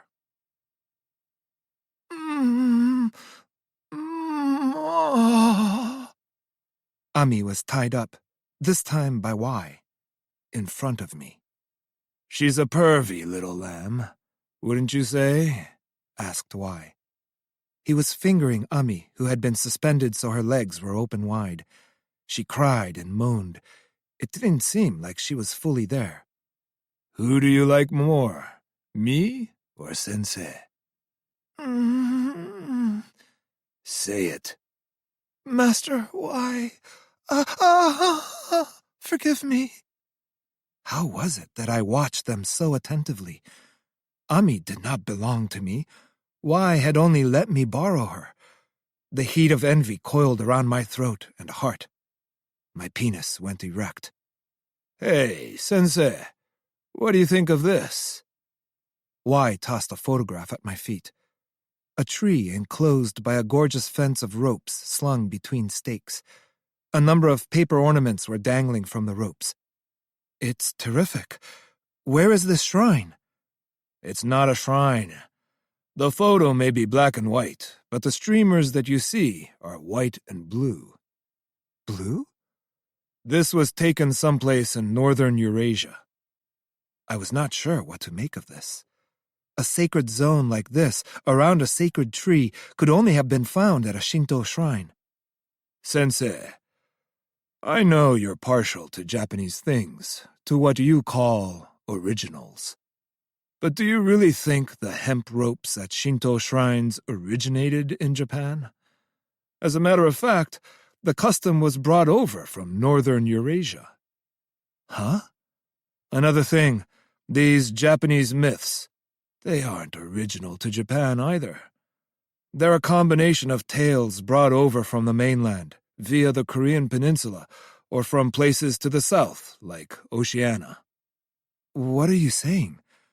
"And another thing, the sort of emperor you pine for? Tenno Heika. You realize that the word Tenno comes from China? Just like all the Chinese characters. This isn't news. Any academic in Japan knows all this stuff. It's common knowledge in academia." I was reeling, well aware that Y was not the kind of person to spout lies about this sort of thing. "Oh, did I make you sad? Huh, Sensei? Sometimes when I see a woman dangling like this, it makes me want to roast her over a fire. But let's take her down for now." Y lowered Ami to the carpet. Standing before her naked body, still tied up and breathing wildly, Y brought his fingers to his belt. "I'm gonna fuck this stupid bitch, and I want you to watch." The instant Y put his penis inside her, Ami let out a screaming sound, less of a moan than a snarl rising from the bottom of her gut. She trembled head to toe, far more intensely than with me. It felt as if my hands and feet had fallen off and run away. I was sweating profusely. I looked into it all after the fact, and what Y had told me was the truth, at least encyclopedically speaking. The series of myths forming the basis of Japanese culture were derived by mixing together all manner of mythological traditions. On the Japanese islands, Eurasian myths of horsemen, which themselves absorbed the myths of Greece, blended with myths from Oceania and from the Korean peninsula, so basically from the entire Eurasian landmass. One would think these myths would then be propagated someplace else, but geographically speaking, Japan has no neighbor to the east but the Pacific Ocean. Hence, why theorists speak of Japan as a snowdrift culture. Everything blows east, where it gets mixed together and accumulates. "I'm gonna strangle you. You like that?" Same goes for the provenance of rope. In ancient times, the cannabis plants used for making hemp rope were an invasive species, brought over from the continent and cultivated in Japan. The practice of cordoning off sacred spaces using rope was an import from the shamans of northern Eurasia. These shamans impersonated birds and did all sorts of ceremonial magic. The Imbe clan, a venerable family of antiquity said to have smoked cannabis, had ancestors who came over from the mainland and even had a patron deity modeled on a bird. Perhaps the word tori, spelled with characters for bird and presence, is in some way related. Though sadly, the Imbe clan fell from power as a result of a dispute with the Nakatomi clan, pushing them to the margins. Maybe this is why the practice of smoking cannabis disappeared from the imperial court. Isn't it obvious, though? Y said to me while he was having sex with Ami. You really think the Japanese popped out of the soil of these islands? The ancestors of all the people, everybody living here today, came either from the mainland or the islands to the south. But then again, all human beings came from Africa. Strictly speaking, there's no such thing as an original. Globalization. We talk about it like it's a recent phenomenon, but these exchanges have been happening periodically since antiquity. Japan has its traditions, a culture to protect. But these are the result of early instances of globalization, which hinged on the destruction and incorporation of other cultures. The things we call peculiar to Japan sit on a bottomless heap of history and culture arriving on these shores from overseas. And the same goes for the culture of other countries. It's common for the cultures of ethnic minorities to contain, upon examination, evidence of other cultures that same minority group vanquished and assimilated in the past. Tracing the origins of culture demands that we look back into myriad episodes of globalization, where one culture was baptized as another, bushwhacking through the dusky brush of history. I'm afraid that we could never make it all the way. To be proud of any aspect of a culture, we also need to be proud of the lineage of foreign influence that led to its creation.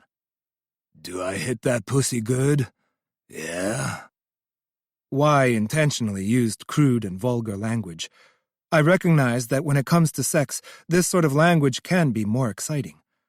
Underneath Y's body, Ami groaned ecstatically, as if she had forgotten who or where she was.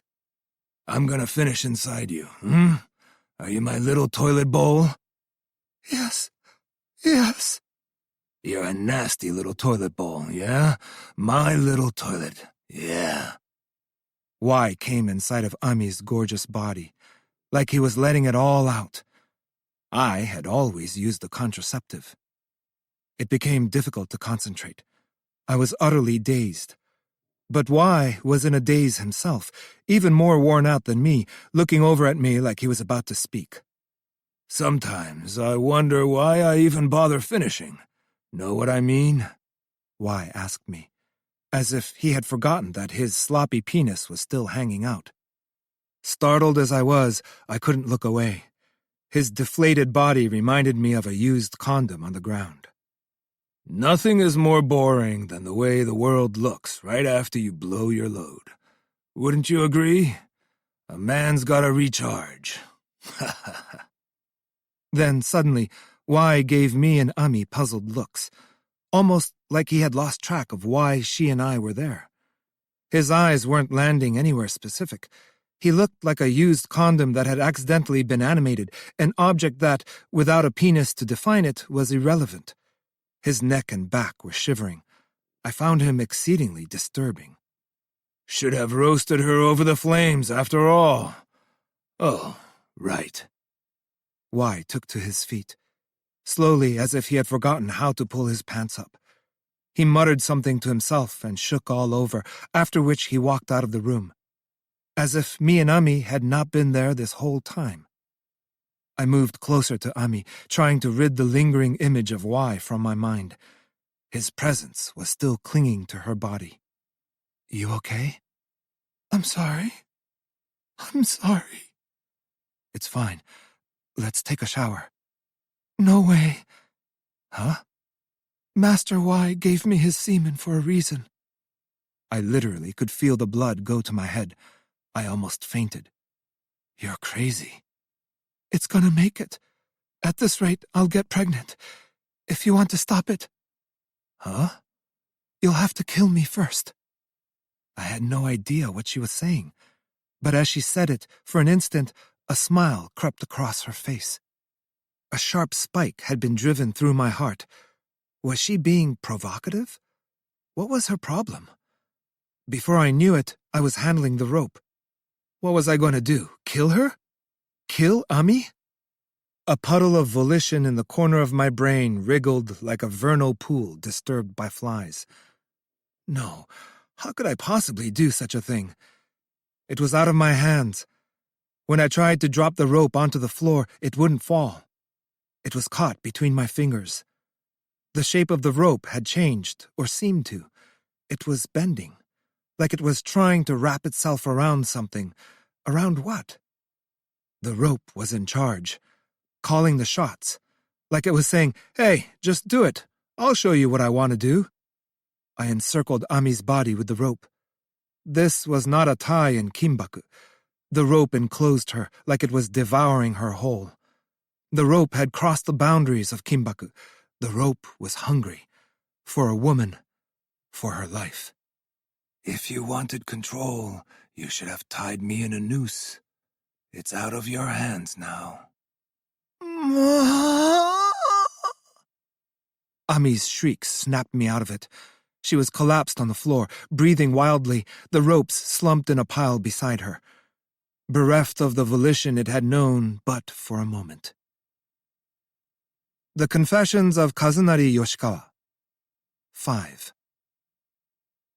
I was alone, seated on my futon, playing with the ropes. At this point, I was living in a place that Y had rented for me. The room had a tatami floor. Tatami and rope have a lot in common. Rough textures crept across my fingers and my palms. It can be dangerous for the fingers to become overly accustomed to an act. Sometimes you lose sight of the boundary between the fingers and the things they touch. Feeling that rough texture, in the moment I make contact, pulls me back into reality. This roughness is the boundary. But touching it creates curved lines, long, curving lines that lead to knots, which in turn generate more lines in which my fingers become tangled, making it hard to feel the roughness anymore. Rope has a spiraling shape. The spirals naturally give rise to curving lines that tie things up. I touched the rope for what could easily have been forever. Bringing my two eyes closer to the divots in the spiral of the braid, its twisted geometric shape. My lips entered the hollows. Halfway through killing Ami, I could have sworn I heard the rope's voice. This should go without saying, but it's not like the rope was actually talking to me. It felt as if the expression of its spiraled shape had been converted by my brain into an annoyed human voice. In Japan, we have the concept yaoyorozu no kami. Kami are everywhere, inside of everything. It's common to bring things that have been in your possession for a long time to the shrine for proper disposal. By burning them in the sacred altar, you can release their spirit to the heavens. Then, what about the kami here, inside the rope? A collective consciousness made manifest when all these countless strands of hemp twine come together. But alas, the Japan that I had thought was in this rope is slipping out of view. And why? Because in terms of spirituality and culture, Japan, like every country, is an amalgamation of all the other nations of the world. All cultures are constructed in the same way. Rope comes to us from northern Eurasia. But some argue that rope itself originated in China, while others say the south of France. Who knows? Enough with origins. Once this rope appeared before me, it became my deity. The kami of tradition, and Japan itself became irrelevant to me. In my collection of ropes, 4 in particular are different from the rest. I could tell that they were different, no matter how I looked at them or touched them, they just were. I knew that there was something there. The adult video production company that I'd worked for had gone out of business thanks to the explosion of illegally streamed videos. Ami had quit whatever she was doing for work. Once again, I was close to going broke. Ami had told me something about why. When was that? One time, she showed me a picture of a woman who looked just like her, but wasn't her. So, yeah, As a matter of fact, I've had a little plastic surgery, and so has she. Ami could turn into a chatterbox sometimes. Usually she was quiet, quick to find a corner for herself to hide away in, so for the most part it was impossible to figure out what she was thinking. But on the rare occasion that the manic part of her manic-depressive personality took over, she got like this. Though I don't know, it's not like she went totally manic or something. In times like these, she sort of got a little confrontational, that's all. Y made us get it done, so we'd look more like his mother.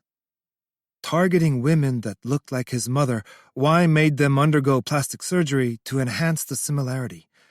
He also made them change their makeup and their hair, their clothes, even their hobbies. But he isn't really into the whole mom thing. It's a front. A front? It's all for show. When we first met, he realized that I looked like his mother and came up with this act. It's just an act. That's all it is. All men want from sex is someone like their mother, right? So they say. I guess he thought that he would try it out, to see if he would get a kick out of it. At first it seemed like it was working fine. That's why he found another girl with a similar vibe and made her get some work done too, though she didn't look as much like her as me. But he got sick of it. Imagine changing someone else's face, then losing interest. Sometimes he tells me that I'm tied up even when there's nothing tied around me. He calls it an invisible knot and laughs like he's annoyed at me. Says that in a certain sense, that makes me like his mother too. I'm not sure what he means by that, though. What's his deal? I'm not sure. He says he's an investor, but he's probably a yakuza. Or maybe in some kind of shady business. Or unemployed. Who knows? I've heard he has some kind of connection with the U.S. Army, but I'm not sure. Y had talked about a petty scandal. Until a few years back, Ami had been romantically involved with a certain politician. An incompetent second-generation Diet member who had inherited his father's constituency and belonged to a sizable faction. He broke her body and her spirit and tossed her aside like a piece of trash. As soon as a reporter from one of the weeklies had caught wind of their affair, he was transferred to a new post. His editor was fired. Ami was not about to talk, but the politician felt no remorse. I guess he had it out for Ami. That's when he passed her off to Y. He said he wanted Y to fuck her up for pissing him off. On the night when he showed up with Ami, though, Y shot the politician with a pistol. Right there in the hotel.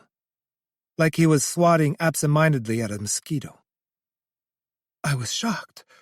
What I had done, was pretty normal, right? But things stopped being normal really quick. I didn't care what happened anymore, so when I was handed off to Y, it barely registered.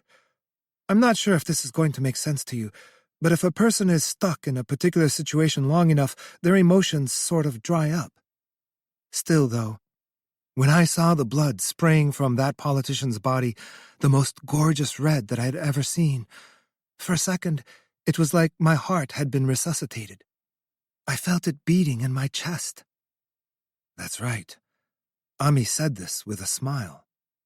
The closer that my memories get to the present, the blurrier they are.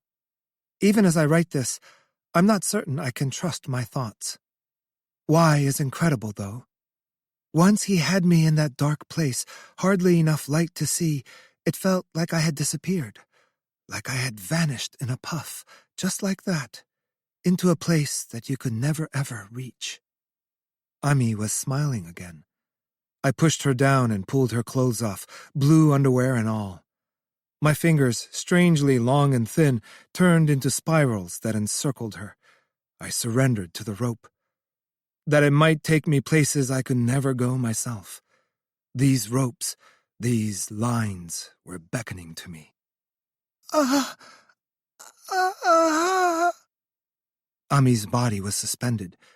It was a messy, careless tie, but not without its calculations. Beautiful. At least to me. Not something that a human being could make. Tied in a figure 8, the loose end of the rope dangled in the air, telling me its work was not yet done. I grabbed the end of the rope. I could see it. It was like I understood what to do next. I wrapped the rope around her. Ami cried out. Good. Let's hear some more of that, the voice of life being extinguished. The ropes looked happy. The sound of her voice made the ropes bob and sway. I felt a sense of stillness. Just as I thought something was off, Ami leaned forward so that her neck took all the weight. She was doing it on purpose, as a sign of her devotion, in order to choke herself in the entanglement of rope. I rushed to lift her neck and freed the ropes to let her down onto the floor. What the hell, I think I said to her, but she just glared at me. You coward. That's what she called me. Looking back, I realized that at that point, Ami was no longer Ami anymore. And maybe she had been like that already when I met her. I couldn't help but feel as if, for years, Ami had been giving up, slowly but surely, her actual personality, a part of her that I could never know. I had the suspicion that the Ami there before me was an altogether different person from whoever she had been, 10 years earlier? But in that case, who was she now? Whatever person she had been before all of this happened was dying a slow death inside her brain, where something else was taking over. It was moving through the throes of pleasure toward a spontaneous death, like a reverberating sound, existing only insofar as it was moving. She had lost her individuality, to the point where it was hard to say if anything that she was doing on her own. Like she was just a humming in the ears, a life that was already over. Out of money, I filmed myself and Ami going at it and tried to sell the video to adult video companies. But they said they were confused, that the scene where I went after her with the vibrator was okay, but the stuff with the kimbaku was confusing. What exactly did they find confusing? The fantastic angles of the tie I used to cross the ropes over her torso so that they dug into the skin under her breasts and pulled them up and to the right? The subtle way in which the ropes extending from her shoulders down her back had been positioned just a tad bit further to the left than usual? Or had it been this ideology, unconcerned with what the joints and muscles could withstand, in which the body existed solely for the pleasures of the rope?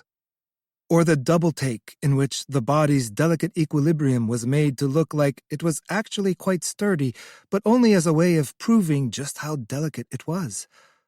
Or the disjointed sanctity created when a solitary rope, encompassing the thigh, is intercepted by another rope from above? "They're calling me," Ami sometimes said. "Who is?" "Not who. It's not a person. They're calling for me. Waiting for me." Ami was hanging there, before my eyes. The rope was out of my hands. An aching in my body and the raggedness of my breath convinced me it was me who had suspended her. But I wasn't alone. Standing beside me were Y and, oddly enough, Kaminuma-sensei. I was so shocked to see them that I gulped. Ami's body was suspended in the shape of the sacred manji, each limb bent at a right angle perpendicular to the next. The way Ami was tied up, the ropes would choke her more with every movement. Had I done this myself? When? Ami's beautiful body was being twisted, choked, and ripped to shreds. I thought it was so beautiful. Never had I seen Kimbaku look so beautiful before. It was hard to tell if Ami was in a state of rapture or writhing in pain or climaxing continuously out of pleasure. Her struggle cinched the rope around her neck. My body stiffened, as if it were held captive by an awful certainty that I must not step out of line, for I was in the presence of the sacred. My penis was getting harder by the second. Good. Finally. "She was on the verge of killing herself anyway," said Kaminuma-sensei, talking over the voice of the rope, though terror drained the color of his face. "Good. This is it. Might as well have people watching instead of dying all alone at home." Ami's body convulsed violently. I really should have stopped things then and there, but my body had become one with the ropes around her body. As if I had become part of their spiraling form, I felt myself twisting around Ami, squeezing the life out of her. That life proved much more stubborn than expected. This was how it had to be. I rode the wave. Feeling myself channeling the ropes from a distance, I choked her even harder. It was like a voice was yelling at me to get on with it and end her life, to finish off this life left dangling by a pesky thread. I gave it everything I had, crushing her life with mine. A little further, just a little further, and this life would be over. But how much? How much further could she go? Her convulsions traveled down the ropes to their excitement, shaking my body. Harder. More. The ropes went lax. I was certain I had killed her, but when I doubled down and closed the ropes even more tightly, squeezing out the last dregs of a life that had exploded through its death and into softness, I experienced a convulsion of my own, as if I had contacted her very essence. I flailed around as I ejaculated, in my pants. Together with a violent surge of pleasure, I had seen a flickering black and white image playing at the back of my mind. I was convinced of a slippery round object being crushed. My legs went numb, and the tears streamed down my face. What was I? Ami had stopped moving. All right. Not as good as I'd expected, though. I was on my knees. Kaminuma-sensei and Y lowered Ami's body to the floor. The camera was running. Hey, Y. You talking to me? Did you know that this would happen when you said that me and Ami could? Y gave me a dubious look, but eventually he let his gaze fall to his finger. When they were letting Ami down, it seemed that he had twisted it. What happened to his finger was his own fault, of course, but he looked at me like I had gotten in his way and was to blame. I thought it would be funny if it did. Right outside of the apartment Y had rented for me, they put up a new apartment building that made me feel so claustrophobic I could hardly breathe. And if I looked out of the back window as the sun went down, all that I could see were the silhouettes of 3 crosses. They were telephone poles, mind you, but 3 crooked crosses was all that I could see. The image of Christ, nailed to the cross and dying for the sins of humankind, is continually explored by painters and sculptors who pin him to the cross for all eternity as an expression of worship. In the past, people would flagellate themselves to taste his pain. If they felt pleasure in the process, was it coming from a holy place or from an immense blasphemy? Christ was crucified upon the cross. If this wooden object, the thing to which they nailed and in so doing killed him, can be viewed in a holy light, then the 4 ropes that killed Ami must be holy too. Though sadly, I was unable to gain purchase on this way of thinking. The crosses and their solitary God only left me feeling punished. If the Christian God is all-seeing, he had not overlooked me in Japan. I would ask the gods of my homeland for help, but Shinto has no teachings in which murderers are saved. His Majesty the Emperor, I was no longer worthy of his graces. And God, the Christian God, was not a force that I could turn to in distress. The Christian God was unfamiliar to me. To cast myself as a believer would be foolish. Before me were the 4 ropes that had been behind the death of Ami. Even if they contained sacred spirits, I lacked the mental fortitude to count on them for anything. Then maybe you should die yourself. If you're too scared to follow me, you've served your purpose. If Ami was like Hiruko, abandoned by Japan, I had carried out a national directive. But I had gone astray from the kami of Japan. As a gesture of solidarity with Hiruko, my Hiruko, I decided I would undertake the customs of antiquity that had been banned by the imperial court. Funerary customs of the past, in which a family marked the passing of a close relation by cutting their hair short and drawing blades across their thighs. A carryover from northern Eurasia, these customs had been outlawed long ago by the highest authorities, but I would go against the ban. I cut my hair off with a kitchen knife and used the blade to cut my thighs. The horrific pain reorganized my mind. Of course. By murdering Hiruko, had I not carried out the will of the gods? But no, I wanted none of that.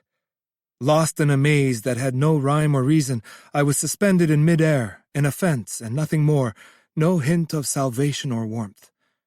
What about Emperor Buretsu? The ban on cutting hair and self-harm had been enacted well after his time, during the reign of Emperor Kotoku. And what about the Imbe clan, fallen out of favor with the court? No, none of this felt right. Losing my mind, I took the woman that Kaminuma-sensei asked me to break in and tied her up, like I was kidnapping her. If I had had my way, I would have made an offering of her to Ami, may she rest in peace, and to the gods, though I had lost my faith. The woman was blindfolded, so I couldn't see her face, but somehow she reminded me of Ami. The god inside of me was dead. I had to make another offering. I spent all of my days in mourning clothes. Call me crazy. Maybe I was. Poor thing, a voice said. When does this fit in? I looked up, and standing there beside Y was a gorgeous woman. The voice was hers. She said her name was Maiko Kirita. The Confessions of Kazunari Yoshikawa. Conclusion. Y disappeared, leaving the two of us alone. She brought me to the apartment where Ami Ito used to live when she was still alive. Ami had never brought me there. It was like visiting the room of a college boy. It was possible that Y had set her up there out of some kind of a fondness for the past. It wasn't until we had reached the entrance that I noticed Master Michael had been wearing not high heels, but an unlikely pair of sneakers. She told me, a bit embarrassed, that she liked to go for walks. So, you're good with ropes, huh? Master Michael asked me. She sounded deeply curious. Staring at me, she stripped down to her purple camisole. Show me. I took the 4 ropes that had murdered Ami from my bag. When I held them to Master Michael's pale skin, I shuddered, knowing I was crossing a line. At this point, I can see this was anxiety. I did my best to gather myself, unsettled as I was about the trembling of my fingers, and managed to tie Master Michael's hands behind her back. But something didn't feel right. The ropes were sluggish, almost like they were resisting. I felt alienated by the hemp. Oh, that's nice, Master Michael told me, but I was unable to see the motion of the ropes. I was unsure of what I was supposed to do. I remembered my experience and training. What to do next if it felt nice? As I tied her up, Master Michael made a sound like she was sighing. It was too beautiful for words. I say that, but my penis wasn't hard. Still, I had to make this satisfying. Using the 3rd rope, I restrained both her legs. That's nice. Ah. Master Michael was laughing, like she couldn't hold it in. My blood went cold as my limbs turned to jelly. She gave me an apologetic look. I'm so sorry. I didn't mean to laugh. She brought her face to mine, that absurdly gorgeous face. I'll make it up to you, she said. How about I make your dreams come true? Master Michael undid the ropes herself. My knots are not as tight as some. She grabbed the black necktie I was wearing in my mourning and gently pulled me down. Soon I was on my knees. But Master Michael squatted too and pulled on my tie even harder so that I was prone to the floor. She stepped on the tie and stood up in one motion. I remained on my stomach, unable to get up. All I could do was regard Master Michael from the floor. That's when Master Michael restrained me. Since I'm a rope artist, I'd obviously been tied up before. It's important to have someone tie you up so that you know the way it feels, though I had only ever done this with Kaminuma-sensei. The instant that I felt the hemp rope bind my arms behind my back, I started to cry. For having murdered Ami, for having lost touch with the gods, For the vacuum that was my life. For the fact I had no idea what to do next. For the fact that I had no real talent as a rope artist. Ami had just wanted somebody to kill her. It takes courage to die, but if you're going to be killed, it may as well come at a moment of ecstasy. A rope maniac like me was the ideal person for the job. "You poor thing," Master Michael said to me, pulling the ropes tighter. "You've wanted somebody to do this to you for so long, haven't you?" I'll have you know, my penis was quite hard by now. But she was wrong. No, not for so long at all. Just since I murdered Ami. Wow, look at you, all worked up. Ought to be ashamed of yourself. Though I didn't know this until later, Master Michael was basically a sub, but at random she could flip into a dom. Plenty of people enjoy both, of course. In this line of work, we call them switches. I was sitting on my heels, hands tied behind my back. Master Michael took the opportunity to stomp my penis, miserably erect as it was. "I'll go ahead and crush this for you. That would solve everything, right?"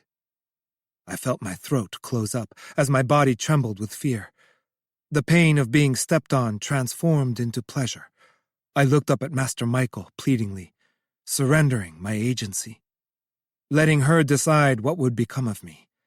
Setting the baseline for good and evil. My life was in her hands. The tears kept coming. It was getting harder to breathe. I had been stripped of selfhood.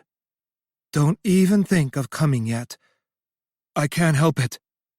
The second that I spoke, Master Michael kicked my penis. In the midst of the excruciating pain, I ejaculated. I had never come like this before. My shoulders and my back muscles were trembling, but the humiliation set me free. Master Michael owned me through and through. In my humiliation, I could resign myself to being who I was, surrendering my very consciousness to her. "Poor thing." Master Michael held my head to her breast. I was so thankful. The tears gushed forth once more. To think that she would let a scumbag like me bury his face in her pillowy breasts. She may have called me a poor thing, but Master Michael tied me up again, tight as ever. "Poor thing, poor thing." The pain was so intense I screamed. Master Michael was crying too, like she was taking pity on me. Even though she was the one who'd tied me up. After that, I can't remember anything. From what I hear, I ejaculated 2 more times. From then on, I spent almost all my time restrained, either at this apartment or my own. My place, because of the tatami, was more appropriate for kimbaku. I was free. In the sense of being powerless. Free from my life, from my misdeeds, and from my worries. As her slave, I no longer had to make any decisions. Her will and hers alone dictated my existence. But I retained the pleasures of excruciating punishment. Like somebody who had a pet incapable of moving on its own, Master Michael worked around me, cleaning up the place in her own messy way. Sometimes I would masturbate in front of her, and why? They never laughed, just watched me like I was the most miserable thing. Seeing my semen shoot across the floor made me feel so humiliated that my blood cooked in my skin. If Master Michael was feeling horny, she would let me lick her vagina, sitting on my face so I could give her cunnilingus. I was no more than a human vibrator to her. As she showered me with piss or walked across my face, I thought about how I had tried to take an interest in politics so long ago. This, I told myself, was an ideal model for the nation-state. Meekly surrendering all choice to those in power without any opposition. That was pleasure. Poor thing. Master Michael hugged my dirty face, cradling me. I was unfortunate and fortunate at once. Master Michael could adapt her personality to different people.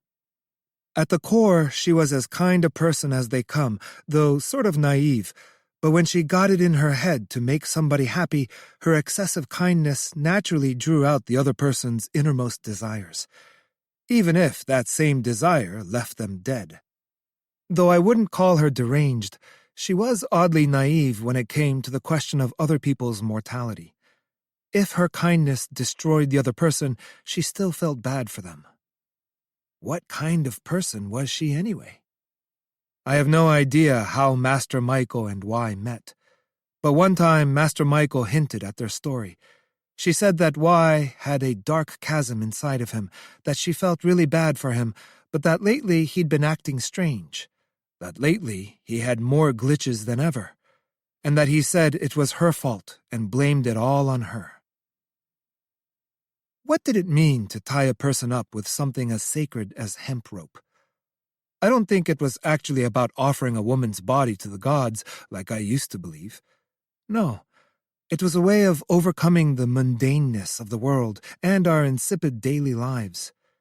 In the Edo period, when Kimbaku was created, the peculiar sense of beauty people experienced upon seeing a criminal tied up consisted of not only sexual desire triggered by the sight of human bondage, but of an envy towards a person who had acted out beyond the law. But it also held the promise of transcendence, since becoming entangled in the sacred meant being transported to an entirely different world. In that sense, Kimbaku performed using hemp rope is about crossing over barriers of every kind. Once we have left behind the world we know, we can do anything at all.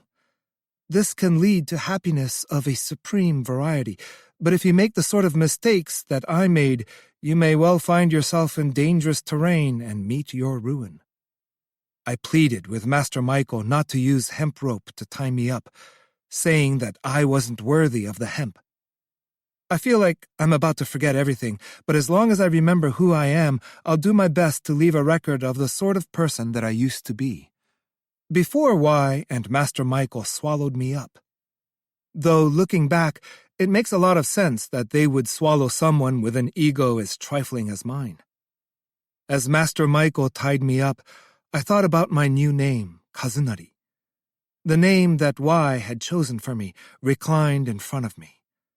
In my analysis, the name has connotations of taking care of business, one big task after another. Though in my case, only one matter of business had been settled. My whole life had been worthless, except for murdering Ami. The end. From what I can recall, I sort of chuckled when Y told me that my new name would be Kazunari. It takes a special kind of wickedness to pack a joke about a person's fate into a fake identity. Ami, I'll be coming for you soon. Just because I've made it this far doesn't mean I'm off the hook. My life is over. I really should have tried to save you. I wish I could have helped you, the real you, before that politician got to you, the version of you lying torpid in the deepest reaches of your consciousness. We could have started over. That would have been right. Imagine how much fun we could have had with a different kind of Kimbaku. A lot more fun, as we grew old together. But it's too late for that. This life of mine, what was it all about? Had I been called by the ropes, a feeble man like me, only to accomplish that one task? Nothing but tragedy and destruction to look forward to. What led me here? Was it the doing of the gods? No, I tend to think the gods were not to blame. Of course, I'll accept full responsibility, but I think that there's a kind of flow or energy that leads us. Though honestly, what is life about? 9.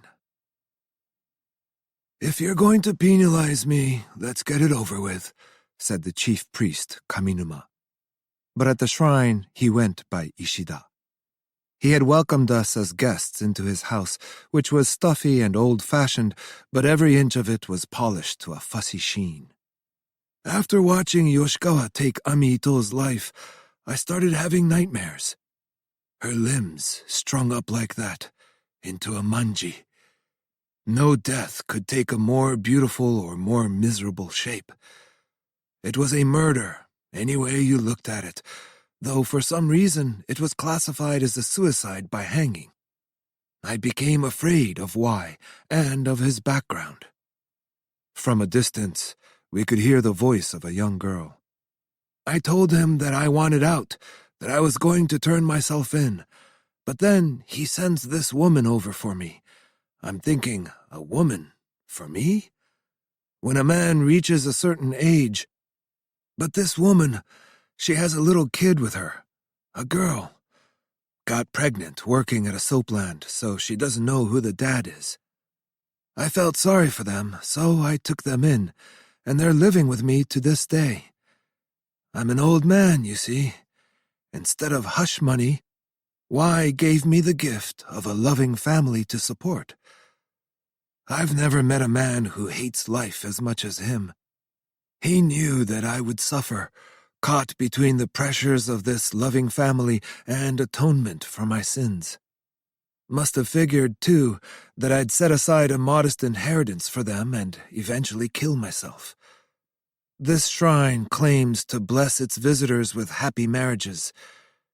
Dark humor, if you ask me. The chief priest glared at me, unable to make eye contact with Yamamoto on account of her resemblance to Ami Ito. "Where's Y these days?" I asked.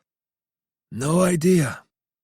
Come to think of it, I never learned his actual name. I'm being serious. I understand that Yoshikawa did some sleuthing and figured it out, but Y must have still had a great deal of control over his thoughts, since he was too scared to write down anything but his initial." He didn't look like he was lying. No reason to cover for him now. "Take this thing," the priest said, handing me the notebook. Through the sounds of the girl's lilting voice off in the distance, his own voice trembled. "Do whatever you want with it." Slumped down in the passenger's seat, Yamamoto fixed her eyes on the upper portion of the windshield. Nothing but dull clouds to see. "Yesterday, you said you have a hard time with wide-open spaces. Is that a carryover from, the way they trained you?" "I'm not sure if they did it on purpose, but I guess it makes sense. He kept me in a really tight space." "Like a cage?" "Cage? Yeah, basically. He threw my food at me and told me I looked right at home." "Why do you ask?" "Simple. I've heard enough to have a pretty good idea of who Y is." I stepped on the gas. The rundown shrine slipped away into the distance. "When you asked if I could save you, did you mean from dying?" Yamamoto didn't answer me. She just stared through the windshield, looking up. "If I wind up arresting Y, he's going to try to kill you. Once he's deprived of his freedom and tuckered out, he'll hire somebody to do the job. For the fun of it. I know you know this, but a man like him is never going to change. We could try giving you a bodyguard, but if he sticks it out and hunts you down year after year, it'll be hard to fend the goons off.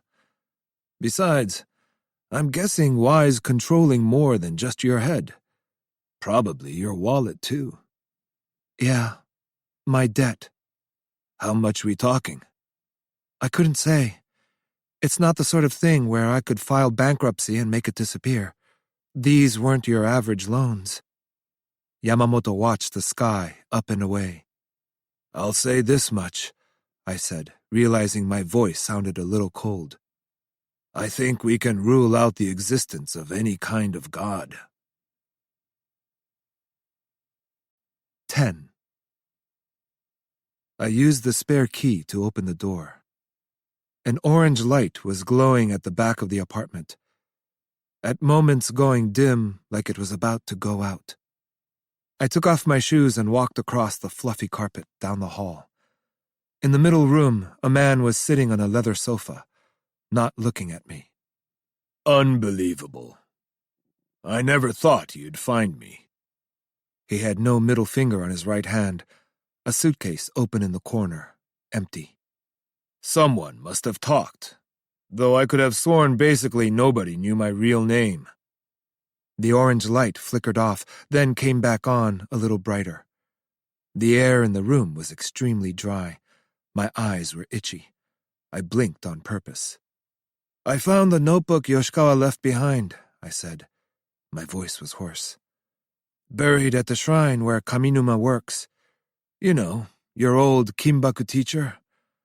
One might say that Yoshikawa left this memoir as an offering, almost like a haniwa." "And?" "The notebook says it all, though it took all of my attention to assemble all the pieces. You found 2 women who reminded you of your mother and made them both get plastic surgery. Both of them have a peculiar tendency to tuck themselves away in narrow spaces. The notebook says that at the time when Ami Ito met Yoshikawa, she had these horizontal bars sunburned into her body.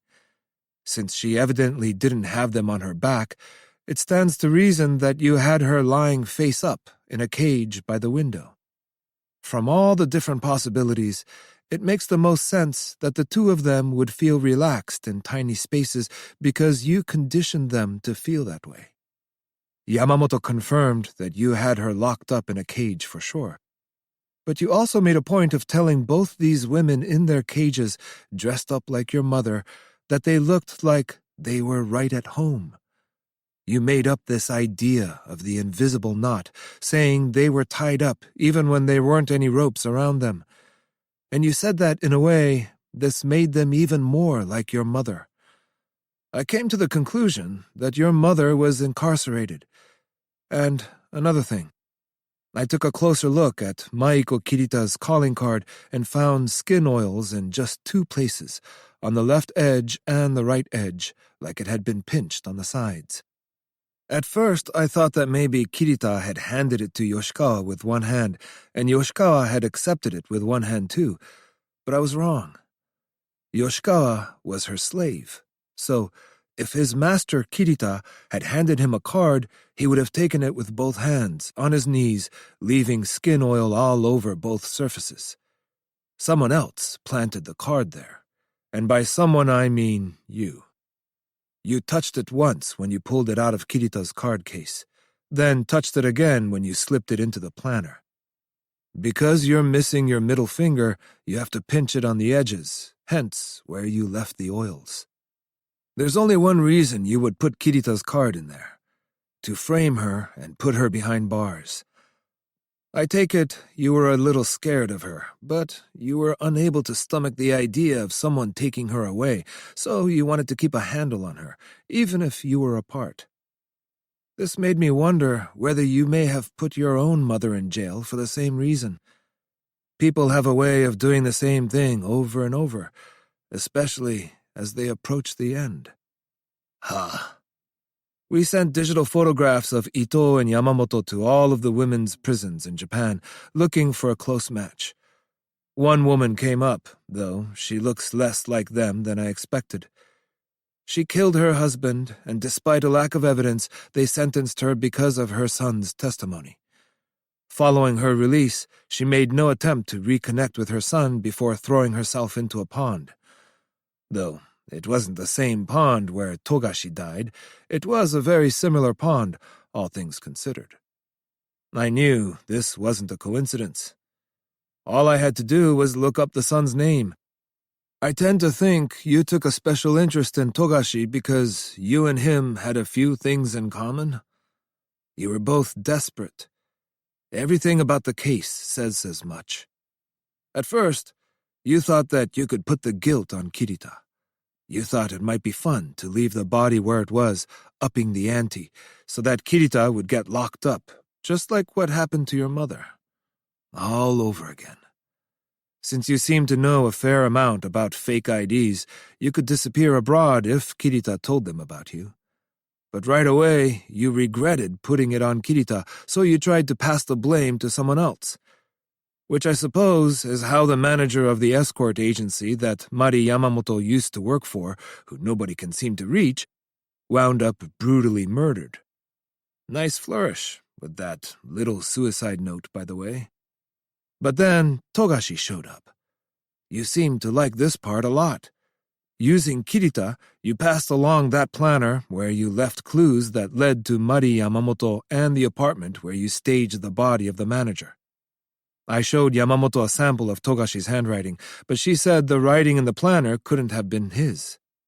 The script was messier, she said, like it was written by a kid. I know you wrote it, though you didn't seem to care that it was barely legible because of your missing finger. After going back and forth about whether to frame Mari Yamamoto or her manager, you settled on Yamamoto, which meant his body was no longer necessary, so you had one of your grunts take it away. If Togashi had been able to kill Yamamoto, this thing would all be over. But he couldn't bring himself to do it. I brought my hand to my belt. You killed Togashi, I said. Didn't you? That's right. I've never seen you before, but I saw him twice. Y pointed a pistol at me, but I had beat him to it, drawing a split second earlier. You're a detective. I thought only officers on patrol were allowed to carry guns. Y rearranged his face into a sort of smile. Whoa. Never in my life would I have dreamt of winding up in a standoff like this. He could no longer look away. Y opened his mouth again. That crooked mouth of his. I did it all. Literally everything for my entire life. And now, he said, leaning back into the sofa, look what's happened. That wasted body. Sharp as his features were, the muscles of his face were sagging. His eyes were on the prayer beads at my wrist. Reality has started looking like a video to me. I've lost interest. If there's a person there in front of me, they don't feel like a person. Just another image. A picture you can touch. I've forgotten the majority of my past. I may as well have you fill in the blanks. You could tell me that I was abused or deprived of love by both my parents. Go nuts. One day, I woke up and it was like this. When I found that Kirita girl, I got excited for the first time in a long time. But it was no good. That woman is dangerous. It's strange. I can't tell if I lured her in or if she lured me. Poor thing, she used to say to me. Said she wanted to make my dreams come true. Anything I wanted.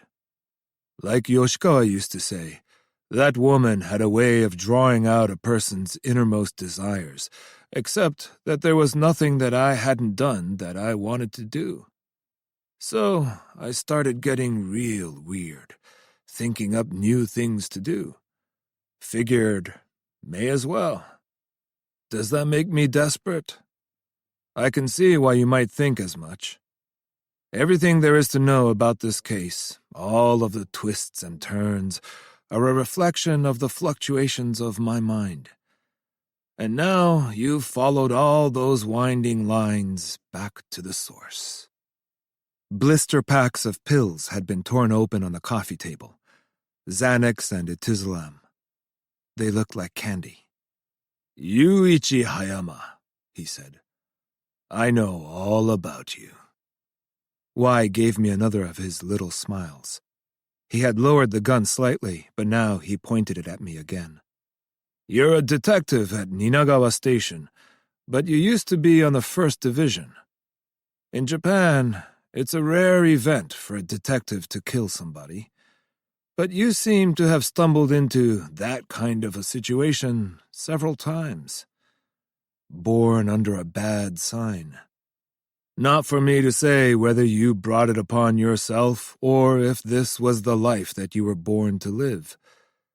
By chance, you found yourself in the middle of a battle between rival gangs and killed 2 people, without actually firing a gun yourself.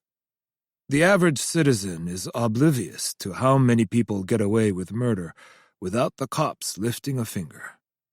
I've shown up with my gun at the homes of several of these people who had thought they got away and shot them dead. Though every time, it was to help somebody in need. I've forced a few people to commit suicide too, to pay for what they did with their own lives. The people close to you seem to be dying all the time, lovers included. I made an effort not to alter my expression. I steadied my breath, making sure he didn't notice. Most people hold their breath before they shoot. They do it unconsciously because their muscles will go soft if they exhale. I tried to gauge Y's breathing, but I couldn't figure it out. For all I knew, he was going to shoot me on an out-breath. You're not a normal guy. Am I lying? I can't believe you turned Michael down. It would have been a real fun game if you had fallen hard for her. You would have done your best, relying on your moral fiber or what have you, manipulating her the way you do with everyone else. But things would go south quick because of me, and she'd destroy you. Wait. The life drained from his face even more. Hey, there's one thing that I couldn't figure out. I'd actually known your colleague Togashi for a while. The second I saw him from across the room at this club I run, kind of as a hobby, I knew he wasn't normal, and that made me real excited. I thought I might get Maiko to seduce him, then destroy him, just for fun. Maiko, nice person that she is, accepts the darkest parts of me, and she proved it by seducing him. But then push came to shove, and she started feeling sorry for him, so things didn't go so well. When I told Maiko to go after you, though, there was something oddly cool about the way she said, okay. Is it possible she thought that you would get the better of me? Could she have been trying to kill me out of kindness? Hey, if you had to pick a way to go... You prick, I said. My throat was parched. If you can get away from me, what's next? What's next? Are you asking me? He must have been caught off guard, in the middle of a thought. He drew a blank. Even his eyes were vacant. I'm done with life, and I'm bringing everything down with me. Lately, I've found myself regretting things the day after I do them. It just sort of pops into your head, know what I mean? Maybe I'll kill Mari Yamamoto, or maybe I'll kill Michael, or maybe I'll find someone else to kill. If I wind up in prison, it'll only kick this pattern into overdrive. I'll give my lawyer the instructions and secret code when he comes by to see me. And when I hear the news from outside about how much of a mess I've caused, the corners of my mouth will go up. What, a fraction of an inch? So you see... Y gave me a long, hard look, staring deep into my eyes, with eyes too weak to strain. You have no choice but to shoot me, and the second that you do, I'll shoot you back. Who survives will be decided by where we're hit and the placement of our arteries and organs. Mine was already cocked. Move a finger and the gun would fire. If you're lucky enough, someone comes to save you, and you live to see another day as the detective who killed me. My associates are going to come after you. So no matter what you do, you're dead. What? You don't seem scared. I noticed your throat was dry.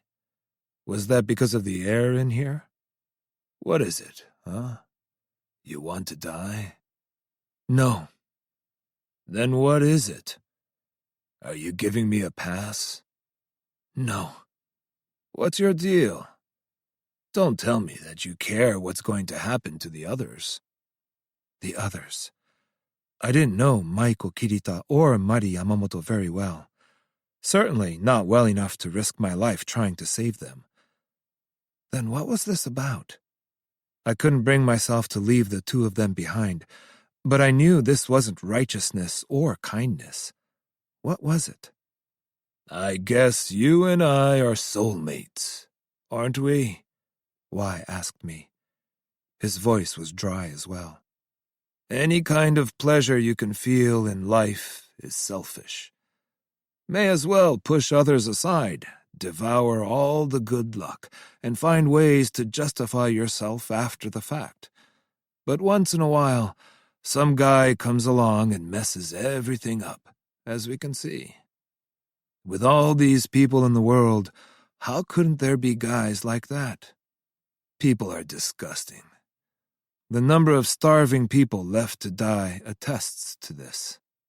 Frankly, with the way things are, I'm impressed that anybody has the nerve to say the world is beautiful or that they're happy. The fact that anyone can claim they're a good person proves that human beings are monsters.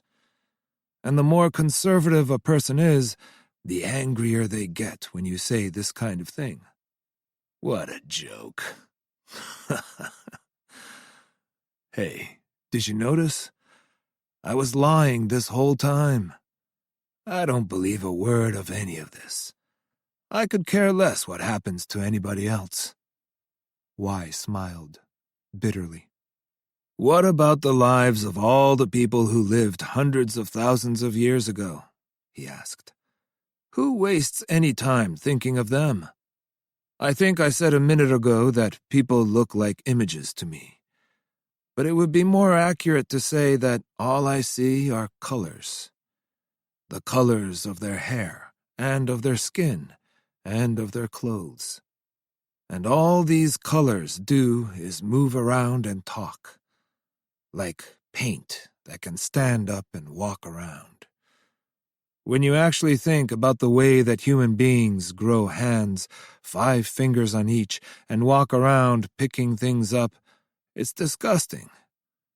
The only thing that ever got me going was sex. But even that gets old after a while. What could be worse than where your mind goes right after you jizz? Guys like me, though, who start to tell themselves it can't get much better, imagining how groggy it'll feel in a few seconds when it's over, we have a hard time even finishing. Know what I mean? Human beings get used to things. That's what we do. Even the freakiest sex act will eventually get boring. That's what happens when imagination and boredom get thrown into the blender. Know what your problem is? You can't enjoy your life. You think everybody is below you. Then why should you be here, risking your life like this? I'll tell you why. Force of habit. Y brought the gun a hair closer to me. You've decided that this is your lot in life. You can't enjoy yourself, and you've had plenty of bad luck. But you're weirdly good at what you do, and don't care much about self-preservation, so you wind up saving people all the time. I'm sure you already see yourself and your life this way. With all the people running around out there, almost nobody, on the average day, truly thinks about the shape of their existence or the meaning of their life, but you're all too conscious of the shape your life has taken. That's why you do the things you do. Like you're watching yourself do them. But maybe this has gone on long enough. Huh? Y took a deep breath and let it all out, groaning through the exhale. It's not like you're attached to anything. You're just like me, a glitch that doesn't make sense with the world the way it is, but that's somehow gotten this far. Being too clever is a problem too, you know? Right? Just like me, you've got life more or less figured out. So, what happens now? Whose bullet will go where in each of us? Know what, though? I think I'd like to get off one more time. Ever seen one of these? As soon as Y moved his fingers, I pulled the trigger of my gun. It was a dry sound. A sound I'd heard so many times before. Blood was trickling from Y's forehead as he slowly keeled over. I couldn't feel pain anywhere in my own body. Whew. Y muttered something as his body fell, a groan of recognition. Watching a person die in front of you is a particular experience. It's gotten easier with time, but I can't say that I felt nothing at all. Wise eyes were watching something, oddly focused, but eventually they stopped. Blood was dripping from his mouth. I felt a dire urge to vomit, but I held it back. If there's an afterlife, no matter how I tried to make excuses, I was going straight to hell. But if I had another chance, I think I'd do it all again. I don't see any other way. I guess this is the life I was supposed to live. If I had let this man survive, harm would have come to Kirita and Yamamoto. I'm not sure what else I could have done. I guess all that was left for me to do was tolerate this feeling for as long as it lasted. I was standing there, in a swarm of thoughts, beside a body like so many times before. 11. What are you saying? What it sounds like. Y is dead. Mari Yamamoto was dumbstruck. We were standing by the dirty river alongside her apartment building. The water was mucky. It barely moved. All your debts have vanished too, since they were in his name. That means the credit card he gave you won't work anymore either. But you can use this. I handed her a stack of bills that had been scattered over the desk in Y's bedroom.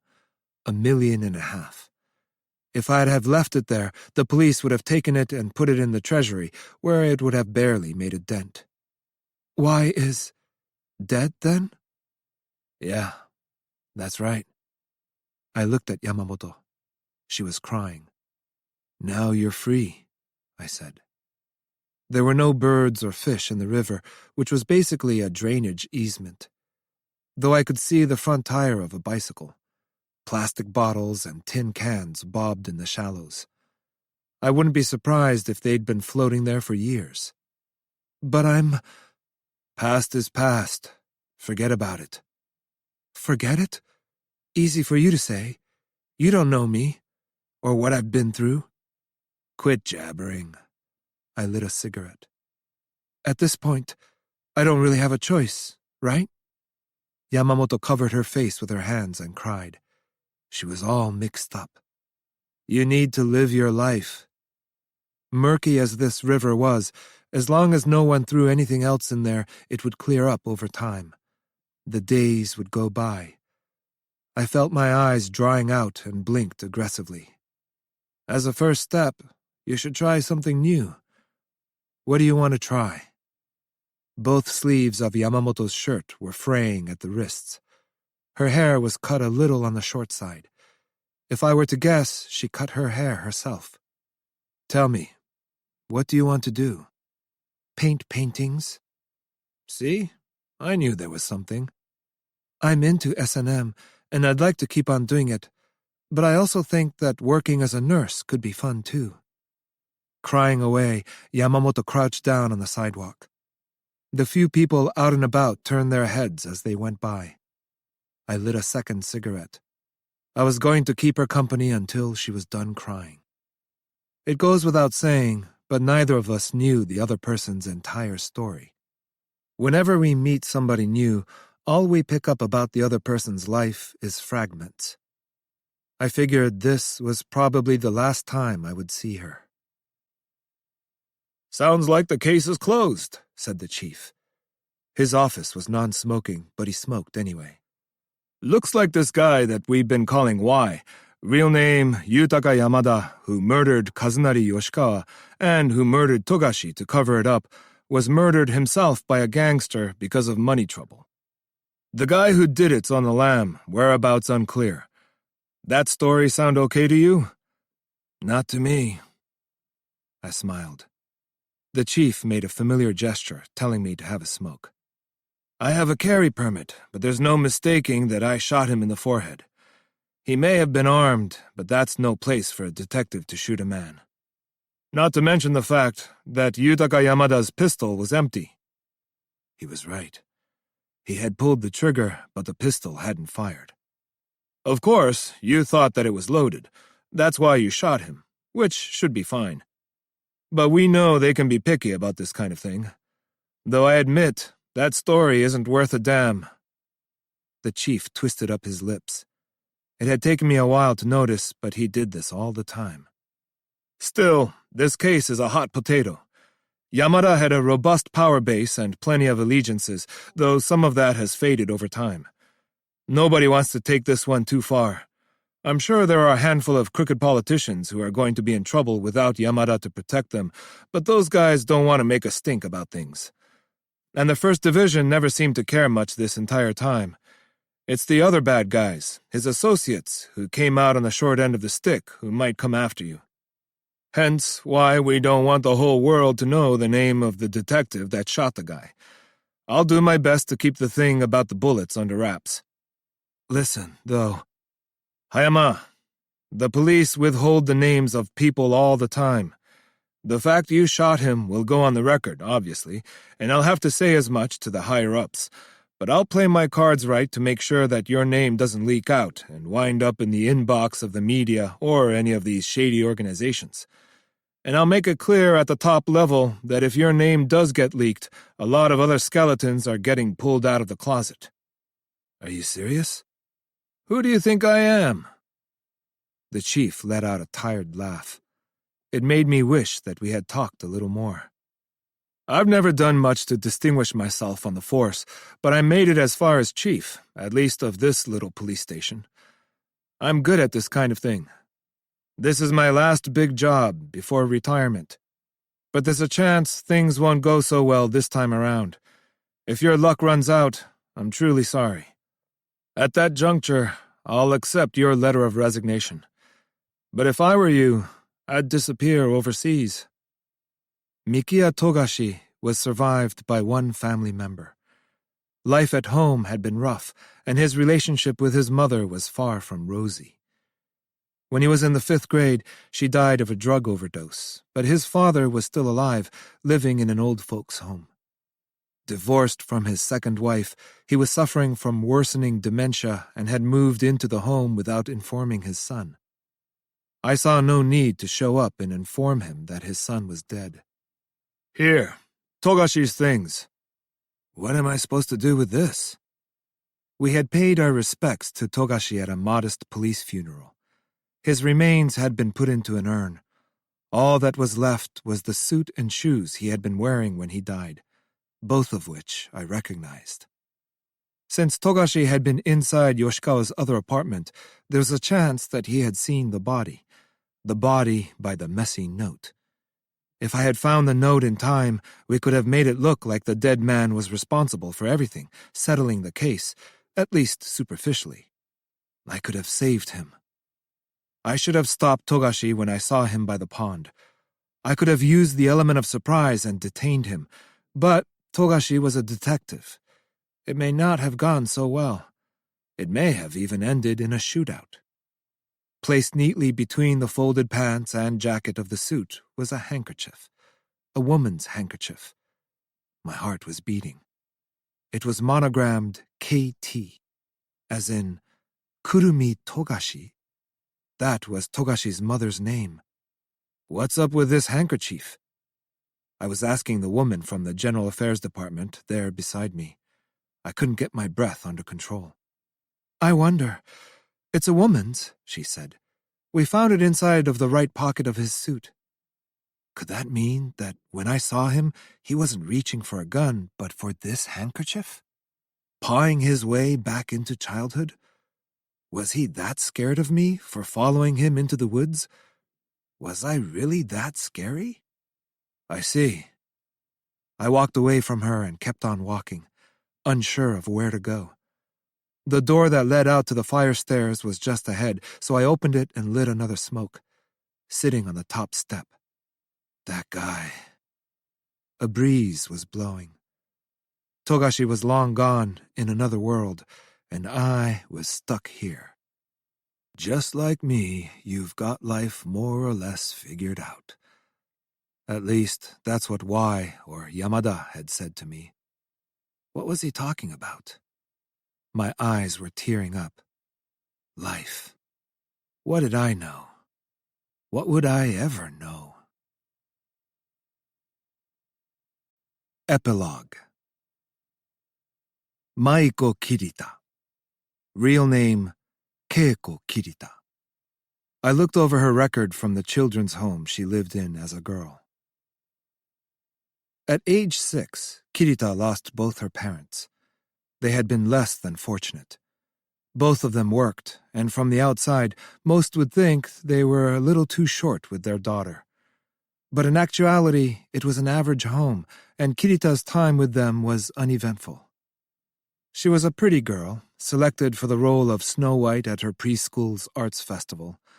The teachers persuaded her parents, who rarely made an appearance on Parents' Day, to take the time off and come by for the performance. They were sore from other parents having told them that they didn't show their child enough love. But it wasn't true that they didn't love their daughter. They were simply busy, and once they had decided to attend the festival, they had looked forward to it, basically.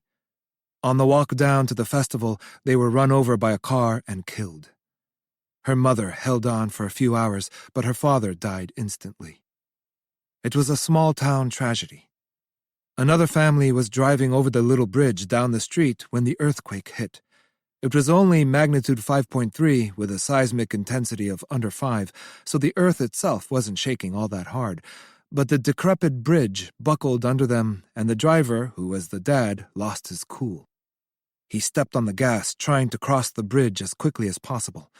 Just before he slammed into the car in front of them, he spun the wheel to the left in an effort to protect his wife, who was in the passenger seat, and his son in the back seat behind her, but he ran onto the sidewalk where Kirita's parents were walking. It was a fatal collision, but the bridge did not collapse that day, and the family in the car made a complete recovery, coming away with injuries that healed in a week to a month. Kirita unreasonably blamed herself. She hadn't even cared if her parents showed up at the festival, but she decided it was all her fault, that she must have given them some kind of look that said she really, really wanted them to come. From then on, she started acting strangely. The car that ran over her parents was a new model, and at the time, the company was running 3 different commercials. She taped each of the commercials and watched them over and over again. In each one, a happy family goes shopping or heads off for some adventure in a car just like the one that ran over her parents. When she watched these commercials, young Kirita opened her eyes as wide as they could go. The happy family, their smiling faces, happy people. Obviously, the car wasn't to blame. After all, there was an earthquake. The family wasn't blamed for what happened either. The adults seemed to recognize that cars were dangerous, and if you got in their way, you would die. But this was hard for Kirita at her age to accept. The commercials served to absolve this dangerous machine that had run over her parents. Like they were in the right, and she was in the wrong. Kirita was too young to make sense of it, unsure of how to process what had happened. Watching the commercials made her blame herself even more. She slipped into a cramped and agonizing place. Kirita moved in with relatives who later passed her off onto another set of relatives, namely a stepfather who became obsessed with a young girl. But he was a cautious man. Before laying a finger on her, he tried to break her spirit. "It's because you're such a pretty girl that your mother and your father died." This is how the man re-traumatized Kirita, who was 11 at the time. In elementary school. "It's all your fault, because you're such a pretty girl. That's why I feel the way I do. I want to spend all of my time with you, even though I have a wife and son, because you're bad. It's fine. I'm just going to hold your hand. If you tell anyone about this, you'll get thrown out of this house and picked up by kidnappers, or die hungry on the street. I'm not going to force you. It's your decision to make. Want to take a bath with me?" The adult ego is much stronger than that of the child. Kirita started to bang her arms against her desk on purpose, not blaming her beauty so much as blaming her entire self. For everything. She engaged in self-harm as a way of punishing herself. But when her homeroom teacher noticed the bruises on her arms, he felt obligated to speak up. He paid her foster family a visit, but he didn't buy their story about her falling down. Not bothering to wait for the sluggish child welfare office to react, he practically dragged the girl to a psychiatrist. It's not clear what kind of treatment she received there, but she did stop harming herself. When her foster father threw the TV playing the taped commercials on the floor and finally made a move on her, she bit his hand so hard it took the wound 2 months to heal. This girl was forced to confront the absurdities of the world on her own, says one of the notes left by the psychiatrist who assessed her during her time at the children's home. It's not clear what happened in her life for a while after that. The next item in her record was a testimony from a man who was arrested for child prostitution. They booked the man for picking up Kirita, who by then was 17, but the charges had been dropped. He was a math teacher, as well as the advisor for the drama club that Kirita had been a part of. Kirita's body showed the signs of physical restraint, but the man persistently denied having engaged in BDSM or anything of the like. "I'm sure that she had other partners besides me. I think some of them were teachers too," or so he testified, but there was no indication of who these other partners might have been. I met with a teacher who had been arrested. He was working in hospitality at the ryokan that his parents owned. Kirita had no romantic feelings for me. I know the way this sounds, coming from someone in my position, but at the time, I was pretty popular among the girls at school. She picked me solely for my looks. He was looking at my cigarette, so I offered him the pack, but he told me he had quit. The money that I gave her was supposed to be a kind of an allowance. She was the one who pursued me and initiated sex. When one of the other teachers found out, all the girls went nuts with jealousy and got the police involved. The case was thrown out, but I had to give up teaching. Odd as it may sound, though, I don't really regret it. The man kept giving me this feeble sort of smile. He had seen better days, but he had a handsome nose and could have been a hunky guy once upon a time. She had a history of being bullied. A lot of other awful things had happened to her in her life. Sometimes I wondered if she wasn't in the drama club because she wanted to be someone else. One time, she told me something strange, that whenever something bad happened, she touched herself. She meant touching herself sexually. Said it was because that part of her was hidden, a secret place that no one knew, hers and hers alone. She said that she could take all of the pain the world had given her and change it into pleasure.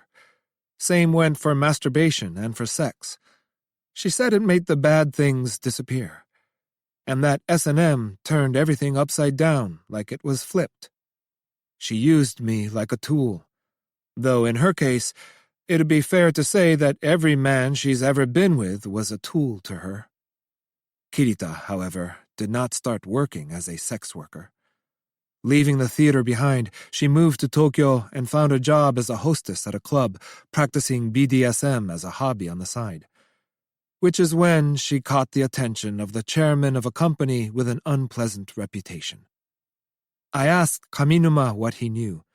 At first, he stalled, insisting it was only hearsay, but eventually he talked.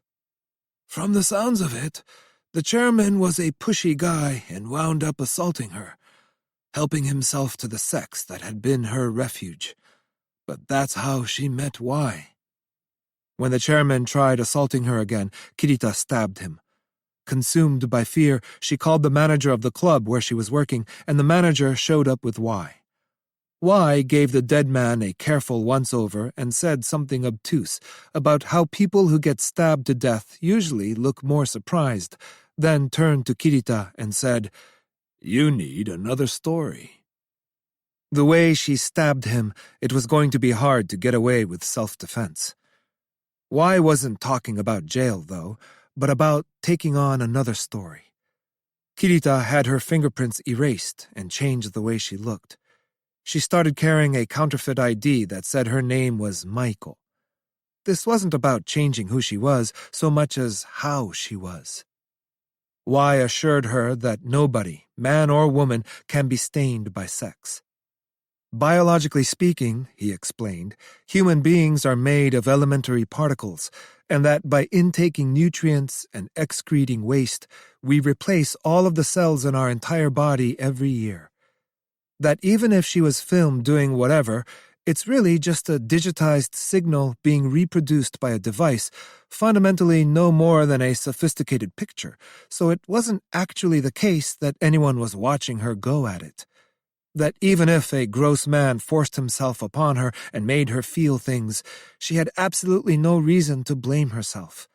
And that while some men may yammer on about what makes the female body beautiful, it's possible for a gross woman to make a man ejaculate against his will if she ties him up and stimulates him properly.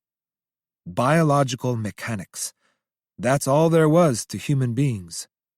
Rape and sex are completely different things. Don't let it get to you. Men like him are scum. Just let it go. Stick with me, and you'll be fine. Kirita became wise woman, but his personality was already disintegrating.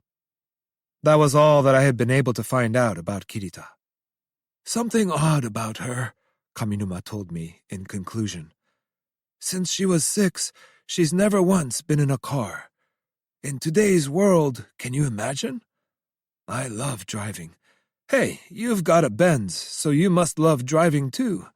But she wouldn't even go on her school trips because they used the bus. She rides the train no problem, though, which is sort of hypocritical. It's gotta be tough, living that way. It's like part of her is stuck, like she's still 6 years old.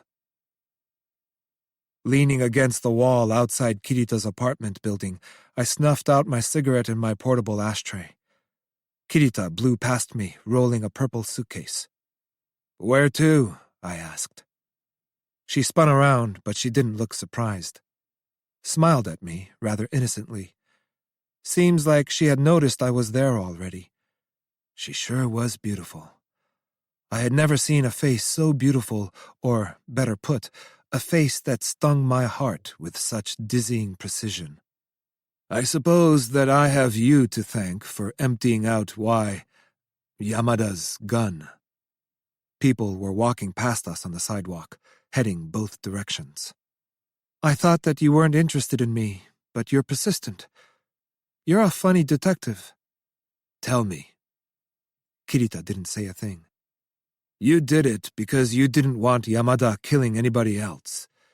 If it wasn't for this simplistic whim of yours, I probably would have died. How did you know that I would find him? But Kirita only smiled. New question. I took a deep breath. What made you kill Yoshikawa? Kirita's eyebrows twitched. I tried again to even out my breathing. I know it wasn't Yamada that killed Yoshikawa. It was you. You used that bronze bird glazed with white enamel.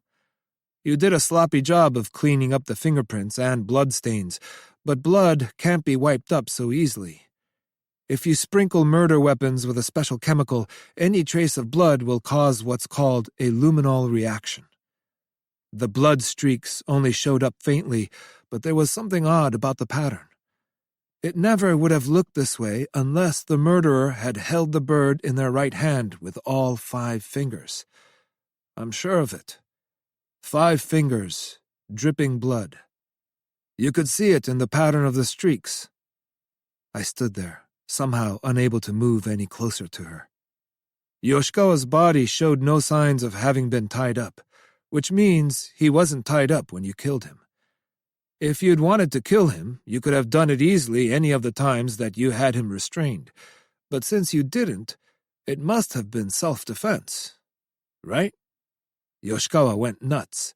He tried to kill himself and take you with him. We know he didn't die immediately. His knees were bent too much for someone who had fallen. After you hit him the first time, he must have gotten on his knees to express his gratitude. Then he begged you to hit him once more with the bird, which you did, knocking him over. In short, he assaulted you because he wanted you to kill him. That's how it looks to me. That bird statue, Kirita said, not smiling anymore. She stared directly at me. At first, when he untied me, he was careful with me. He was gentle. But he transformed out of nowhere. He went to put his hands around my neck. I tried to run away, but then he caught up with me. "Look," he said, pointing at the bird's statue. "Look, look." Before I knew it, I had hit him in the head. After that, it's like you just described. Yoshikawa got on his knees, really dizzy, and said to do it again, in a pleading voice. I should have called an ambulance, but I guess I got sucked into the pleading expression on his face, so I hit him again. Sometimes I get the scary feeling that he's still alive somewhere, and that he's going to come by and beg to do it again. When it happened, the blood was so incredible, so much blood, all the life coming out of him. Even still, though. Let me guess. Poor thing? Kirita was silent. There's just one thing I'd like you to explain.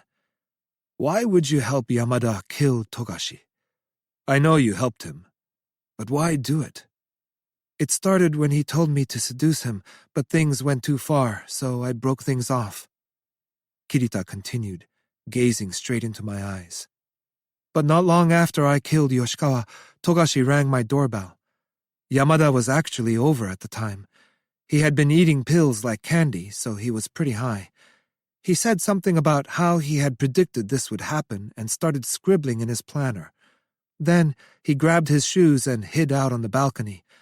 I told Togashi exactly what Yamada told me to say. I messed it up a little towards the end, accidentally telling him the truth, or part of it. I gave him the planner, though, but after that, Yamada told me to seduce Togashi again, and this time film it. He said that if I didn't, he'd kill Togashi. I couldn't tell if Yamada wanted to keep me under his thumb or wanted to destroy me.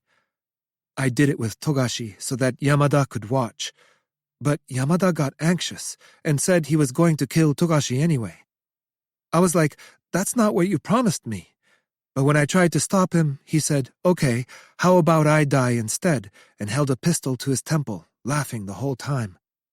Yamada was ready to die. When he got excited like that, he always followed through on what he said. That's who he was.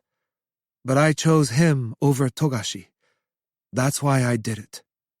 Did what? Before Yamada killed Togashi, I wanted to make love to him, just one more time. Togashi had been chasing me forever. I know this was beside the point, but still. Togashi had problems. One being a desire to redeem his mother, who had been cast out of society, and make her happy. The other being a desire to become one with the men who slept with her and sleep with her himself. When Togashi tried to help Kirita get away, and when he slept with her, he was exercising the two contradictory forces at the center of his life. Togashi's shoes, the two of them, appeared before me.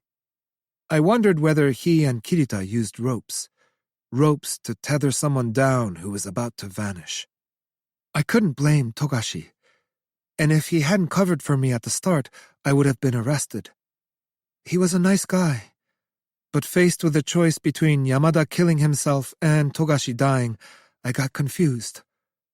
Why would you confess like this, so easily?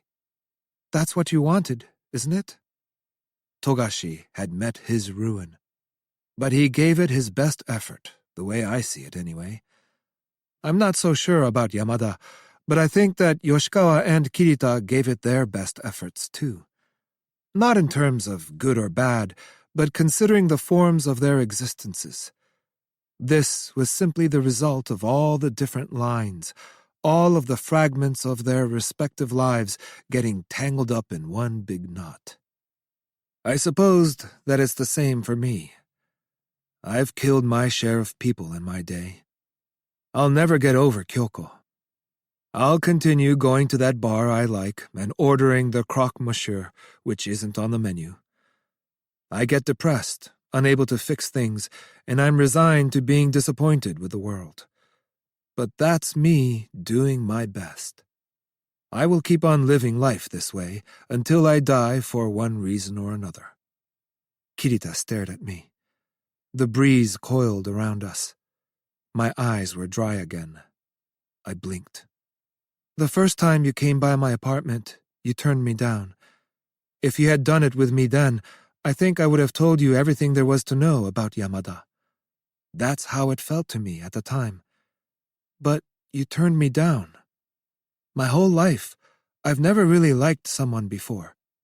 Of course, I've felt desire, or felt sorry for people, or wanted to be with them, but I don't know. This feels different. Maybe I'm mistaken, though. Some of Kirita's bangs were sticking to her forehead. Before one of us could comb them back, the breeze took care of it. I took a breath, making sure she didn't catch on. You're mistaken. For a second, Kirita looked distraught, but soon enough she looked at me and laughed. Such a lonely man. She bobbed her head, nodding at me, then walked off, smiling. Not in heels, but sneakers. Kirita was arguably a danger to society. As I watched her walk away, that crossed my mind. Were she to get involved with the wrong person again, there might be another incident. But I wasn't about to try and stop her. I suppose there was a chance that we might get entangled in each other's lives again. Now and then, something flashes at us from the desert of reality. Years go by between these moments. Even so, I couldn't bring myself to stop her. I watched Kirita slip away. I couldn't claim to know that much about her. You sure? She's getting away. Was that Kyoko's voice? I smiled ruefully. Because I was tired. I hadn't had a good night's sleep in I don't know how long. It's fine. I can't arrest her. That's not what I meant. I'm fine with you being the last woman I'm ever with. Kirita crossed through the shadows cast in the road by the telephone poles. Unlike the others who had vanished, she was heading towards reality. When she reached the road ahead of us, with all the people going by, she would blend into the crowd. But I just stood there, watching her back. She slipped away. I lit a cigarette. Are you sure you're fine? I blinked. Once.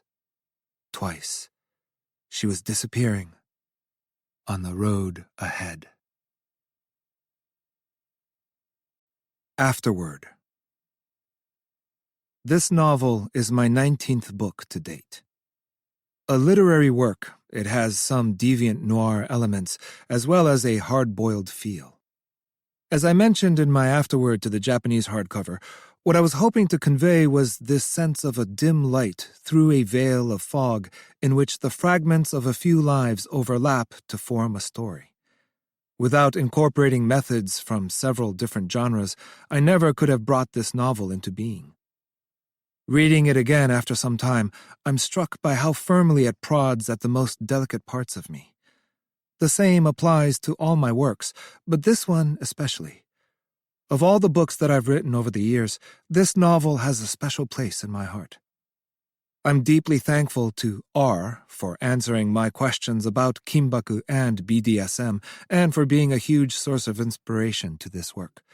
Without her help, I never would have been able to write the book that you see here. In technical terms, when I say deviantly noir, I'm talking about how making Togashi narrate the first half of the book, which under normal circumstances would have been a procedural narrated by Hayama, allows for the investigation to proceed behind his back, alienating Togashi from what seems like his own story. This sense of alienation was essential to fleshing out his character, so that his character was defined not only by description but through the structure as well. I also paid attention to the colors used for characters. Maiko's sweats are purple, a color that has sensual connotations, but she's first described wearing a beige cardigan, more of an ambiguous color which she uses to conceal herself. While none of the female characters is better than the others, Y has his own preferences and uses something like the 12-level cap and rank system of the Asuka period, purple to blue in descending order, to color code the women under his control. These observations may come across as superfluous, but as it's been about 3 years since the hardcover came out, it's my hope that you will kindly accept them as the casual remarks of an author peering into the machinery of his writing after some time away. This is generally a job best left to literary critics, but since nobody has pointed these things out, I figured, why not? Though there have been plenty of fine observations. As of 2022, I will have been working as an author for 20 years. It's thanks to you, my listeners, that I've made it this far. I'm sincerely thankful for your continued support. Living can be sad sometimes, but I hope that you'll continue to keep me company in the life ahead. See you next time. 6th of July, 2021. Fuminori Nakamura. Author's note.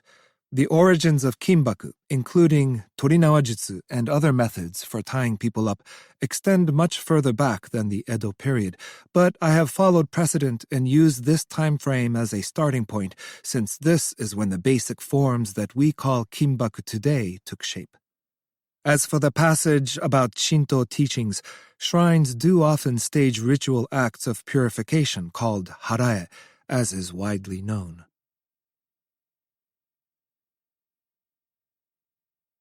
The end.